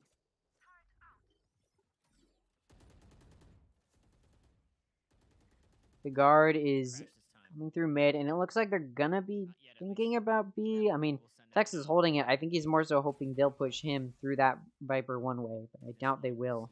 Shock darts come through, and they actually get rid of some good Killjoy util, but it's not gonna do much damage to anybody else. Scuba takes a little bit, but doesn't really matter. Viper Molly comes through, waiting for that one way to be able to come up, and it does come up. And the guard is actually still challenging this. The Sova drone comes through, and it looks like they're gonna be aggressing this. Viper is completely backed up, so they're gonna be able to. Mitch is jiggle peeking A main, and the spike is actually going A main. I lied about the B lane. They were thinking about it for sure, but just looking for an easy pick and weren't able to find it. They know that it is coming. That gate crash was taken, but it was not very close to the safe side, so just leave the B side. This Pony, meanwhile, his teammates are dying here on this one. Mitch gonna try and hold it down, but a 3-for-1 Apologize about that. Early picks coming through. Trent gonna be the one to get a 4K, and it's gonna close out the round. Big round for the guard to get up on Oxygen, as that was a buy round from Oxygen. And if they won that, it'd put them in a pretty good spot. Oftentimes your guarantee may be 1 kill because they gave out the art control completely. And so players were coming right and left. Mitch had nowhere to go. It was just not safe for the initiator. Oxygen take a timeout. Things were working out in the first half. Oxygen now taking their last timeout. Probably a safe decision, although their previous timeout didn't help them too much, so I don't know if this will be super useful here. Puts himself on top.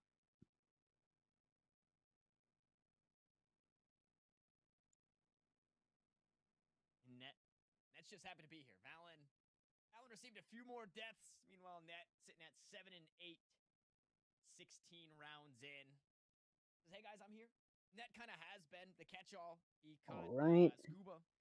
So this timeout's coming to a close. I'm sorry, I'm in the middle of something else. Finishing it up. Alright, now should be back in it. Perfect timing for the timeout. And let's get back into this. Score going to be 9-7. The guard in a really good spot right now. Of course, they just won a full buy from Oxygen, so Oxygen's econ in a lot of pain. And I think the guard is honestly just going to be able to carry this through. I think the guard, realistically, they shouldn't lose another round in this half with how strong they can play. Oxygen's going to look to deny that, but I don't know if they'll be able to. Guard coming onto site. Tech's pushing aggressively. He has those knives. That flash comes through to help him clear. And if he peeks this, he's going to be peeking 4. Still able to find 1, though. Well, Valen finds it. The clone comes through, and they shoot it. Get full blinded. Pony just going to come through and right-click his way to glory. He takes out Tex. Valen going to take out Pony. Trent going to take out Randy Savage. Verno and Scuba each able to get a kill. Net trades it off, but now it's Verno. They've actually taken out quite a few more people than I think they initially anticipated. They can pick up a gun as well. Able to. Looks like Oxygen was trying to deny picking up that gun, but... Or sorry, it looked like the guard was trying to deny Verno picking up that gun, but Verno was still able to. Killjoy Util's going to play good post plant, as well as the molly. The gun goes through as somewhat of a distraction, but it's not enough, and also the spike was coming to a close as well. That round goes to the guard, and like I said, I don't think they're going to lose another round this half. Although Oxygen on a save made it an expensive round for the guard. Now Oxygen gonna be on a buy. They've got 2 ultimates to utilize. So does the guard though. And I don't think Oxygen's... Again, I think the guard should just win every single round. It's a little bit offense-sided. Again, it's a little bit offense-sided, bro. It's not super offense-sided. It's not like Lotus. But it is a little bit offense-sided. And those types of numbers should matter for the guard. The only reason Oxygen was able to get 2 is because they got lucky on the pistol round. So I don't think the guard will lose any more rounds in this half. That's my prediction. I'd put money on it. Guard peeking out B. The spike is leaning B, but the spike is mid. It's leaning towards B. Operator comes through, and it's ready. Verno gonna peek it. Headshot. Operator hit from Dex. Gonna finish him off. Now it's a 4v5. B is somewhat clear. The flash comes through, and the guard is ready to clear Art. Nobody's there, though. Not going to be able to clear anyone. And 2 for Oxygen. It almost looks like they're AFK. They're just sitting in the defense spawn, waiting for some sounds. And they think it's an A hit. It's not. It is a B push. And I don't think Mitch is ready for a B main push. And that Astra Wall comes up. It's going to give them complete site control. Guard's just going to be able to push in. Uses some Astra Util to close off those openings. They're just going to be able to push in. Get in, and that spike is now down. Killjoy Util comes through. It's a 4v5 for Oxygen. They have to push through this ultimate. Not going to be easy. Pony shooting through. The wall comes down. The post plant with the operator is going to be easy for the guard. Tech's able to find Randy Savage. Pony gonna take out Tex. But it's still a 2v4. Jonah gonna take out Pony and Mitch. And now it's a 1v4 for Scuba. And he's just gonna go for the save. It's gonna be a slow and methodical win from the guard, but it's going to most likely be a win on this map. I don't want to say this is a basic or a boring match, but I did think the Moist Moguls M80 match was going to be boring, and it wasn't. That was a surprise, but I do think this one's going to be more boring. I think Oxygen's going to fight really, really hard, so they're going to draw it out a really long time. But overall, I do think the guard's going to win this, so, you know, I guess buckle up. Maybe if you're eating dinner, eat slower. It's going to take a while, I think. Oxygen's putting up a good fight, but it's going to be a slow and painful death. The guard getting ready to push B, but just looking for some early peek and not going to find any good picks, and just going to rotate over towards A. That spike is looking mid, but probably won't take it mid. They speak though, they do start to take it mid, and spike is leaning art, but they may want to cross and go B link. We know where a turret is. They do have Astra Util there to try and smoke it, but I do think the turret might be peeking out of that Astra smoke. It doesn't matter. It was more of a bait smoke, and the guard's going to be able to push into A. Jonah going to be able to take out Randy Savage, who was connector. That's an early pick for the guard. It's going to help them push onto site. The Molly comes into dugout and clears it pretty effectively. Mitch going to take quite a bit of damage. Jonah knows it didn't clear all the way and is wary of it. Mitch able to get a good shot on Jonah, but not good enough. And now they just know where Mitch is. Trent going to fire through the wall, take him out. Fiber Molly comes through, and it's going to do a good bit of damage to Trent, but it's still a 3v5 at the end of the day, and Oxygen is not in a good spot. Net gonna take out Pony. Verno has the Judge and a little bit of a medium range fight with it. Gonna take out Net. Jonah, meanwhile, takes out Scuba from CT, and Verno might just grab this Vandal and run, and that's what he's doing. Going for a save, and the guard looking to chase him down and deny it.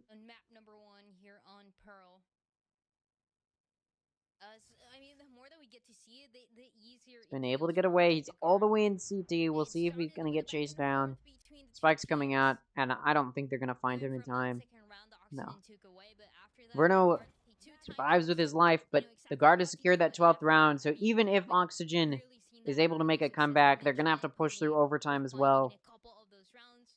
The guard just one round away now from a win. That being said, Oxygen's on a bye round. They have a chance. I don't want to say it's completely over. Oxygen has a chance.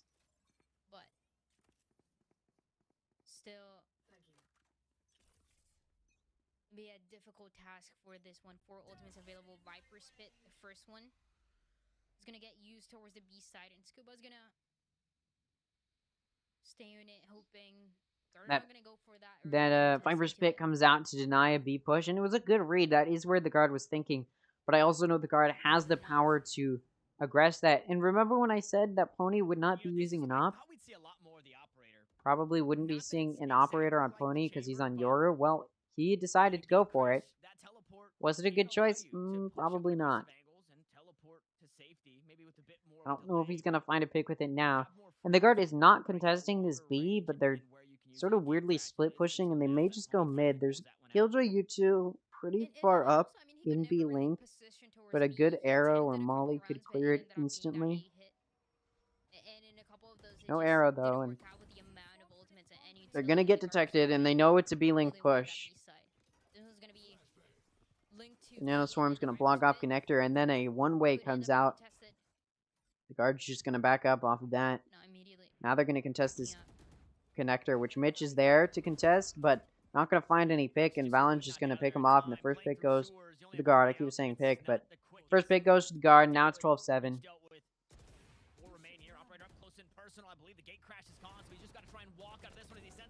Valen going to take out Pony. Spike is ticking down, but they have that lockdown to utilize, and they're going to be able to get that spike down. Deck's gonna take out Verno with that operator. The defender Killjoy lockdown. The counter Killjoy lockdown comes out, but now the guard's just gonna get pushed into main and does seem as though this map is over. Deck's gonna take out Randy Savage and the Hunter's Fury comes through and takes out Scuba. Flawless round to finish it out for the guard. No surprises there. One more map to go. I say one more because I really don't believe Oxygen can win that one. They picked Pearl. They picked it. Oxygen picked Pearl. Kept it a little bit close. They kept it pretty close in that first half, but going to the second, they did have a disadvantage. They tied it back up, but didn't win any after those first 2-round wins, and that's what I predicted to happen, and the guard was able to pull through. Again, no surprises there. Well played all around.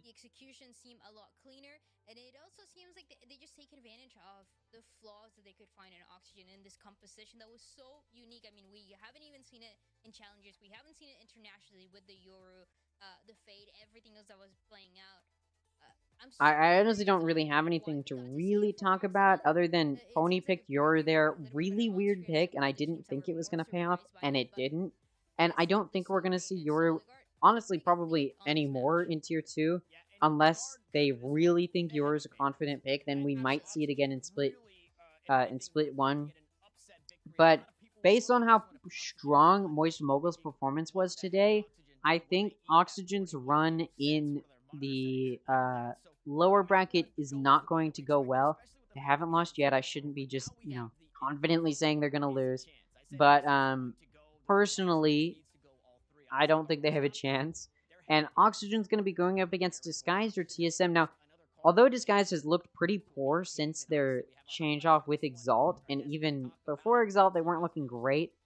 After that switch out, Ziff has no idea what to play because Riku took his role, and Disguised really doesn't really... It really just does not look like Disguised knows what they're doing a lot of the time. So I do think TSM's probably going to beat Disguised. But let's say Disguised does win. Either way, Oxygen probably not going to win lower round 2. I'm not going to lie. It's not looking good for them, would be the way I would put it. It just doesn't look like they're gonna have much of a chance, and it's not necessarily a bad thing. It's sort of what is to be expected. Obviously, Oxygen's not a super powerful team. They're sort of hit or miss, and their performance against G2 in the first round was a very hit or miss performance. They did really poorly in Split 1, or sorry, not in Split, on Split 1. No, on Split. There you go. They did poorly on Split against G2, which is what was expected. And then they were able to pull through on Haven and Lotus. That was not expected, but... Or not necessarily as expected that they would win that matchup at all. But now they're going to go into the lower bracket. And lower bracket, although it's like, okay, it's the losers bracket, they're not bad teams. All of the teams in mid-season, I feel like, are not bad teams, and I think they all have really good potential, including Oxygen. But I think Disguised or TSM could, not easily, but I do think they could take down Oxygen, and I don't think it's really going to be that close. We can go ahead and take a look at the Twitter, see if there are any clips, because I really don't have very much to talk about. We're going to move into Haven. Maybe Oxygen has a chance there. They do okay on Haven, but the guard also does really well on Haven, so yeah. Okay. Alright. They do. Fighting around. Speaking of members going down, Randy Savage, the first one to fall. That haunt dealt with it. Allows for Pony to walk onto the site, though. Flashes out. They turn away from it, and he's just 1 HP. Walks right into the crosshair. Jonah P deals with them. Gets some more. One thing I will say, and I respect the guard for this a lot. Yeah, I don't even know what the analysts have to say. Because like, what can you even talk about? But one thing I respect the guard for, really, like, I really respect the guard for this, is they treat every game that they play like their opponents have a lot of potential. And they're not just because you'll see that M80 or, G2, like these high-performing teams, when they start doing well, they get cocky. You start seeing that BMing come out. You start seeing them be super aggressive. And not that the guard doesn't do their fair share of BMing. They do occasionally. But they're typically a lot more of like a respect-centered team. They respect their opponents a lot. And they give their opponents just as much of a chance as any of the other teams, no matter how easy the matchup looks. And that's what we're seeing against the guard versus Oxygen. They know Oxygen's probably going to be an easy team, but regardless, they're still looking at Oxygen and going, yeah, this is a winnable match. They're going, this is a winnable match. They're still a powerful team, and they're letting Oxygen get some footing. They're allowing them some leeway, but the guard treats them with just as much respect, still taking a timeout. We saw that timeout come through, despite the fact that the guard was doing super well anyways. We saw the guard take a timeout. That's not something you really see very much from teams that tend to be really dominant. Yeah, typically teams that are, you know, dominant in a matchup don't usually take a timeout. But the guard, again, is treating Oxygen like they have so much potential, because Oxygen does. I don't think they have the potential to take out the guard, but the guard is really good, again, at just respecting their teams, or their opponents well. Like, they treat every opponent like it's going to be the team that could destroy them. And that's why I think a lot of teams do decently against the guard. Like, a lot of teams have decent performances against the guard, or at least better than you'd expect, and it's because the guard sort of acts like this wall. And some teams can break through a little bit, and that's why you'll see sort of, you know, Oxygen got 7 runs. That's a respectable performance considering who they're up against. But it's because the guard, although they're this wall, they can sometimes still get seen through. But as soon as the guard realizes, okay, this is our weak point, this is a weak point, they immediately fix it. Like, immediately. They're really good about that. And I also think they should have just, like, really just bullied Pony for picking Yora. They should have really punished that, but they really didn't. They gave him the respect, not that he deserves. I mean, he picked Yoru, but they gave him a good amount of respect considering he picked Yoru. I have to respect the guard for that. They're a really solid team, and they know it. And they know that even though they're a solid team, there are weak points for them. And they put the time in to give every opponent, like it has the power to destroy them, even if it doesn't really seem like it.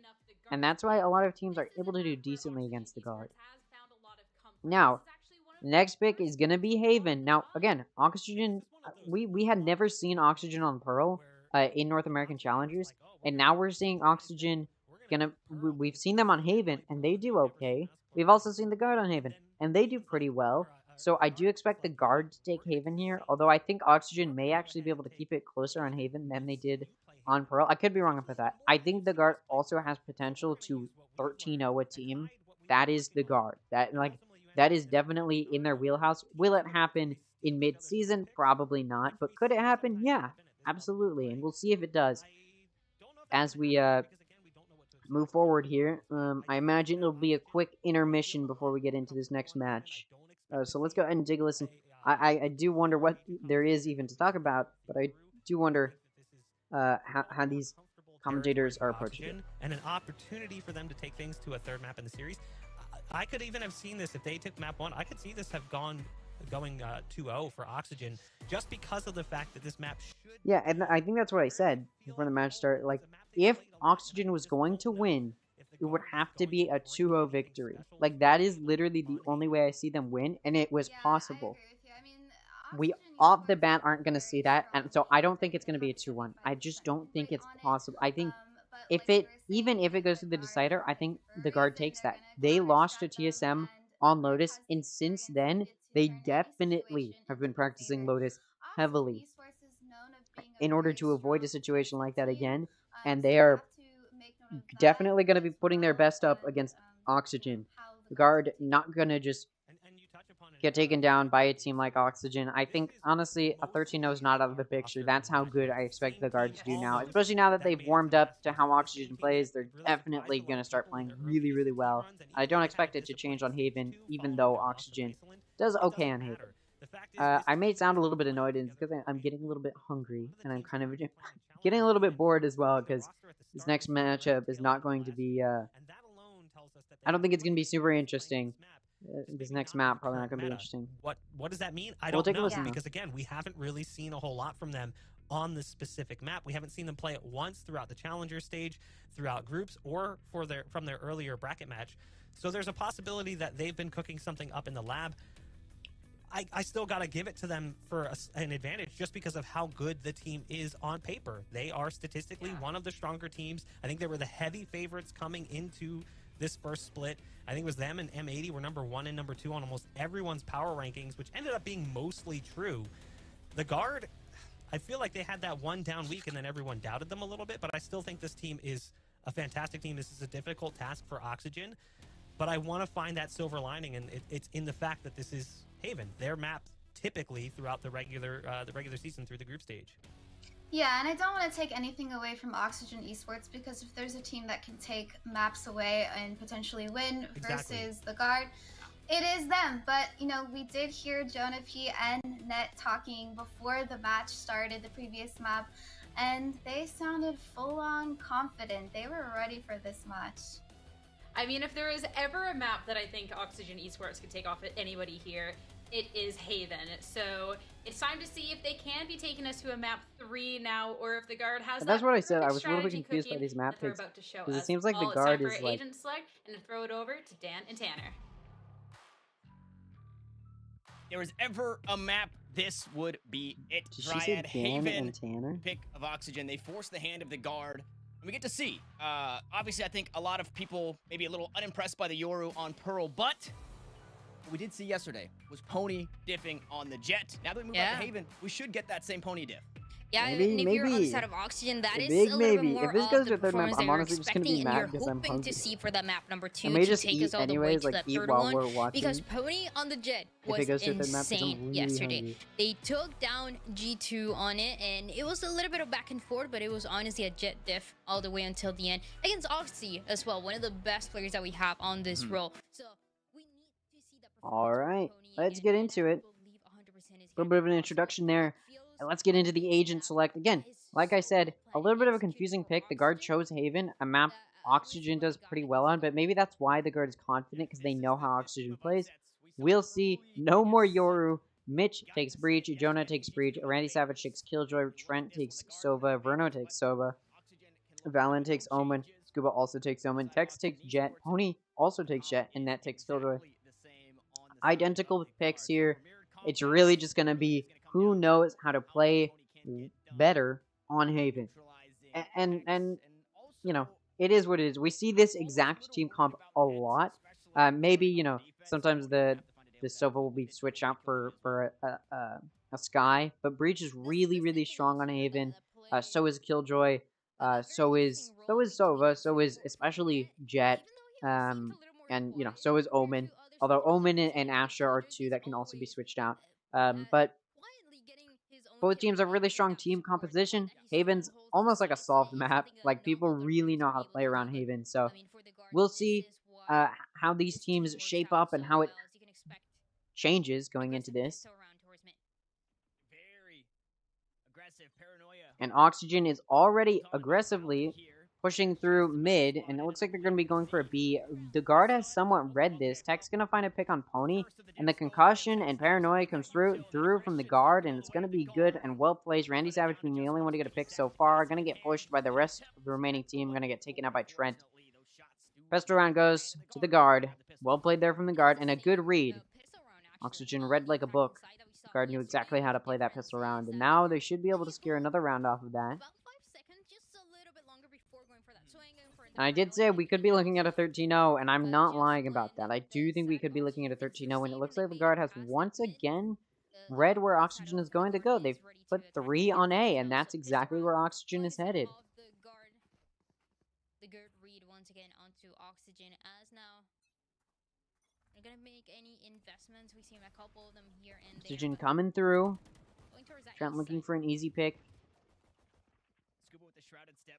Not really gonna find it. Again, 3 stacked on A, and it's well placed because that is where Oxygen is threatening to go. That Omen smoke came up. Trent still finds some contact. Valen gonna find a pick. The Sova darts come out. Good damage done to Oxygen. Valen being the only one to take a little bit of damage. Trent does too. Not a whole lot. And Net is ready on B. In the worst case scenario that somebody's coming B, and Net's ready for it. Takes Mitch out. Now it's just down to Verno, Scuba, and Pony, all who have taken a good amount of damage. Net, alone on B, has a Nano Swarm to utilize. Throws it down. It's going to prevent that push on. Again, Oxygen's very low on health. Valen low in health too, but that's one.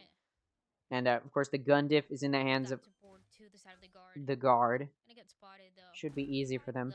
They do know where Net is. They could pick him off. Net shooting through that smoke. Ooh, and just as Trent moves, that's when the peek happens. Not well placed there, but Valen with the flank from window, gonna find two while Net finishes them off, taking out Pony. Just as I was talking about how the guard doesn't do a whole lot of BMing. The BMing comes through, and the guard is going to defuse a flawless round for them. It's a pistol round where they had the advantage, or it's the second round where they had the gun advantage. So, of course, they're expected to win there, but a flawless win, while not out of the picture, is much better for them than had it not been a flawless round. Of course, Oxygen now going to be able to full buy, and so it's going to be a full buy versus the guard. The guard's going to have a little bit of worse guns, but it still could go in favor of the guard, especially with how well they've been able to counterplay Oxygen so far. Two really good reads, although this one not as well placed. 3 stacking C. Of course, one's probably going to be watching Garage, but Oxygen's re-hitting A, or not re-hitting, but they are hitting A again. They're ready for the Sova Dart to come through. It comes through and they shoot it, and now they're backing up, looking at B, and this lurk coming in from the guard for the flank. 3-man push. The alarm bot goes off.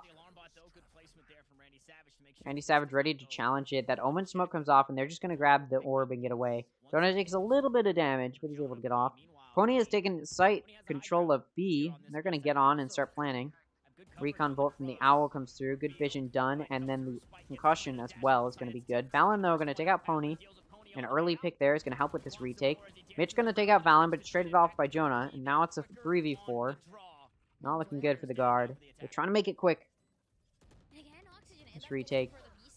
Nanoswarm's going to help push them off, and Verno going to be able to take out Tech. Scuba takes out Net. Now it's a 2v3. The number advantage in the hands of Oxygen.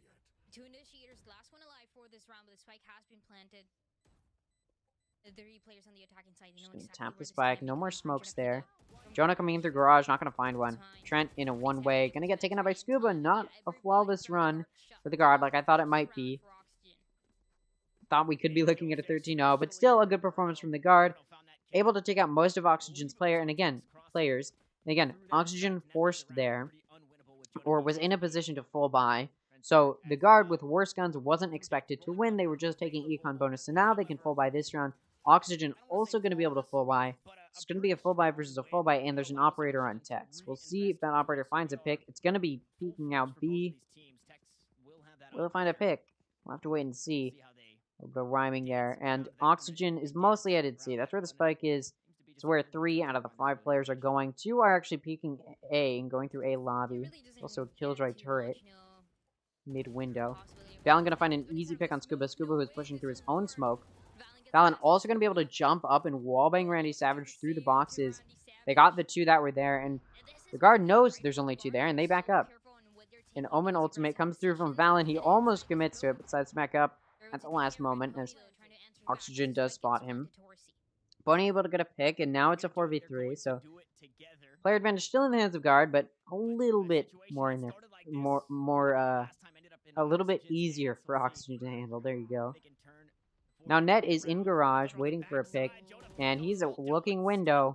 That's not where Pony is. Meanwhile, Mitch takes out Jonah P. So still only a player advantage in the hands of the guard, but it is a player advantage in the hands of the guard, so it's deadly. Trent takes out Mitch, and now it's just down to Verno in a 1v3. Knows where one of them is, able to find Trent, able to take out Net as well, but the spike is being held, able to take out Valen, but the round goes to the guard. And it was expensive for both sides. Both sides low on money that round, wanted to win it. And the guard did end up taking it, but they're going to have to save this round off of so many deaths. Oxygen had a little bit more money going into that, but of course they also took a loss, so their econ's not great either. I don't think they're going to be able to full buy. They may buy guns with light shield.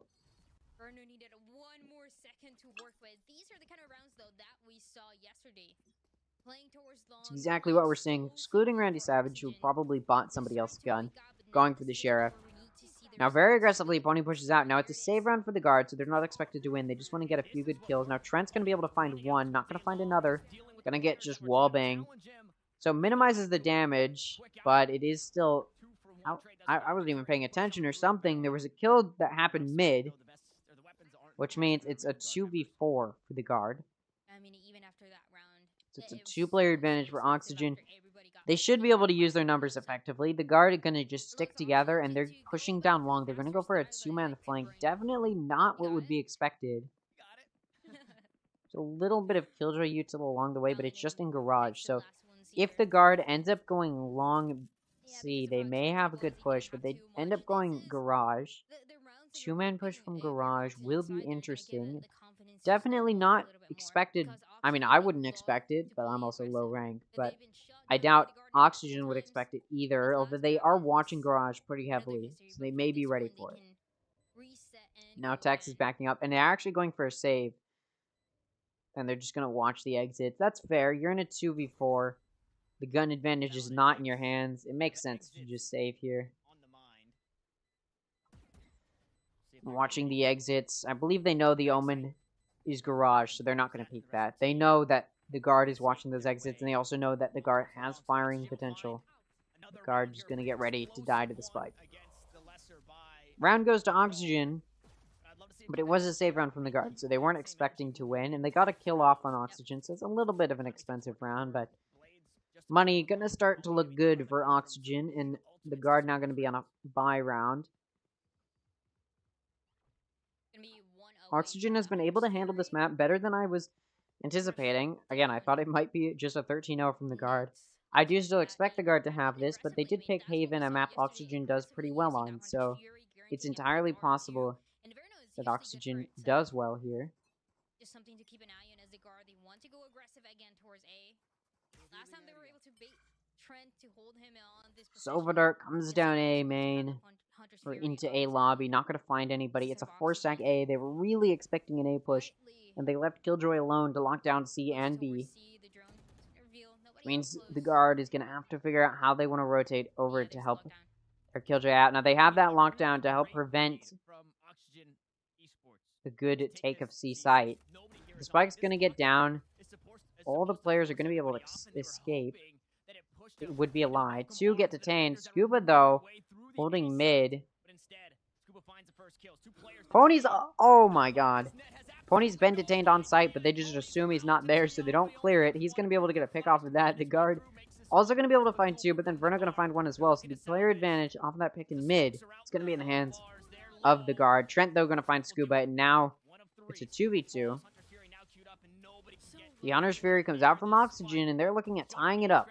That spike comes closer and closer to its demise. Health definitely not in the advantage of the guard. The spike's gonna blow up, and now Oxygen tying it up. Well played there. Very well played. And that was a buy round from the guard. They lost most of their players. Their econ's not looking great. Turns out Oxygen does know how to play well on Haven, and their econ is in a really good spot. Pony doesn't even have to buy anything because he has knives, so he can just save there if he wants. Decides not to.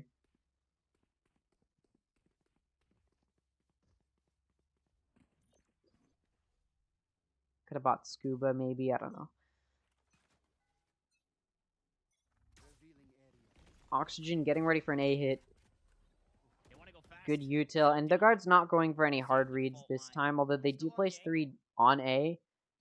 They're backing up off of A, expecting maybe a B or C hit, but Oxygen looks like they're going to commit to an A, although the smoke comes out, the Omen smoke, and they decide to back up off of that. Not a good choice. They could have pushed through it. There's only 1 on A, and the one that is on A has backed up. The Sova shock dart coming B gives the guard some confidence it might be a B hit. So there's 4 leaning B, there's 1 leaning A for Oxygen, and the rest are going C. The guard close enough to C, and there's also a turret that they'll be able to get some good confidence and push through to C. It'll be an interesting retake. They went for a hard read, and it kind of paid off. Not really. I mean, hard reading B is sort of a safe read. Spike's going down A. They have no idea that Randy Savage is still on A. He's going to be able to get a pick off of that. Not quite. Barely finds Jonah and Trent. Looking for another. Gonna find it. They're just letting him mow them down. Is he gonna find another? See, the rest of Oxygen actually gonna flank Tex. He's getting pinched from both sides. Able to take out Scuba, but Verno's also there to trade it off. And now it's just down to Net with 25 HP and a Sheriff to his name.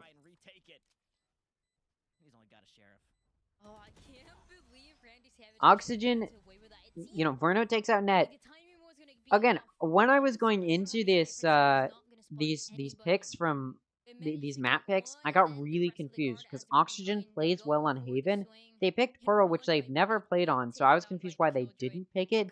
And I was really confused as to why the guard didn't pick Split against Oxygen here, because it would have been an easy map win for them, but instead they picked Haven. I guess they thought their Haven is stronger than Oxygen's, but Oxygen has been able to play well. The guard has been going for these hard reads that haven't really been paying off. They went for a hard read on B. It's a little bit of a safer read, and that was a light buy from the guard, so they were gonna, of course, play together and more aggressive. Jack's pushing up very aggressively. Meanwhile, Trent gonna be able to find a pick. Two pushing Scuba. This may be the turnaround for the guard. Tech's able to find Mitch, but straight off by Pony. Still, the player advantage now in the hands of the guard. Health not there for Pony. For a sliver of a second there. Got a little bit excited that Oxygen may be able to topple the guard, but it's looking like the guard wants to make a statement that no, that's not how this is gonna go. Valen does find some vision. Knows Pony is low, but decides not to aggress. Play a little bit further back, and now he's coming short for a little bit of a loop around flank. And there's no Killjoy, although there is Util there. There's no Killjoy alive for Oxygen to prevent that flank if Valen does just want to loop around. Oxygen can take full control of site. Valen is sewers, but doesn't know how far up Oxygen has pushed quite yet. Jonah, Heaven gonna spot Verno. Verno's gonna win that exchange. Now, they don't know Valen's short. Valen gonna be able to take out Verno. Well played there. The spike isn't down quite yet. Pony's pushing CT, hoping to find a pick. He's gonna push out and be able to find Trent, who is just coming out of using that dart. Oxygen has gained the player advantage. Just as I was losing hope, it's like maybe they can get there. It's a 2v2. Spike is planted for CT, hence why Oxygen has taken control of CT.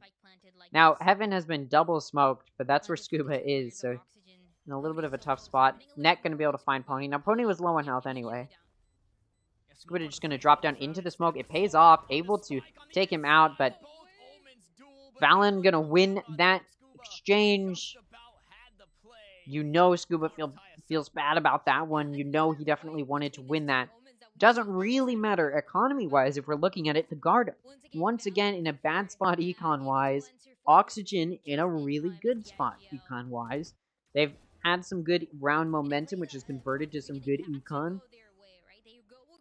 So moving forward, their econ's still going to be pretty solid. The guard has won, but... or they've won a few rounds, is what I'm trying to say. They've won a few rounds, but it's in between rounds that Oxygen has won, and the win streak from Oxygen is really strong. That 3-round win streak helped to build a really strong econ for Oxygen. And Pony has those knives. Ooh, Tex with the operator going to get pushed. Trent also watching short, but looks like Oxygen may be ready for it, although they push right past Trent. Trent just going to take him out and get rid of that lockdown, which had just been placed. Well played there from Trent. He's going to get rid of that useful ultimate. Still the player advantage in the hands of Oxygen, but that ultimate gone makes it a little bit easier for the guard to defend A, and they were predicting an A hit. It was a good prediction. This is where Oxygen went, and it looks like they may be committing to it. The spike is still short, although maybe he's just trying to figure out how he wants to cross. He's able to cross, although he's looking for some early aggression.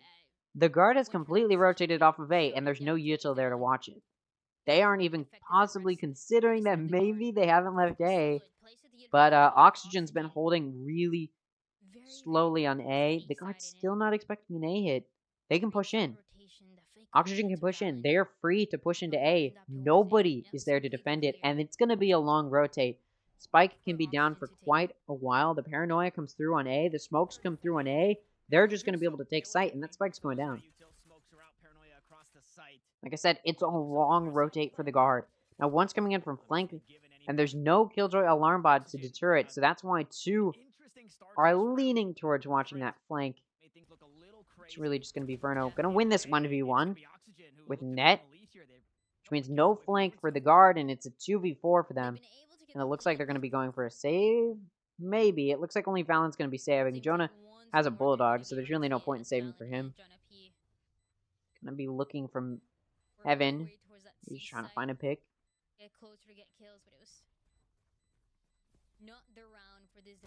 And Pony going to find that Heaven play from Jonah, and that round goes to Oxygen. Well played from them.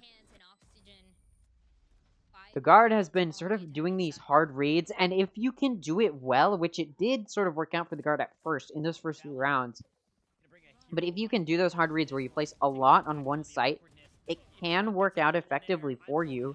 However, when you start to get down, when you're dwindling on numbers, when you have 3 sites, it's hard to know where to play, especially for them. They were in a 3v4, right? Yeah, I believe it was a 3v4. And so for them, it's like, okay, we can either do one on each site and likely get picked off wherever they go, or we can just put all of us on one site and then try and play retake together. That's what they did, and they didn't go C, so then they had to play retake together over on A, but one of them was going for flank, and so they got taken out, and honestly, going for flank there is sort of the play, but it didn't end up for them. It didn't work out for them, and the guard taking their first time out, not a bad decision. We're nearing the end of this first half. It's been a long first half, to say the very least, and Oxygen proving that, yeah, we know Haven well, you should not have picked it. That was giving us a present at that point. That's what Oxygen's trying to say. They're trying to say, hey, you may underestimate us. You may think you're throwing us a bone and giving us a chance, but you may be putting yourself in a bad position, because Oxygen also is decently good at Lotus. The match we did see with them on Lotus against G2 went pretty well for them. It was a little bit closer than their Haven match, if I'm correct. I don't want to check right now, so I'll have to leave the screen. I can check on my other monitor, actually. I'll check that for you. That way I can see. Alright. First match was 8-13. Oh, it's the same. I remember saying that too. So yeah, no. It was the same for both. Pony able to take out Tex, and that's going to be an early pick for Pony. It's going to give them a sight.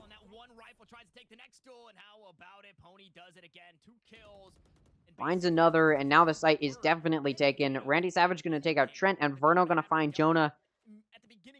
And this site is entirely in the hands of Oxygen. It's a save round for the guard, so they're not expected to win here. But, you know, you don't want them to flawless you on a save round. That's definitely not what you're expecting. And Net looking to prevent a flawless round by holding this exit. You're going to push aggressively. There's no point in really preventing dying to them, because all you're really preventing is an ult point, but a lot of their util or a lot of their ultimates take a lot of ult points anyway, so it doesn't matter too much, plus the money, blah, blah, blah. But it looks like Net's just going to go to die to the spike. Or at the very least, peek in, maybe look for a pick. But Oxygen has played very far back. Pony going to find that's 3 kill total for Pony, and it's a flawless round for Oxygen. They've secured 6 rounds. At the very least, they won't be going into the next half with a disadvantage. Now, Haven is a bit of an offense-sided map. This is what I've talked about. Haven, because it has 3 sites, is a bit of an offense-sided map. Now, the guard has tried to counterplay this by pushing aggressively and placing multiple players on one site, or at least lopsided, you know, stacking one site. And it worked out, like I talked about, it worked out in those first 2 rounds, and it hasn't really paid off since then. And so Oxygen's sort of just been able to use the offense-sidedness to their advantage. They've been able to fake out the guard well enough to get the guard to rotate heavily. Because you do sort of have to rotate quickly when you're on a 3-site map, because when 1 or 2 of your players might just get picked off as the offense entries, it's hard to then rotate and play retake when you're down players. So you need to either have the players that are on site play back, have the players that are on site not get picked off easily, or be put in a good position. Dex gets blinded there. He's holding that operator. And off of that blind, Mitch is just going to put that spike down. Now, Oxygen is actually mostly not even playing on C. A little bit weird to say, but one was mid, one was garage, and one was, of course, planning the spike. While Randy Savage is going for a long flank, although Valen able to take out both Verno and Scuba, and now it's just just down to Mitch to hold down the spike. They don't know that Randy Savage is on the flank, and he's actually going to be able to prevent. I don't know if it got halved or not. It did get halved. And there's no Nano Swarm, so it's just going to get diffused. That round does go to the guard, and they're looking to tie it up going into the next half, which on an offense-sided map, getting it even 5-7 is good. If you can tie it up going into the next half, that's even better for you. But Oxygen really knows how to play well, both on offense especially, but also on defense on Haven. And so this map may just go in the favor of Oxygen. Not to say that it's impossible for the guard to come back. In fact, I think it's very likely. But there's a little bit of hope for Oxygen now. And like I said, if it does go to the third map, I'm going to be eating during, because I'm really, really hungry right now, and I'm like getting all jittery because I had 2 cups of coffee this morning. I haven't really eaten much since then, so it's like, anyways.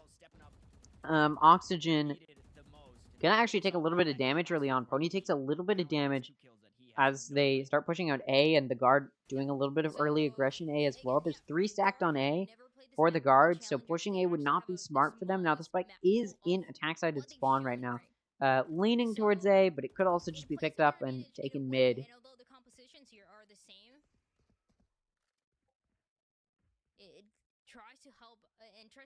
Randy Savage gonna go and help push B with Scuba. That spike is picked up by Mitch, and it's being taken over to A, which I just talked about would be a bad idea, because it's, you know, stacked with 3, and they're pushing it. So a good read from the guard. It's gonna keep 3 on A. They are well placed. Now, Scuba's still waiting B. He smokes out, and Randy Savage can actually tell based off that smoke that Scuba is still there and knows to expect it. That concussion comes out. So does the blind. Valen behind box, not in a great spot right now. Scuba's doing smoking and isn't expecting Net to be there. So Net's going to be able to get an early pick, and now it's a 4v5 for Oxygen. Jonah P and Valen each able to get a kill, but Mitch, Bruno, and Randy Savage all able to get a kill as well, and now it's a 2v2. Spike goes down. The Hunter's Fury comes out as well. A weird time to use it, if I'm being honest. Randy Savage now down to 13 health, gets stuck in the lockdown. This round goes to the guard. Net just going to taunt Randy Savage a little bit, take him out. And the guard has tied it up on an offense-sided map. If you're defense and you keep it even, you're in a really good spot. That being said, though, Oxygen has a solid defense on Haven as well. We'll see if they've been able to study the way the guard plays. Based off the minimal Haven gameplay that the guard has done, we'll see if Oxygen is able to use that to study them, know where they're going to go, use their prior knowledge on Haven to turn it into a round win. Well played from both teams. And I'm starting to think maybe Oxygen's not out of it. Maybe Oxygen's in it for a win. You mentioned it, right? It's all up to Valen when things are going wrong and when is the first time that they're really showing it. They want to make sure that they're able to close out rounds like that one.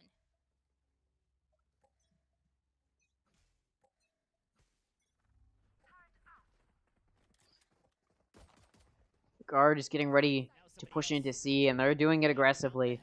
They know that Valen is there.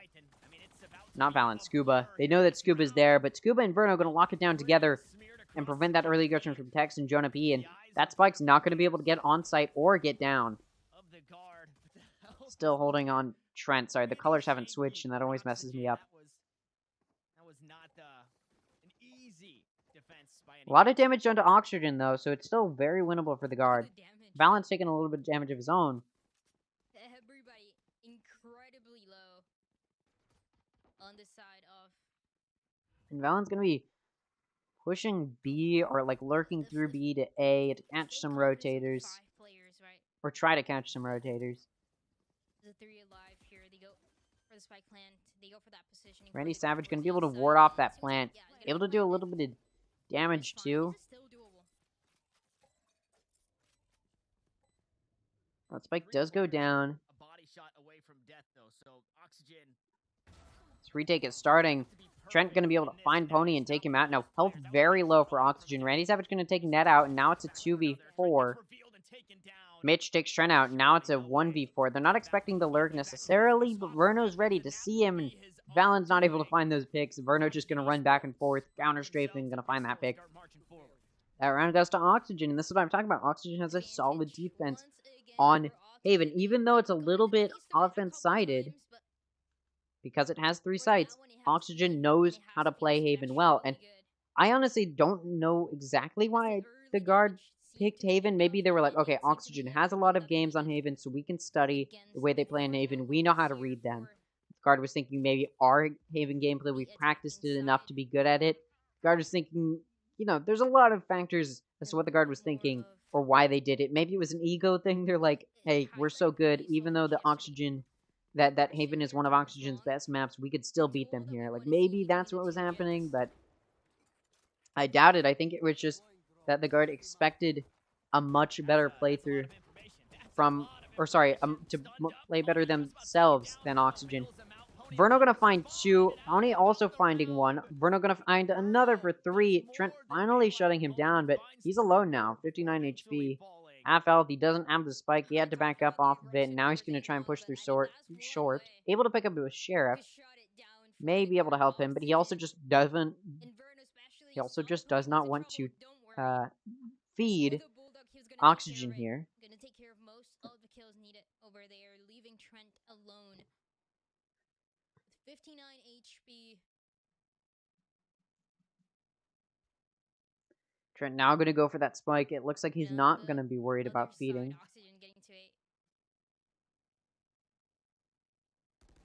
He's going to be peeking 2 at the same time. They're going to see him. They're not going to kill him, but they're going to do some good damage. Again, it's a gun diff here. If he can find 1, he's lucky. Not going to be able to. Mitch just going to wall bang him, take him out. That round should have gone to Oxygen, it did, and they also took minimal damage, only losing 1 of their players. Which means their econ's not going to be horrible. Of course, Verno now going to have to figure out if he wants to force and risk bad econ or what. He does force here. Now, now the guard going to be able to force here as well and full buy, but not all of them going to have shield. Not all of them going to have full shield. So the econ going to be a little bit bad there for them. I mean, talk about Verno, 16 and 6 on this map. Guard, though, for getting ready to push C. That we talked about for Oxygen is everybody having to play their A game. But also, when one of them is just having a phenomenal performance, it helps so much. The way he's been able to do for Verno. Still, though, holding the Bulldog. Not going for the strong buy as the guard wanted to contest it early on. Do not want to. Now the guard pushing in. Valen able to take out Pony. And again, the gun advantage is in the hands of the guard, so they should be able to secure this win. They've already taken out Pony, who had a better gun than everybody else. Verno with the Hunter Sphere going to take out Valen, while Scuba takes out Tex. It's traded off by Net, though. The the player advantage in the hands of the guard, but Jonah down to just 10 health. I get that spike down, but they don't know exactly where Oxygen could be. Jonah now gonna hand that spike over to Net. That blast comes through. Does a little bit of damage to Net. Shock darts come through as well. Does even more damage to Net. Finally, Net gets down for the plant. Trent gonna be able to take out Mitch. Now it's only 1 for Oxygen. Again, health not in the favor of the guard right now. Their health not looking good. Except for Trent, who still has full HP. That's gonna spot Verno first. Verno coming from Logs, gonna find Net. I would say he's running out of time, but the spike hasn't been down that long. The concussion comes out. It's not going to catch Verno. Now, he doesn't know that 1 is garage and 1 is long. Oh, he does see the 1 garage. Able to find that one, and now he's able to find the 1v3 clutch. But he doesn't have time to defuse the spike. Able to find 4 total kills. Time did become a factor. Took just a little bit too long there. That round does go to the guard, but it doesn't feel like a loss for Oxygen, who was able to find a really good 4K there for Verno. Again, health was not in their favor there, and it definitely paid off. All really Verno had to do was win that 1v1 with Trent, and was able to. Now, gun's not going to be in the hands of the guard, because they full bought that round. They won it, like they should have, but they lost every single one of their players, so Oxygen gonna be in a really good spot econ-wise. Full bot here. Gonna be able to full buy here. Verno sees that the guard may be pushing A, using that owl. And that is where the guard is pushing. And there's no lurking B. There's no pushing through C for a flank. All of the guard is pushing A. It's a strong, aggressive push. Oxygen, though, already has 4 near A to help deny a plant. Breach util is going to come into play. The shock darts are going to come into play from heaven. None of them come through, actually. It will be there to help them with retake, though. The paranoia is ready in the hands of Scuba. Tech's going to be able to take out Randy Savage, who is pushing through CT. Valen and Net each going to be able to get a pick. Tech's going to find another one, and and Net also going to find Mitch. It's a flawless execution there from the guard, and they're starting to get their groove in here. Oxygen got the first 2 rounds of this half, and since then, guard was like, alright, you know what, but it is left-hand-sided, so we'll just play aggressively, and you won't be able to counterplay that, so we'll just take the cake here. We'll see if that's going to be true. Oxygen looked like they had maybe a little bit of hope to face off against the guard, and honestly, if it does go to the decider, Oxygen has a strong Lotus as well. The guard does too, but Oxygen also has a strong Lotus, is what I'm trying to say, so it's also going to be pretty evenly matched, similarly to Haven, so it could go either way if it does go to Lotus.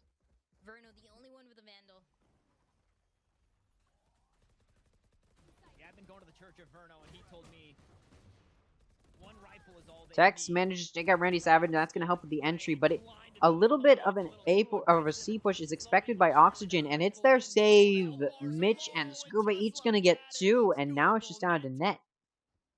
This save round looking like it's going to pan out for Oxygen, you could say. Net alone, he doesn't have the spike, and of course Oxygen should just play this safe, but you know they might want to get aggressive. Scuba doesn't have any health to play aggressive, though. Verno and Mitch do a little bit, but everybody is a little bit low on health, so it actually looks like they may just pull back. Verno's jump peeking. But again, he's also still low on health. That's hoping he can maybe get an easy pick, but gonna have to play a little bit weirdly here if he wants the hope of winning this round. The Sova Dart comes out and he breaks it. So now they know he may still be C-long. Whether he's in Cubby or somewhere else, they don't know, and then the smoke comes out. Now, Mitch is definitely not anticipating that he comes through Garage right now. I changed my mind. Mitch is going to be there to flick just in time. 3K for Mitch in total. Going to finish it off, give them a round, and they're starting to get their strength back up. Now, that was a save round from Oxygen. A save round that went pretty well, may I add. 3 left alive. Oxygen taking their first time out, and I don't blame them. You want to play it safe here. And look, Verno's got 20 kills, carrying it through for Oxygen. Pony not doing nearly as well as you'd expect for Pony on Haven. But, of course, Verno going to be the one to pull through. Now, not to say the rest of the players aren't playing well. They're playing very consistently, and that's what I always talk about. It's 11, 10, 10, 9. Well played there from Oxygen. You can tell that they know how to play well as a group on Haven. Verno, not so much. Not Verno.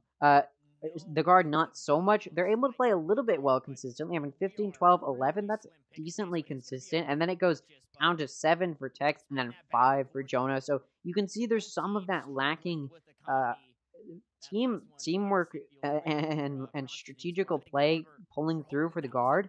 And they've got 4 ultimates to use the card. So you know they're going to want to use them this round, knowing it's a buy round from Oxygen off of that save. Although, because of they did win that save, and were able to pick up some guns, Oxygen's econ is in a really good place. So even if the guard uses some ultimates to secure this round and do econ damage to Oxygen, it should honestly still be in the hands of Oxygen. Plus, Oxygen is only, they're 1 ult point away from getting Scuba's ult, 1 ult point away, I believe, from getting the Breach ult from Mitch.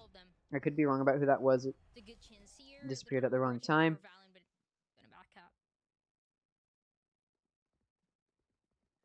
Whatever the case is, it's looking pretty good for Oxygen economy-wise. They see Pony with the operator, and just like I was talking about how Pony wasn't doing as well as they may have expected, just as I was talking about that, he's able to find a pick with the operator, but they're not expecting Net to be so far into Garage. Net's going to be able to get that pick on Pony. Now, Pony was left to lock down C alone with that operator, which means he gets sort of pushed back, and now the guard's on site. The pick from Net is going to be huge. So now the guard has had that spike down for a little while. It has to be an aggressive retake. Randy Savage going to be able to take out Fallon, but the Hunter's Fury coming through. Scuba going to be able to take out Jonah. Again, that Hunter's Fury coming through does some damage to Scuba. Trent going to be able to take out Randy Savage, and now it's a 2v2. Player advantage gone from Oxygen. Going to try and stick this spike. They're going to definitely try and get it half, although Net takes out Scuba, and Verno tries to get off and do some damage. Net going to pick him off, though. The guard keeping it even. They've tied it up. It's now 9-9. I mean, this is probably not what you'd expect coming out of a timeout where Oxygen has, better guns and shield. You would definitely not expect a loss there, but they did take it. Maybe that timeout wasn't super useful and it plays false confidence somewhere. I don't know. And it looks like Oxygen is going to be leaving A alone, potentially. Is that a bad choice? I think so, because it looks like the guard is headed mostly for A. Now, Pony has those knives, and it may just be that Oxygen wants to back up Pony and let him shine through on those knives, but not going to be able to find that pick on Mitch. Now they know where Net is, but it doesn't matter. Pony going to get picked off by Net as well. The rest of Oxygen, though, coming in for the flank. Will Net be able to deny it? See, no. Randy Savage with the Sheriff going to find that pick. Going to be able to pick up that gun as well. Going to be useful for him. So 3v4, up just one player for Oxygen. But positionally, Oxygen's not for Oxygen. One player for the guard. But Oxygen positionally not in a very good spot right now. We've got two coming in through CT, but then one for the flank. He may just get picked off. Scuba's able to push through, but Tex is able to spot Scuba and take him out, and then Randy Savage on the flank gonna get taken out by Jonah. That's it. Clean and easy execution from the guard is going to give them another round, and they've taken the advantage. They definitely want to lock it down in just 2 maps. They don't want to give Oxygen hope. They're like, alright, yeah, we threw you a bone by picking Haven. Now we're going to show you that even we can take you out. They want to really just hammer it into Oxygen that they are the best team in North American Challengers right now. That's what the guard wants to prove right now. Now, they're not doing a very good job of it all. This game so far is really, really close. And, if you're the best, if you're trying to prove you're the best team in North America, this probably isn't the best way to do it. Doesn't change anything, though. It's still a very good performance so far. Now, the guard is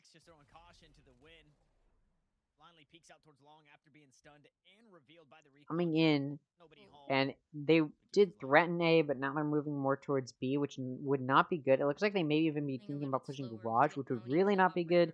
There's some good killjoy util there. Only will it notify Oxygen that they're there, but it will prevent a push onto C through Garage. Now the smoke comes out B, and it looks like it's going to be a B push. The breach util is going to clear out the turret, and then the guard backs up, and now they're thinking about C. The paranoia actually blinds Scuba and gives him some paranoia in C cubby, and it's useful. And now the Garage push is happening. They know the util's been broken in Garage. The attacker killjoy lockdown. Chaotic for Oxygen. They don't know what to do.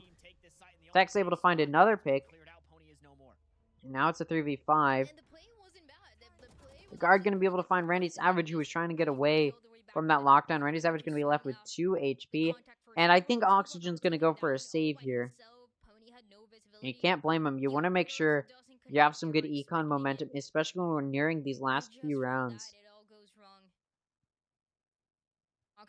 And knowing that if the guard wins this next round, the guard will be in a... Not this round, but the round after it. The guard will be at match point, 12 rounds. Oxygen will really have to fight at that point. So, of course, they want to start to build up some good econ. Randy Savage going to find Jonah. Now, Randy Savage only has 2 HP, able to find a pick. Good for him there. It's going to prevent it being a flawless round for the guard. But off of that win, the guard's econ probably going to be stable for the rest of these rounds. Of course, Oxygen, off that save, not going to be able to full buy here, so they're going to probably go for a light buy, although it looks like they may be forcing. No, it looks like they are going to be going for that light buy, and that's a smart move. Nope, I lied. They are forcing. Not as smart of a move. I mean, okay, there's an argument to be made for it, certainly, that you shouldn't light buy there. Because if you can just prevent them from going to that 12th round, then your econ's going to be in a good spot. And that's definitely what Oxygen is hoping for here. But on the flip side, if they lose this round, they're going to be in a pretty bad spot overall. Now, that Paranoia was really good from Scuba, and it's going to force the guard back just a little bit. Ferno going to be able to find Valen, and now it's a 4v4. Scuba going to get pushed. Only has a Guardian, but he's able to make it work. Going to find that kill on Tex, and they're just going to push him. He's able to find his smoke. Verno going to find Trent, but Net going to find Scuba. Guardy said that, but the guard now down a player. It's going to be good for Oxygen. I did not already say that. Yeah. So the guard going to be down a player. That Breach ultimate comes out, though, right as Verno finds a pick. Could this be a trade? Could Pony get picked off while he's concussed? No! Pony's blinded, I think. Maybe coming out of that blind. Gonna find Jonah. Take him out. This round does go to Oxygen. The force was worth it. Able to find that pick. Well played there from Oxygen. Is going to put them back in the running. One round away from tying it up. Force was, again, it was a good choice there to force. Although they did lose two of their players, so their econ's not great. But you can tell they're forcing here because they really do not want to be put in the position where the guard is at 12 rounds and they are only at 10 or 9 previously, or even 11. You know, they want to be ahead here. So they're going to be forcing every round. Now, Tech's picking up that operator again. We'll see if it pulls through. We've seen him do decently. Now, both of these duelists haven't really been able to shine through. Both teams have been good at preventing those duelists from doing good damage and taking them out early. Pony gonna push up aggressively A to get some good A lobby control. Net gonna challenge it. Meanwhile, the Spike and the rest of the guard is challenging a B push. Owl comes out and Tex just uses the operator to make his presence known. Make Oxygen a little bit wary and back off. Now, Oxygen is still, like, pushed back into their spawn a little bit, so they're willing to possibly even still go A. Is it a blessing or a curse?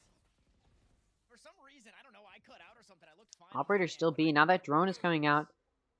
It's not going to clear sewers. It's going to clear long, and nobody's long. Which means they still have to clear sewers. And that's where Pony is. We'll see if Pony's able to find a pick there. Nope. The guard is going to back up. Because they got no vision long, I guess they decided they're not confident enough with it. Now they're backing up, and it looks like it's going to be a B hit. The blast comes through to clear the turret. But the spike is coming in through garage, and it looks like it's actually going to be a C hit. They've gone from looking at an A to a B to now a C, but the Hunter's Fury is going to be massive and secure 2 and still do more damage to Trent. Trent, who's going to be taken out by Randy Savage, so now it's a 2v5. And the double headshot from Mitch is going to make it a flawless round for Oxygen to tie it back up, and they are really making it so they're not in a position of, they're like, Oxygen really, definitely wants this win. And at the very least, they want to prove, hey, our Haven is still strong. Do not try and test our Haven.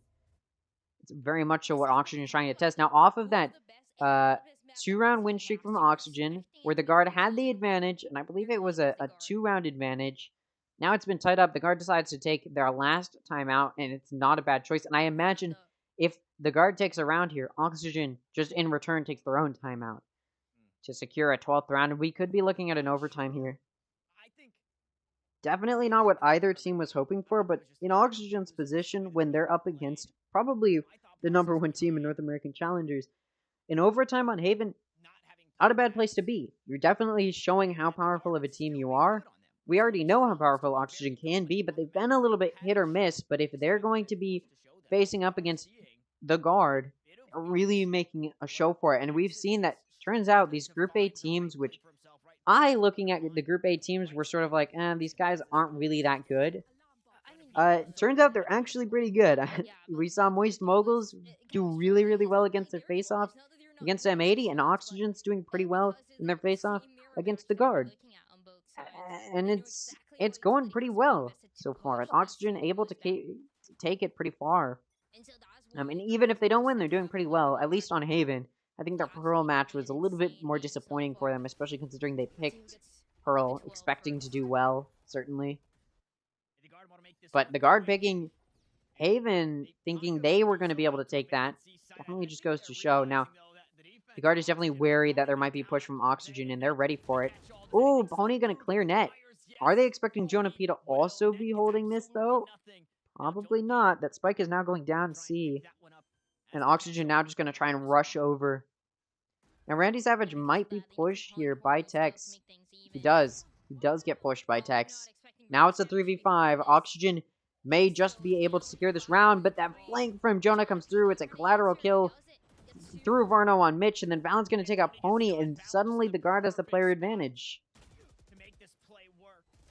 Jonah P going to get challenged. Now Randy Savage going to take out Trent, and that's going to make it even in a 2v2. Randy Savage doesn't take any damage either. Now Randy Savage goes to tap the spike at the same time. Scuba takes out Jonah while Valen shuts down Randy Savage. Now it's a 1v1 between the two Omens. Oh, they're really just not expecting Valen to be in his smoke. I don't know why, but it works out. Valen going to take that kill, and now it's 12-11. I suppose in that position, Scuba doesn't have to either assume he's going out the left or the right side. From his perspective, Valen went out the right side and didn't go well for him, as he committed to checking the left side. And well played there from the guard. Is going to get them to the 12th round, but you know Oxygen is going to be hungry for getting to overtime. Now Oxygen does have another timeout to use, but they decide not to. Now you do get another timeout for every 2 rounds in overtime, in order to so that way games end, if that makes sense. Because otherwise, teams would just get tired. There'd be no timeout to re-strategize, and it could truly go on forever. I mean, it still could even with timeouts, but you do get extra timeouts in overtime, is what I'm trying to say. So Oxygen could have used a timeout there, but they don't think they need it. I guess there's no... They just don't think there's anything they could be doing better at this point. Now, Pony has that operator in his hands again. We'll see if it's useful. Full buys from both sides. Trent Sovas through A to try and get some vision. Not going to find anything. Now he's going to go with the rest of his team over towards C, I think. Never mind. Valen ults up into A. Or I believe that was actually Hell. Ults into Hell to make a little bit of noise for Oxygen. But it also clears sight for Oxygen. So now they're rotating back over to A. That's a smart move for them because there's a little bit of a 3-stack C, or at least 3 players, two on C and then 1 leaning C. Now there's a smoke A, and off of that, Pony's holding this smoke with a shorty. Gonna find one, gonna get taken out, so it's a trade, but it helps them to prevent an aggressive A push. A little bit. Verno is cleared by Tex, but Tex just doesn't seem to see him, I suppose, and gonna be able to get another pick off of that. 10 seconds left. Valen has to go for this plant. The blast comes through, and it's gonna do quite a bit of damage before it takes about. But Net with the flank coming through. No time in a 1v2. Net can't really do much. Randy Savage is gonna wallbang Net, and we're going to overtime. Well played. That's all I have to say. Well played from both teams. If we want to look at the consistency in kills, it's actually started to fall apart a little bit for Oxygen. Verno's still getting quite a few. Now, Tex in VOD review is going to be yelling at himself over failing to clear that. I mean, he cleared it. He just didn't visually in his brain process it. You know what's interesting, though? You look at Oxygen kills. You look at the guards' kills, and you may be wondering, or you may notice something. Oxygen has significantly more kills than the guard right now. So you do wonder why it's so close when Oxygen clearly has more kills. And don't more kills equal more rounds? Yes, unless the enemy team is playing really well as a team and can lock down sites effectively. Tech's now going to be with the operator once again, and Oxygen's definitely think that's a little cringe getting the operator in overtime, but it doesn't matter as there's another there to back up that C swing, and now the spike, which was leaning C, going to back up and move more towards A. That's going to be a 5v4. It's going to be difficult for Oxygen to win this. And both teams played better on their offense than their defense, which means it's really going to be whoever can play the best defensively. Although Oxygen had a really good defense, and actually no, I say both teams had better offense and defense, but it was even, actually. It went 6-6 into the next half. Speaking of even, Scuba's picked up Valen, taken him out, and now it's a 4v4, evening the amount of players. Sovadart comes out. It's going to clear where the spike is being planted. Get some good vision there, but nothing crazy happening. It's still a 4v4. Net coming in for the flank. There is some Killjoy util there. It goes off. Now they know one's flank, and of course Randy Savage going to be the one to now watch flank. Now Net's been having a really good game. Flash is coming through on CT. Oxygen making it difficult for the guard to start this retake, and the spike's been down for a little while now. Guard knows they need to start pushing, and feeling, I guess, a little helpless, they start pushing. Now they're going to find Randy Savage on that flank, like we talked about. The shorty going to come through, though, and now it's a 1v3 for Jonah P. Low health for all of the Oxygen players, but that spike just really ticking down. The Breach Ultimate somehow, some way gets up, and it's going to be instrumental. Scuba going to take out Jonah just before the spike goes out. Oxygen going to take the first round, and like I said, it was even. 6-6. Both teams won 6 rounds, both on the offense and on the defense. So it literally could still go either way, and when you see it go like that, where even on a little bit of an offense side of the map, where the defense is able to tie it up for both teams when they were on defense able to tie it up, that tells you just how well matched the teams are, especially on Haven. Mind you, the decider's probably going to go to the guard because it's Lotus. Now, Oxygen actually plays well on Lotus. It seems they just have a hold on 3 site maps, but we've also seen the guard play super well. They did lose on Lotus to TSM. It was their only loss in Split 1. Not their only map loss, but their only game loss. Their only matchup loss. Series loss. There you go. Still a 5v5, and the guard is threatening this garage push. They destroy the alarm bot, which denies good vision for Oxygen. And off of that, Oxygen actually starts rotating a little bit more towards that C side. The guard, if they're smart, will start rotating towards A, and that's what they're doing. Now, Pony is locking down A lobby. He's holding it, but they may just smoke off short. Now, what Pony's looking for right now, first of all, vision, but also just one good pick. If he can get one good pick, that's good enough for them. Does some good damage, too, and gets away with his life. Realistically, he was really just looking for a trade there to get good vision and deny an easy entry for the guard, but getting a pick and doing good damage to Trent is enough to scare off the guard, and they back up. Meanwhile, Net over on mid, which, by the way, he goes mid a lot. At this point, Oxygen should have been ready for it, but wasn't. Net's going to be able to find that pick there. Do you know Net is mid, but Net's actually backing up and going to go C main with the rest of his team. But some good util in the form of Nanoswarms is going to force the guard back just a little bit. They know Randy Savage, or rare Randy Savage may be, or do they? Randy Savage going to find a pick before he's traded off. Meanwhile, Scuba finds a pick. Jonah and Net each going to get a pick as well, and now it's just Ferno in 1v2, and he's going to clutch it up. Take out both Net and Jonah. Now both were low, so not out of the picture, but Oxygen takes a map up in the mid-season invitational on the guard. It's now 1-1, and we're going to the decider. They're keeping it close. I am beyond impressed today. I remember this morning, alright, first of all, I was editing this morning, but also, I remember thinking to myself, okay, these games are going to be probably, although it's the 2 best teams playing right now, it's probably going to be very boring games. Moist Moguls made it not boring. Oxygen Esports, I was getting kind of annoyed going into this match because I was like, I feel like Oxygen is just going to draw it out more than they need to. And they still came through to win, and now we're going to Lotus, which honestly could go either way. I strongly believe it could definitely go either way because Oxygen has good performance on Lotus. In fact, they played identically against G2 Esports on Lotus in their previous game yesterday. They played identically against G2 Esports as well as they played on... Sorry. They played as well on Lotus as they did on Haven against G2 Esports yesterday. That's the best way to phrase that. Sorry.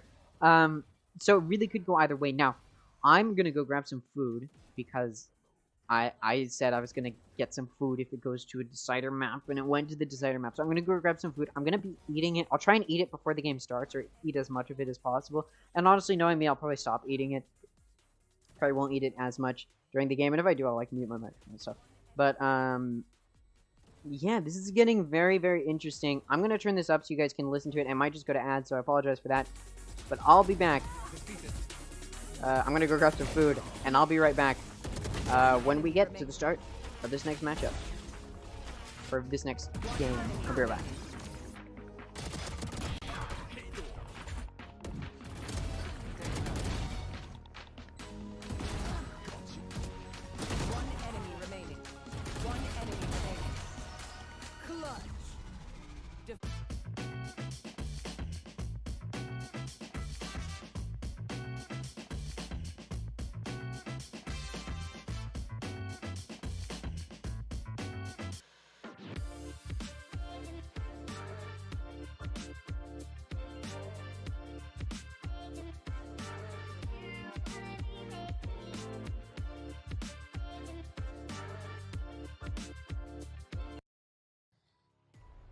Well, we got a little bit of everything in that game. We got a knife kill, we got some tactical crouching, we got the sit in a smoke with a shorty, and now we're gonna have a game 3 on our hands as Oxygen Esports, in a dire situation, managed to be clutching out the game block to take us over to Lotus. This is what we were talking about coming into the second map. It was the possible third map scenario for them.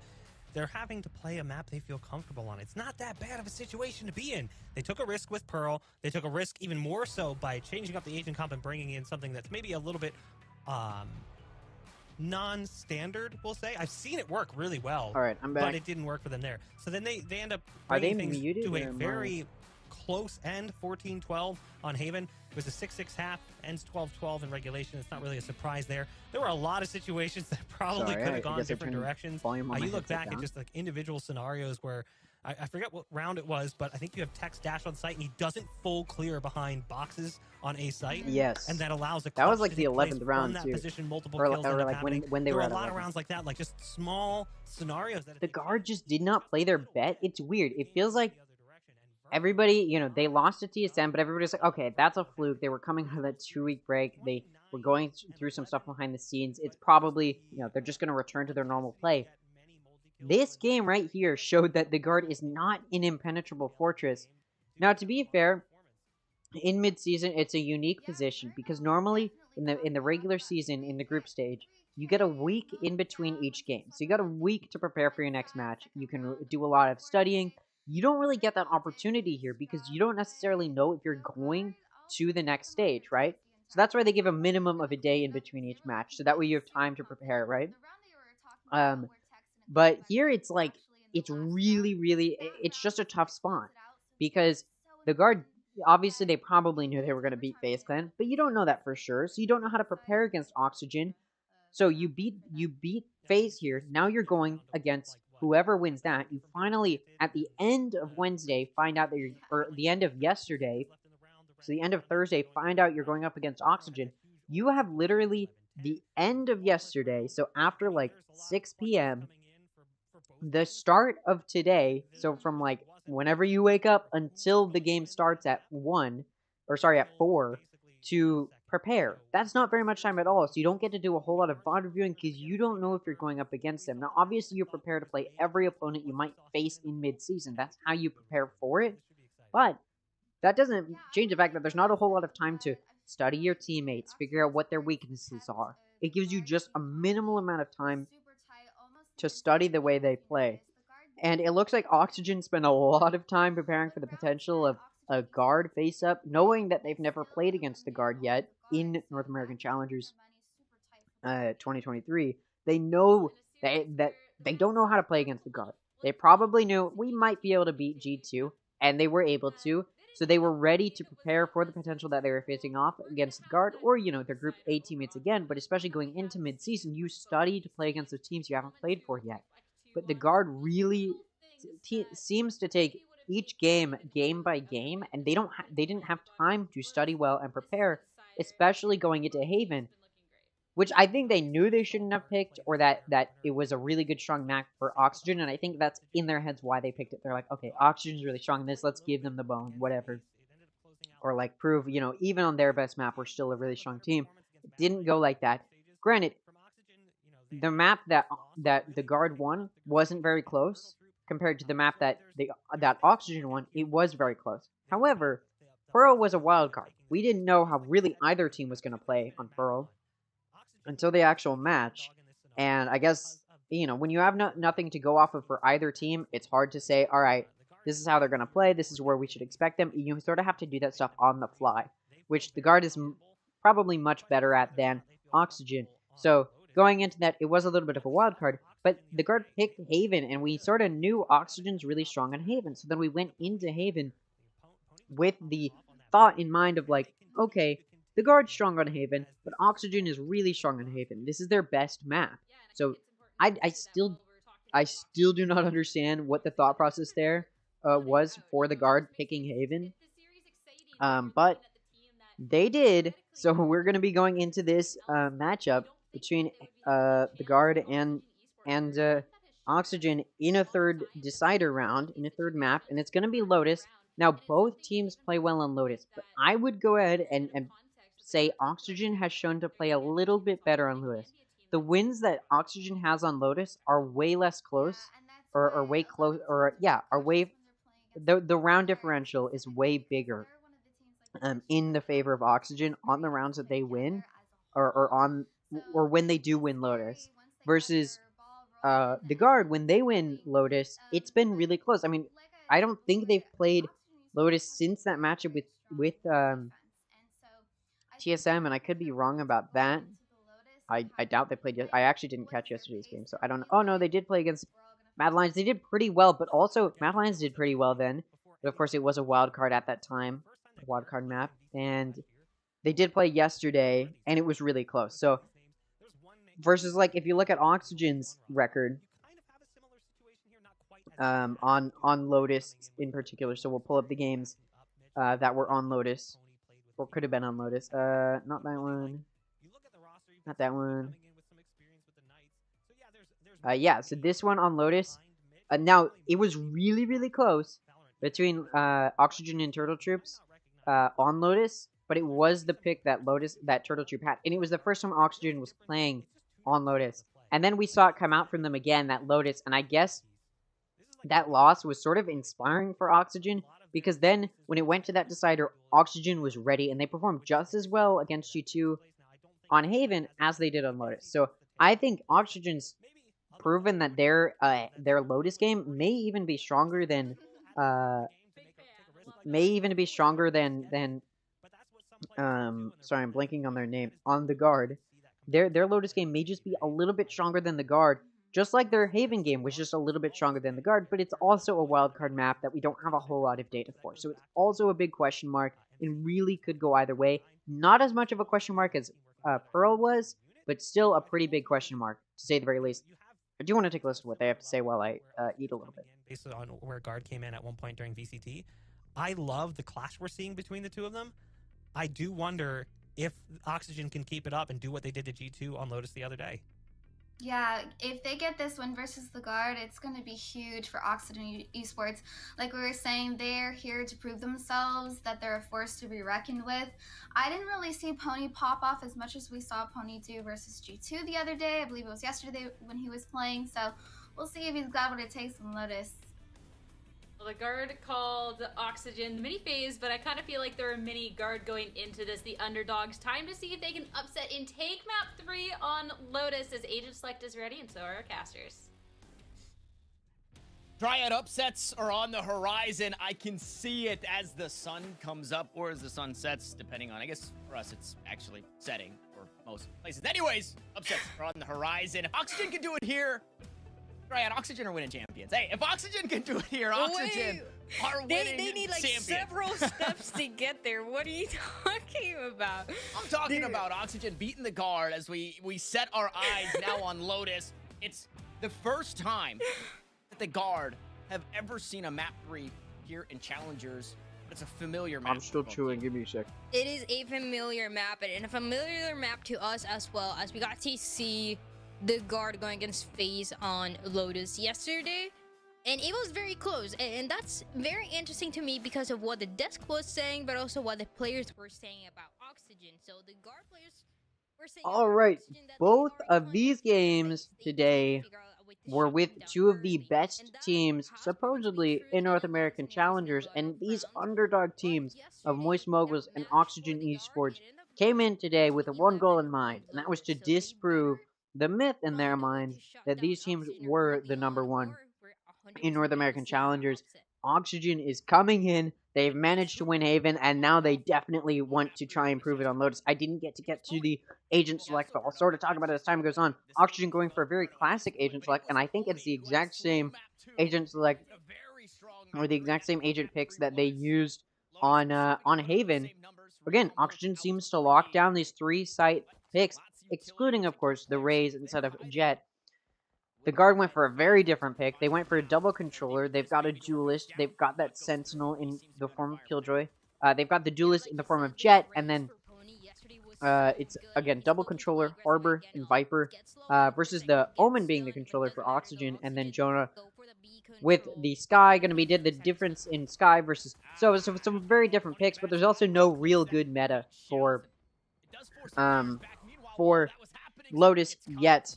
Now, like I've talked about many times, Lotus is very attack-sided because it's really difficult for the defense to rotate quickly, and it's easy for the offense to rotate quickly in between sites, especially once they've pushed up pretty aggressively down those mains. So the way you combat that is by aggressively pushing down main entrances to those sites, so that way anybody that's pushing them has to be forced to push back and has to rotate for a longer time. The only issue is, of course, the normal issues with, like, that you find on Haven. If you hard stack one site, it's if they don't go there, it's a little bit of a gamble. Now, speaking of hard stacking, the Guard's going to put 3 on A, and Oxygen going C. They put 2 on C, none on B. B, it's easy to rotate to, both for the defense and for the offense, so it's not a bad idea. Now the concussion comes out to clear Sand, and Mitch gonna go up and grab that orb. Now Breach ultimates on 3 sites are instrumental. Just having a Breach ultimate in general, if you're playing with a Breach, are instrumental. Now Trent gonna do good amount of damage, able to take out Pony. Mitch gonna finish him off, but the Guard has been able to come in now. Now, of course, the gun advantage is in the hands of the Guard, but Oxygen does want to get as many kills as possible, and they've already managed to get 1, and now Oxygen gonna back up, and it looks like they're probably gonna just take door here. That is what happens. They're just going to run it over to B. I'm going to encounter some Killjoy util, and some shots are fired on them as they're trying to exit. Now, Net's very low on health, trying to defend it. Going to go back up into that Sky heal. If the Guard can pull through on this defense, I think they could have a really solid offense. So I apologize, my microphone's a little bit out of position, so if there's more popping than usual, I apologize.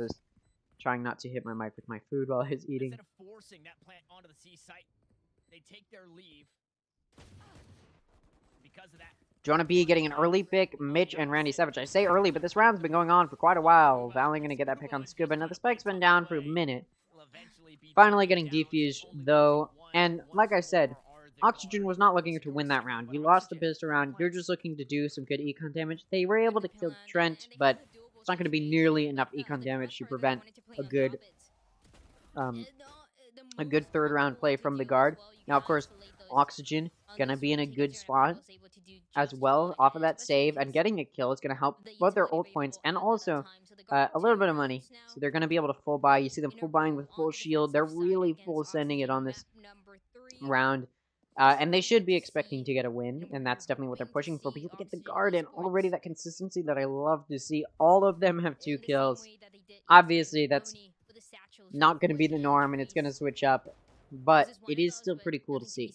Now, the Guard, once again, 3-stacking A, and it may be a pattern that we see time and time again from them, 3-stacking A. You have 2 controllers, so of course you're going to put 1 on A and 1 on C. And then placing your duelist is going to allow for some good early engagement. Speaking of early engagement, Randy Savage is going to pre-fire a box, shooting right through it, and it's going to easily detect Net. He figured that Nanoswarm must have been a diversion. Meanwhile, over on A, Pony able to take out both Tex and Valen. It's going to make this push easy. Pony also going to take out Jonah, and now it's a 1v5. Now, obviously, you're down on guns. You're not expecting to win the round, but what you are expecting to do is get some kills, do some econ damage. That's what Trent is pushing for. And now that the rest of his team is dead, he wants to prevent a flawless round for Oxygen. And he looks away right before Mitch is getting up there. He's definitely going to push for it. He at the very least wants to die to the spike. He doesn't have to live here. Dying to the spike helps your ult points quite a bit. He's gonna hide behind this box. Now Mitch may actually just peek around, and he does, and he's just gonna be able to take Trent out. And it's a flawless third round for Oxygen. They're making their point. They're making their statement that Lotus will be the map for them. Apologize. I'm also a little bit sick, and eating and streaming and all of this is. Alright, it's okay. I can do so many things at the same time. It's all about multitasking. Yeah, I know that was because of that first kill that we saw between the two killers. Wanted to give that green light for the guard to make things even. Alright. Sorry, I had to let my dog out of my room because otherwise he'll start barking like crazy. Not because he's being trapped in there, but because he just sees people outside because there's a wind. It's a whole thing. Anyways, Oxygen getting ready for the C push, and they're only going to encounter one person. Now, there's some Killjoy ult still, but it does get taken out immediately, or used immediately. I believe it was taken out, though.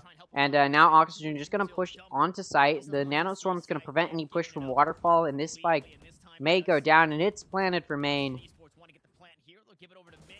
Valen going to get spotted by that turret. Net, meanwhile, on site, going to be able to take out Pony. Now, it's a 3-man flank coming through. Verno and Randy Savage going to be the ones to try and stave it off. Successful so far. Randy Savage and Verno each able to get a kill. Verno going to finish off the flank, taking out Trent. And now it's just a 2v4 for Tex and Net. Now they're really down on money. They want to win this. Oxygen has good money right now. They don't really need to win this. Off of that flawless previous round, they don't really need to win this. They're not worried about their econ. So they're okay greeting or finding some picks here, but the guard goes for this save, and honestly, I think Oxygen should just let them.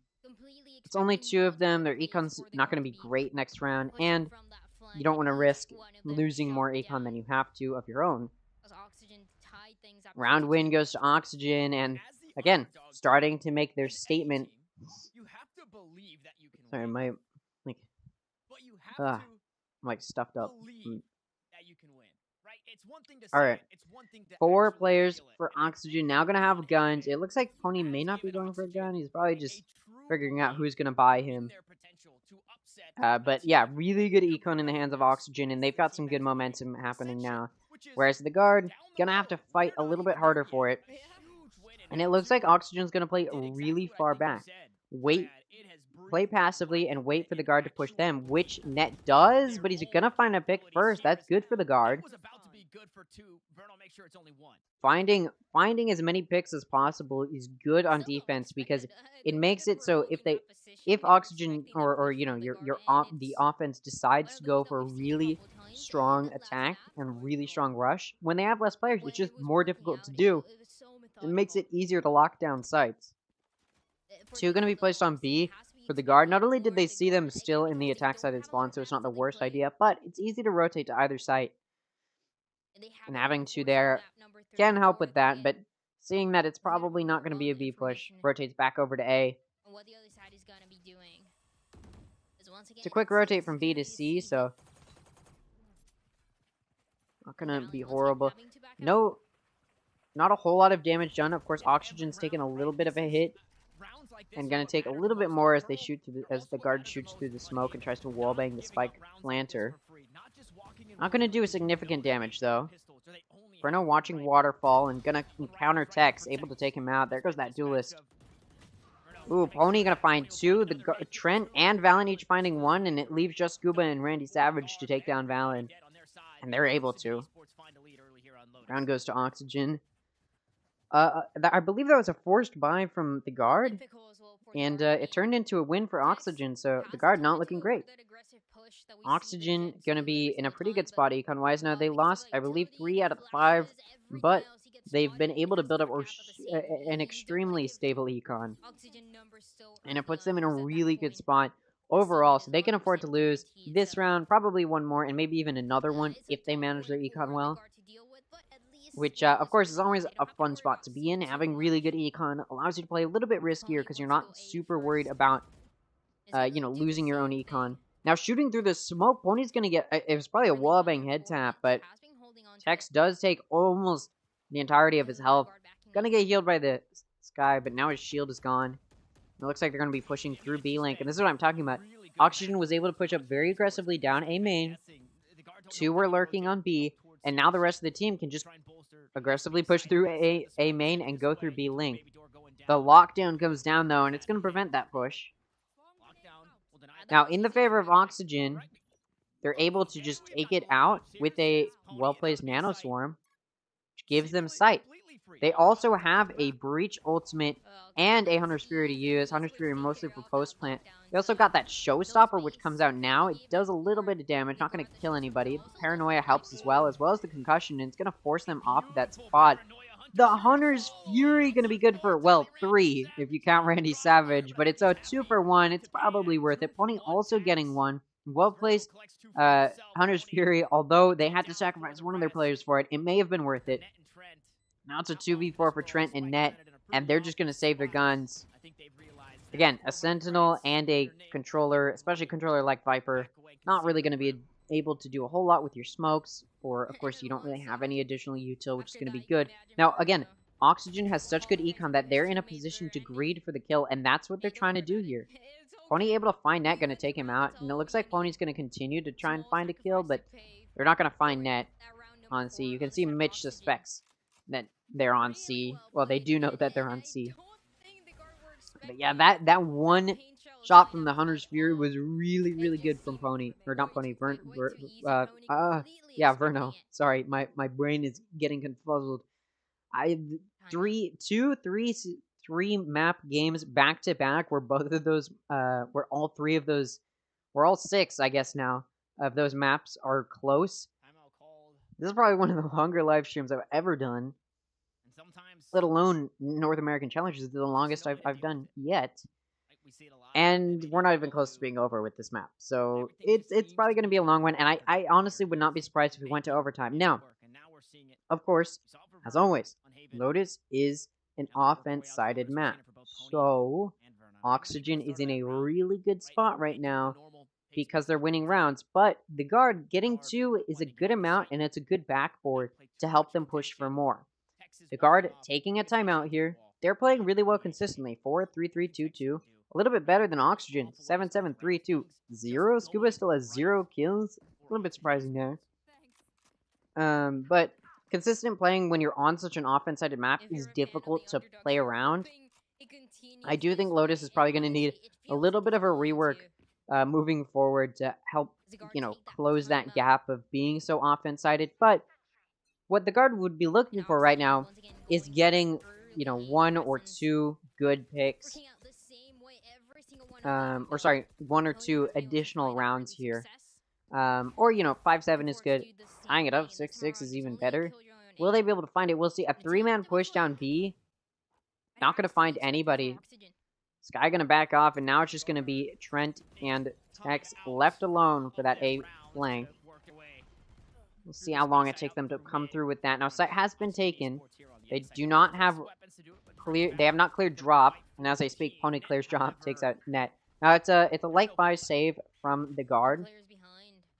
So they're not expecting to win, just to get a few kills. Scuba watching flank, going to be able to take out Tex. Smoke's going to be perfect for Trent. Ooh, but Trent makes some noise. Now, Scuba knows where he is, going to take him out. He was also being wallbanged a little bit there from Tree, and now it's just down to Valen and Jonah. And again, it's a save round from them, so they don't want to save. Randy Savage going to find Jonah, take him out. Ooh, Verno tries to clear where Valen is, but misses him. Valen going to take him out. Scuba, now that he knows where he is, she's going to finish him off. 3 kills for Scuba. I was just talking about how we had no kills going into that round. Pulls through, and that's the whole of Oxygen, proving that together they're a very strong team. Sure, Pony and Verno are carrying them right now, but they don't need carries to do well. I'm trying to, oh my god, this has been going on for so long. Oxygen still in a really, really nice spot right now. And their econ's in such a stable place, they're maxing out at this point, like they're running out of stuff to buy. So they can use as much of their util as they want. They can get those shorties, they can do whatever they want, and they're at a point where it's not going to be super detrimental. Tech's going to find a pick on Verno. An early pick on C is going to be good for them, but Oxygen's actually mostly pushing into B, but we may see that Harbor ultimate come out, and we do. It comes out. Fallon gonna be able to take out Phony without getting taken out himself. Randy Savage, meanwhile, gonna take out Tex, minimizing the amount of damage. Now, something I do want to talk about is Oxygen's pretty strong on defense on these 3-site maps. From what we've seen, they have a good strong defense on Haven, at least strong enough to beat out the guard. And like I said, they performed exactly the same on both sides on Haven and Lotus against G2. So I don't expect this push to be any different. Speaking of, I'm trying to kill time. Well, I'm expecting Oxygen to lose that. Mitch going to find 2 picks, and that's going to even it out. And now it's just down to Scuba as Net trades Mitch off finally. 1v2. He's able to take out Valen. And now it's a 1v1, and just had to push there, and Scuba wasn't going to be able to win that. Unfortunately for them, the guard finally gets around after a pretty bad losing streak, even after taking a timeout. But yeah, Oxygen's... what I'm trying to say is, Oxygen has a strong defense performance on Lotus, in addition to their strong defense performance on Haven, okay? So their 3-site performance, again, identical on both Haven and Lotus against G2, and I think that's going to be a good show for how well Oxygen can play on these 3-site maps, and how well they can take advantage of both playing well on offense and then playing well on defense as well. Now, assuming the guard isn't going to find their footing and able to tie it up, Oxygen's defense strategy may be able to pull them through. Again, minimal time to study your opponents in a bracket like this, because there's such a short amount of time in between games. The guard, of course, and Oxygen finding out they're playing each other at the exact same time at around like 6 last night, right? So that's, first of all, the rest of that day to study your opponent, then this morning until this matchup, which started at 4. So it's a really short amount of time to get, first of all, adequate practice on maps you want to play. So you really don't get any practice, or very much at all. And you don't really, on top of that, get time to do good VOD review from your performance yesterday. And then on top of that, do good good studying of your opponents. All of that together makes it a difficult to play these matchups unless you've already studied these opponents, which makes it a little bit more of an even matchup and not so much about who can do better prep. Now the spike is down. Oxygen's got it down, but that Viper's Pit comes out. I think Oxygen knew that might happen. Pony was ready for Tex, able to take him out. Scuba gonna shut down the Viper's Pit, taking out Trent. He gets traded off, but player advantage in the hands of Oxygen, and they no longer have to deal with the Viper's Pit. Jonah gonna clear both that are main, though. Gonna get pushed by... Mitch gonna get pushed by Jonah. Is there enough time to defuse? No, just a little bit too good of post-plant play from Oxygen, and that round goes to Oxygen. They've secured that 6th round, so at the very least, the guard's gonna tie it up. At the very best, Oxygen is in a position to get the advantage going into the next half and keep this run alive. I think the guard has made a grave mistake both in picking Haven for their pick. That was a horrible choice. And then letting Lotus go through, knowing that their performance on Lotus is just a little bit worse than Oxygen's. Puts Oxygen in a really good spot to be the underdog story that takes down the guard. And this is coming hot off the heels of Moist Moguls nearly taking out M80. So regardless of how these matches end up, Moist Moguls had a really solid performance against M80 and proved that they're just as good, if not, if they had more time, they'd be able to do better. And also, Oxygen is proving they're nearly as good as the guard. Now, Net gets spotted. It's a save round for the guard. They don't have money. Only Tech's buying a Vandalance because he's on Duelist, and he's going to aggress for an early pick. You're not going to be able to get away being pushed from both sides of that rotating door, if I can talk correctly. Net going to be able to find a pick on Pony. An early pick there is going to maybe help to do some good econ damage. Mitch going to take out Net, though. That being said, Oxygen's econ has been pretty solid this whole time, and losing that previous round did not change that. Or they didn't even lose that previous round. But their one loss so far since those first 2 rounds of this match did not change anything. The guard, though, going to be able to find a nice pick on Scuba. So 3v3 right now. Almost everybody playing for main, excluding Bruno. Trying to push through this smoke. He's gonna see where Trent is. Meanwhile, Valen takes out Randy Savage, but Mitch is also there. So 2 players left alive for Oxygen. It's an expensive round, sure, but they did take that win. 2 rounds left in this half. And Oxygen's econ will most likely be solid the entirety of the way. No, not most likely. It will be solid the entirety of the way. These next 2 rounds, these next 2 rounds, Oxygen will be able to full buy. The guard needs to win this round in order to be able to full buy in the last round. Of course, Oxygen is looking to push for that 9-3. They want to have as much of an advantage as possible.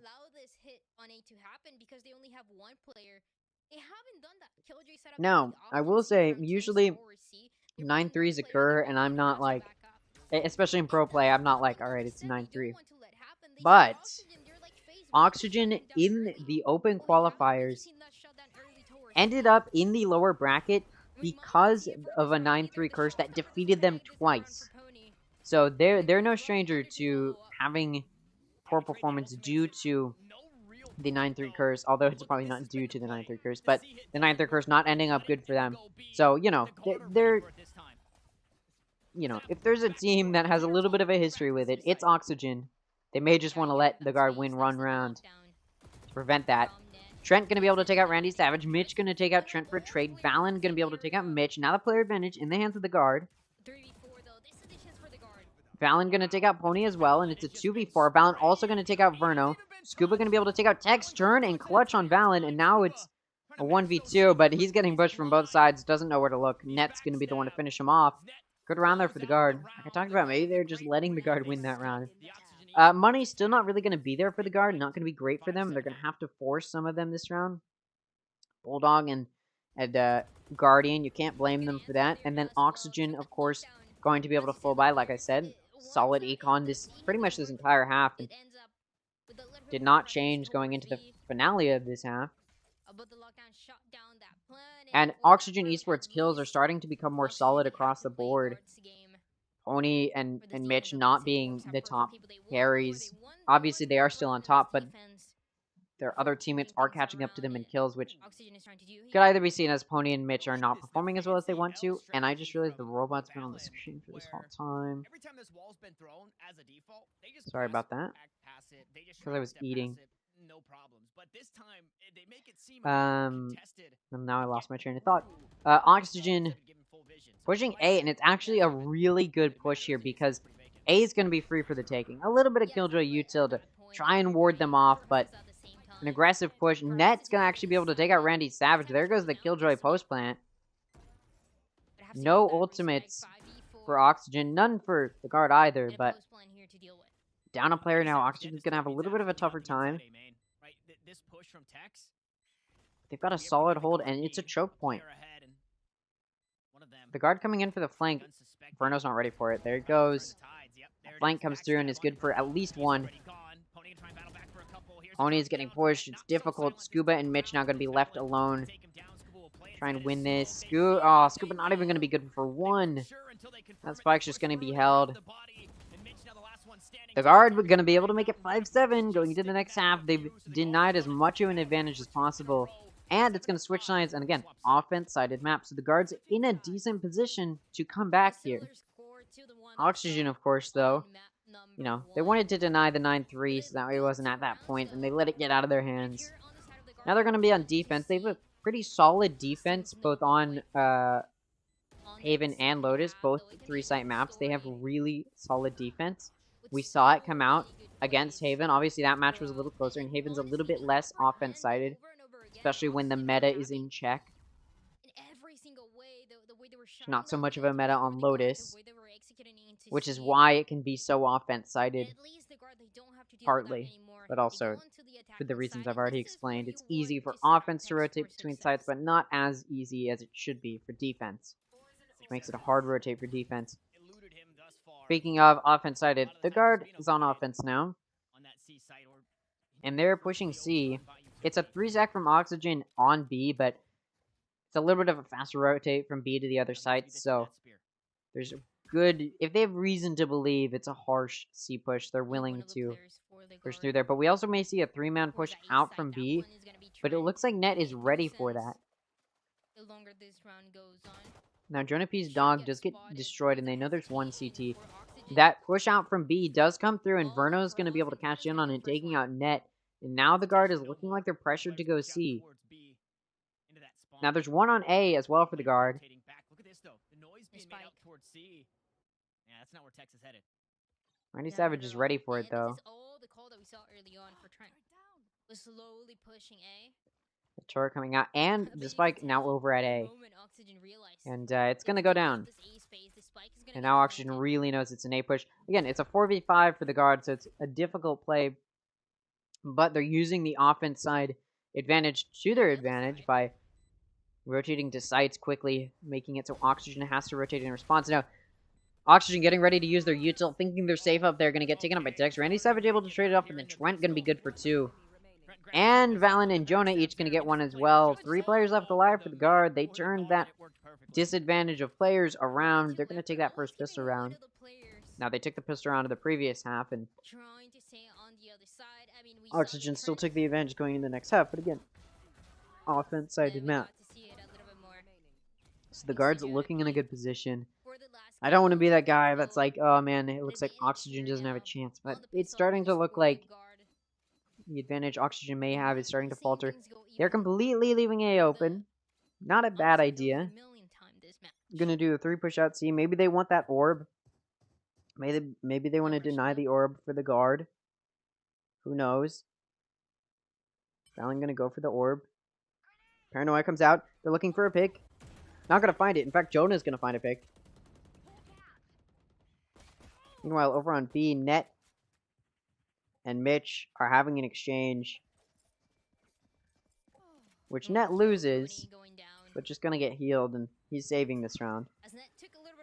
Again, save round from Oxygen. All they're looking to do is get some good picks, give themselves a bit of an edge when they go into the next half. Valen and Trent each able to find a kill. That Viper molly was huge. Tech's gonna find Randy Savage. Now Verno coming from rope. Not even gonna be able to find Tex, who's down to 21 health. Flawless round for Oxygen. Or sorry, for the guard. It's gonna tie it back up. Now we're moving to this third round where Oxygen has better guns, but the guard. Sorry. The guard is really not in a good spot. I'm getting tired from this, but the guard, Oxygen not in a great spot because they weren't able to find any picks on that second round of the half, which means that their advantage, or any advantage they would have, has sort of been blundered. One of the plays that we've seen before, not necessarily from the Killjoy players, but a couple times it ends up being that way. Concussion comes through, and it's going to ward off a C push.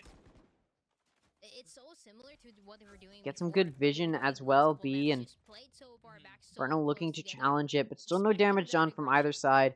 Scuba's aggressing C in case anybody pushes him, but he's backed off, and Randy Savage trying to wallbang any pushers on A. He did purchase an Odin, and he's gonna use it. And it's coming through. He's able to actually do a little bit of damage to Trent and Valen. Verno gonna take out Trent. Down to a lot of health, though. Now just down to 16 health, but a pick is in their favor. The guard, of course, looking to do as much damage as possible in the form of kills. They want to get as many kills as possible because it prevents a good fourth round for Oxygen. And when it's an offense-sided map, they're using that quick rotation ability to their advantage. Now, Oxygen gonna have to wait for their whole team to start pushing. The Paranoia comes through, and they do a little bit of damage, but that Harbor ultimate comes through as well. Waterfall is aggressive. Meanwhile, Mitch takes out Tex. Mitch is traded off, and Net takes out Pony. 3v3 now. Time is ticking. Valen able to take out Verno. Yoden's coming through for Randy Savage. That spike is ticking down, and Oxygen has to move. The win goes to the guard, and this offense-sidedness is really shining through. And that round that should have gone to Oxygen when they had better guns, it does not. It's going to be a save round for Oxygen. They're taking their first time out. Good choice. They didn't use a single one in the first half, so they'll have to utilize this time around. performance, and I love to see the killjoys on this map. And honestly, I would expect them to use both. Feels like they have just a perfect Really can't understanding see a reason not to. how they're gonna be playing it out, and Ned has been able to do that now for a couple of rounds. And this is the situation that Oxygen wanted to avoid. Sure, they had the lead, but so they did way before, and they lost it. When you're going against the guard, when you already pushed them to map number 3, you don't want to give them anything else. Now just look at how solid Oxygen's kills are, though. It's 11, 10, 10, 8, and 7. So if all of their players can start to pick up how many kills they're getting and trading each other off, I think Oxygen could be in a better spot, but it's difficult on defense to find positions where you can trade each other off versus the guard, who's a little bit wider, with that 15-15 being pretty equal, but then it jumps down 7 kills between Net and Jonah, going down to 8, and then 8 and 7. So the bottom 3 are pretty consistent as well in their kills. I think if Oxygen can just turn their consistency in kills into a higher number of kills, they'll be able to start to gain a good advantage, or at least start to turn the tides in their favor. Maybe. They need to have a really solid defense, which I said they typically do, but it seems they just haven't really been able to find their footing yet. We're pretty early on, and they've only had 1 buy round so far, but neither team has had a full buy round against each other. Like, there hasn't been a full buy where both teams are full bot, so at that point, we'll see safer play come through. Speaking of risky play, Oxygen is full stack B and C, and it's an A push. So Oxygen is on the completely wrong side of the map. They're gonna have to rotate all the way over to A. The spike's gonna be able to tick down for quite a while. That does, however, in the benefit of Oxygen, they're gonna be able to wait out a harbor wall. Dog comes through, gets a little bit of vision as to who is coming, and Tex is ready to hold drop. Trent gonna be able to take out Pony, coming through rope. Now there is a flank coming in from Mitch. There's an alarm out there that will go off, so whether it finds anybody. And now Oxygen is watching those exits, looking for an easy pick. Scuba and Mitch each gonna find a pick. Trent gonna trade Mitch off, but good econ damage has been done. The rest of Oxygen just dies to the spike again. They knew they were losing that, trying to die to the spike and do as much econ damage as possible. They were able to get 2 kills, which is a little bit in their favor. But again, Oxygen just needs to find some good footing. Verno now up at 10. I mean, 11, 10, 8, 8. If Scuba and Randy Savage can sort of find a way to lock down their sights a little bit more effectively, we'll see how it goes. Now both teams on a full buy. We've seen it trying to deny that retake. It's looking like the hope of Oxygen being the underdog story here may be starting to falter. For example, Bird comes out. Tex is looking perfectly at where Mitch is. Unfortunately for him, Mitch is behind a wall that is not going to just wallbang with an operator shot. A dog comes through to clear A. It's still something that you have to be expecting now for the guard. Tex with the operator, looking on his way to push his way out, trying to find a good pick. Scuba is spotted. They know where he is, but of course it is the paranoia and the concussion which can help do some good damage. Now Scuba's going to be able to get away. The Sky Ultimate comes out, and they know exactly how many are in sight, and it's only 2. That's safe enough for them. Scuba going to be able to get a pick. Jonah, though, going to take out Mitch. Jonah also going to be able to take out Randy Savage. Scuba takes out Tex. Verno going to take out Jonah. And now the player advantage in the hands of Oxygen. It's starting to look up for them. Just a little bit. No more operator for the guard to help them push C. And the drone comes through. It doesn't detect anyone. Oh, able to find Valen in the smoke, though. And Valen gets trapped in the door, and he definitely doesn't want to open it again, but he has the spike. So he's got a really short amount of time to get onto site. 9, 8, 7, 6, 5, and he just has to stick it down, and he has time. Net gonna shut down Pony. Barely getting that spike down. 4-second plant time.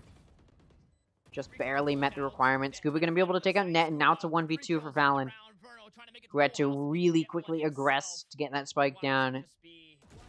Oh, he's in a tough spot. Down a lot of health, able to take out Scuba, makes it alive. Makes the hope alive, but Bruno gonna shut him down.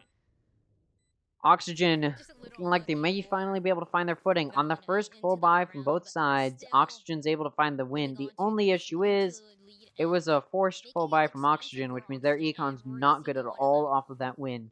So although they got it, they lost 4 out of 5 of their players.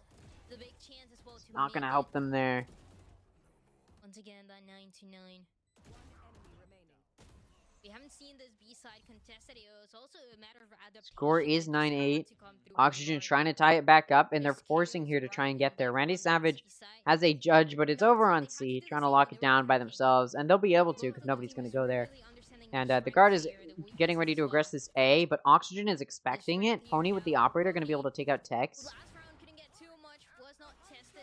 And then the Hunter's Fury comes out. Verno going to be able to find Trent. Not going to find anybody else. But that means 2 early picks for Oxygen. And off of that, the guard starts rotating over to C. And there's a judge in the hands of Randy Savage here. Just waiting to be utilized. Turret's taken out. The alarm bot has gone off. The Nano Swarm goes off as well. I'm ready for nice time, but I don't think Randy Savage is ready for nice time. He's got himself a judge. The lockdown goes up, and you know Net wants to use it, and that's why he went back for it. Scuba jumping out. Ooh, the judge going to be good for 2 on Net and Valen, and now it's just Jonah in a 1v3. Able to find 2. Now it's a 1v1, or, well, a 1v3, but it was a 1v1 he's engaging in with Randy Savage. Down 30 HP. With a bit of utility, 2 rounds left in the magazine. This kill onto Randy Savage has to be perfect. And Randy Savage with the classic, just gonna right-click him. 3 kills total for Randy Savage, 2 of them with a judge. Well played there from Oxygen. Much more of their players alive this time. The force was worth it. Now they're going to be able to full wide this round as well. Start to build up some of that econ momentum they like to see. And they've tied it back up. They went into this round up 5-7. And the guard was able to win 4 in a row.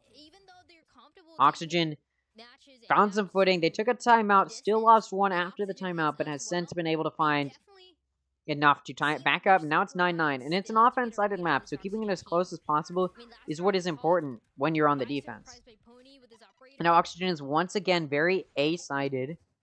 However, it's another C push, or it's not another C push. They went A last time; it was A-sided, but the guard gonna be pushing C. Oxygen a little bit wary of that. 2 were watching B, and it's gonna be an easy rotate for them through Waterfall over to C. They're gonna destroy some of that Killjoy util. Gonna do a little bit of damage to Tex, and the alarm bot's gonna go off, gonna make Tex vulnerable, and it does quite a bit of early util usage and effective util usage. Now that lockdown comes out, the Viper's Pit comes out as well. Valen takes quite a bit of damage from the breach util, but a Viper's Pit on C honestly is a little bit of a weird thing to play in as the offensive team, but the counter ults of the Killjoy util, or the Killjoy lockdown, is going to be very useful in helping get that Viper's Pit off of the spike. Guard gonna be looking to utilize the damage that's been done. Trent gonna be able to take out Pony. Tex with a flank, and not even gonna need to use it as the rest of his team pulls through. Flawless round for the guard there. That being said, I guess the Viper's Pit left them exposed, and it was utilized well. 10-9 now. The guard is taking back the lead after Oxygen tied it up. But, and in addition to, Oxygen's econ not going to be in a good spot. They're probably just going to go for a save at this point.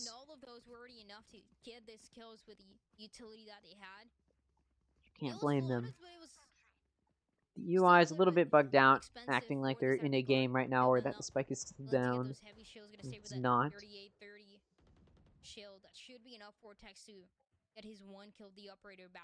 The guard is coming in, ready for some early aggression B, but not going to find anybody. Now, finally, Oxygen decides, okay, maybe we should put more than 1 on C. Puts 2 on C, and now the guard not going C. They're going A and B. It's looking like they'll go down A main into B link. And that, those pings come off to help them get those walls up. 4 players here now on the defense. But that fake isn't going to be effective as nobody from Oxygen actually sees the util usage on B, which means there's still 4 for Oxygen on A, and some early util usage is going to be enough for Oxygen to confirm that there's that many on A, and then the turret gets destroyed as they're coming through B link.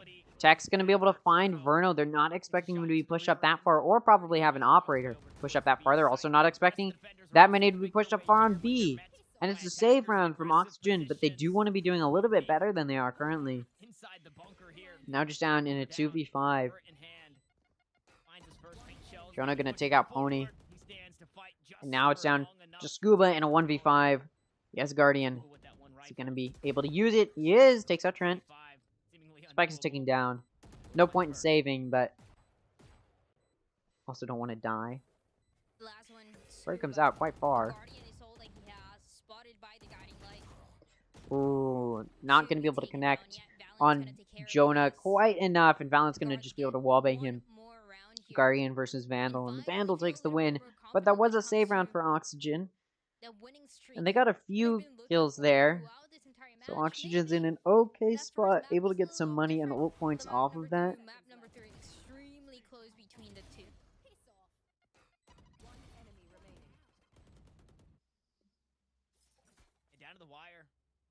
Now Oxygen has 2 ultimates to utilize, and you know they want to deny the 12th round for the guard. This is honestly looking exactly like how it looked on Haven, which, I'll remind you, Oxygen won. It was exactly like this. 11-9, the guard on offense. Ooh, Scuba peeks out. You don't want to do that again, buddy. 4 here. They do know Tex has an operator. For Oxygen. You also know that they want an early pick, and they're going to greed for it. Tech's going to be able to take Pony out. Valen going to take Randy Savage out over on C, where the most of the team is. This round looking like it's going to be in the hands of the guard. Tex once again peeking that... Or, sorry, Mitch once again peeking that operator, and so is Scuba. You do have to wonder what is going on in their minds to peek that operator so many times, thinking they're going to be able to win that exchange.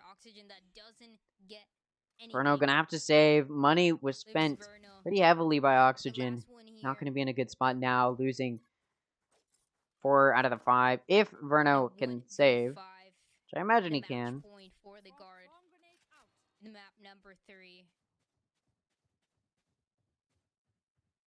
You know, the guard happy to have a flawless win, and being able to take Verno out would make it even better. Able to take out Net.